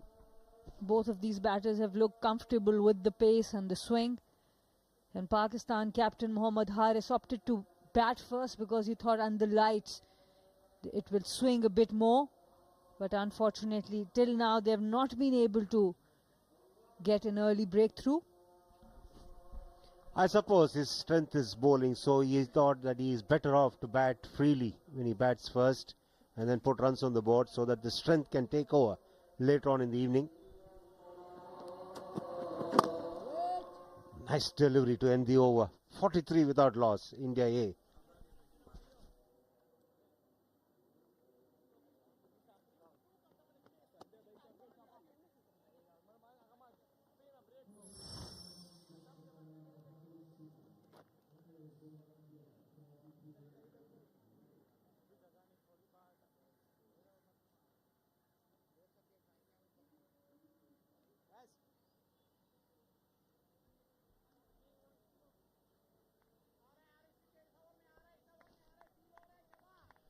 The India A innings started with a flurry of boundaries. 5 boundaries coming over the first 2 overs. and after that there's been a little bit of a lull. Pakistan pulling things back. Nice, nice. Yes, The main difference between the two sides at this point are the wickets. Pakistan were 35 for 2. Two main batters back in the dugout, while India 43 for naught.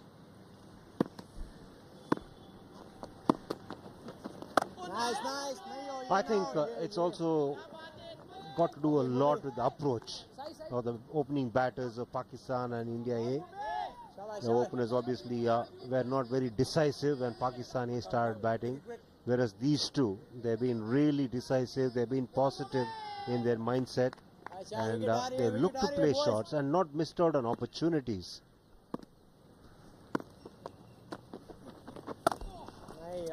And it has been a combination of bad bowling as well. Yes, they have looked to score, but they have been given bad bowling regularly, whether it's the fast bowlers or spinners. When Pakistan batters were there, the Indian bowling was very, very disciplined. Yeah, that's another example of how severe the Indian openers have been with regard to loose deliveries. Sai Sudarshan, the moment he gauged it was slightly short, was onto it in a flash. Good running this. I was remarking about his ability to run quick between the wickets. It's not about being quick, it's also about being able to judge quickly. That's a critical factor. And that's the run you're talking about. The moment it hit the bat, there was a clear call. And clarity is so important in cricket. It's a fraction of a second you have to make a decision. Abhishek Sharma making it look really easy there. Whereas Sai Sudarshan is being fluent. Different styles of players, these two. Last ball of the first power play coming up. Goes over the top and it eludes the fielder at mid-off. That'll go to a boundary and that'll also bring up the 50 of the India A innings.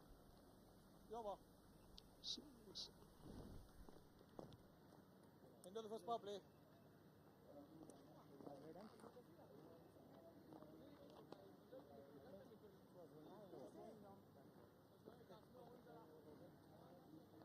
Start from the six. No.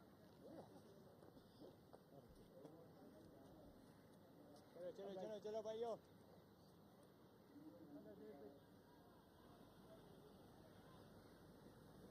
दानी इधर आया करो दानी. The first power play has been completed. India A 52 without loss. It's been solid, confident and emphatic from these two. Sai Sudarshan and Abhishek. They walked out to bat with India A needing to score 206 to win this game. That was the target set by Pakistan A. And both of them are confident youngsters. And Sai Sudarshan got nicely on top of it. And this one played deliberately over the infield. And look at the fluency and the grace. All class from Abhishek Sharma. That was the best of the lot. And the spinners, whenever they track it short, both of them have been quick to latch onto it. And taking a big stride forward is Sai Sudarshan against the spinners as well. Very severe against anything loose. And this one, creating an opportunity. Taking a bit of risk, but he pulls it off. And the difference has been the lines in which Pakistan bowlers and Indian bowlers have bowled. When we see all these boundaries, they're all outside off. And then again stealing a single, we talk about running between the wickets. So on this pitch, the moment you give some width, some room to play with, it's easier to score runs.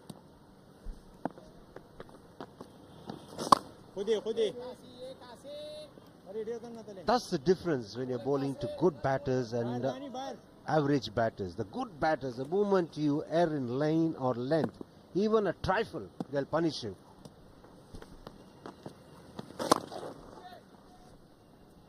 Very, very smooth and exquisite has been Abhishek Sharma. He's batting just on 20, but he's not been restless as he normally is. In all the matches that India A has played, they have chased it very comfortably. There have been no wickets going down in regular intervals. And that's important, how you win games. That's because both these openers have been in good nick and they've provided solid foundation. Of course, they've not been really challenged as well. And this is the first time they got to chase in excess of 200. And the consistency. They both have been opening in all games that India A has played.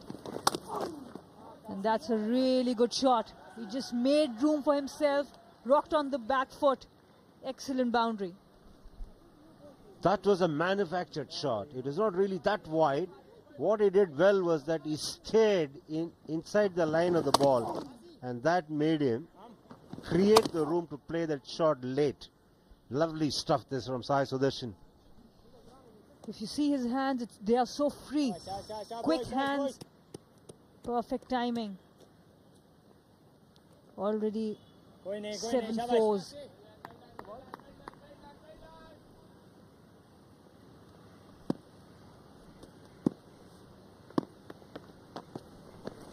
Nice, Pari. 24 dot balls has been played out by Sai Sudarshan, but because he survived those good deliveries, he could get those 7 boundaries. End of the over, 58 without loss, India A.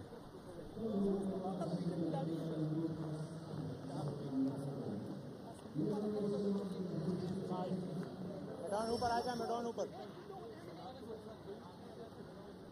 काम slip में है madam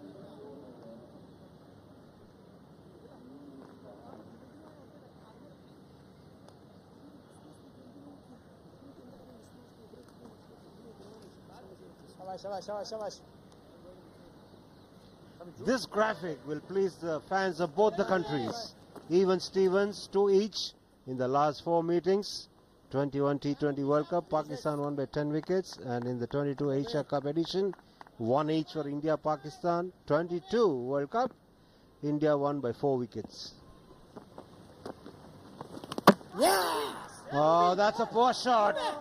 Looking to drag it from outside the off stump, drags it back only to stumps, and that's the end of Abhishek Sharma.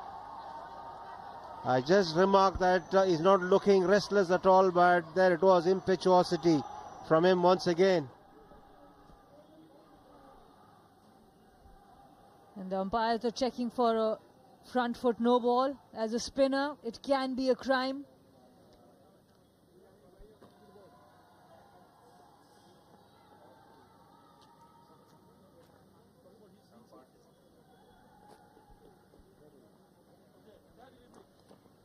It seems like a fair delivery. First breakthrough for Pakistan A. And it is Mubassir Khan, the off spinner.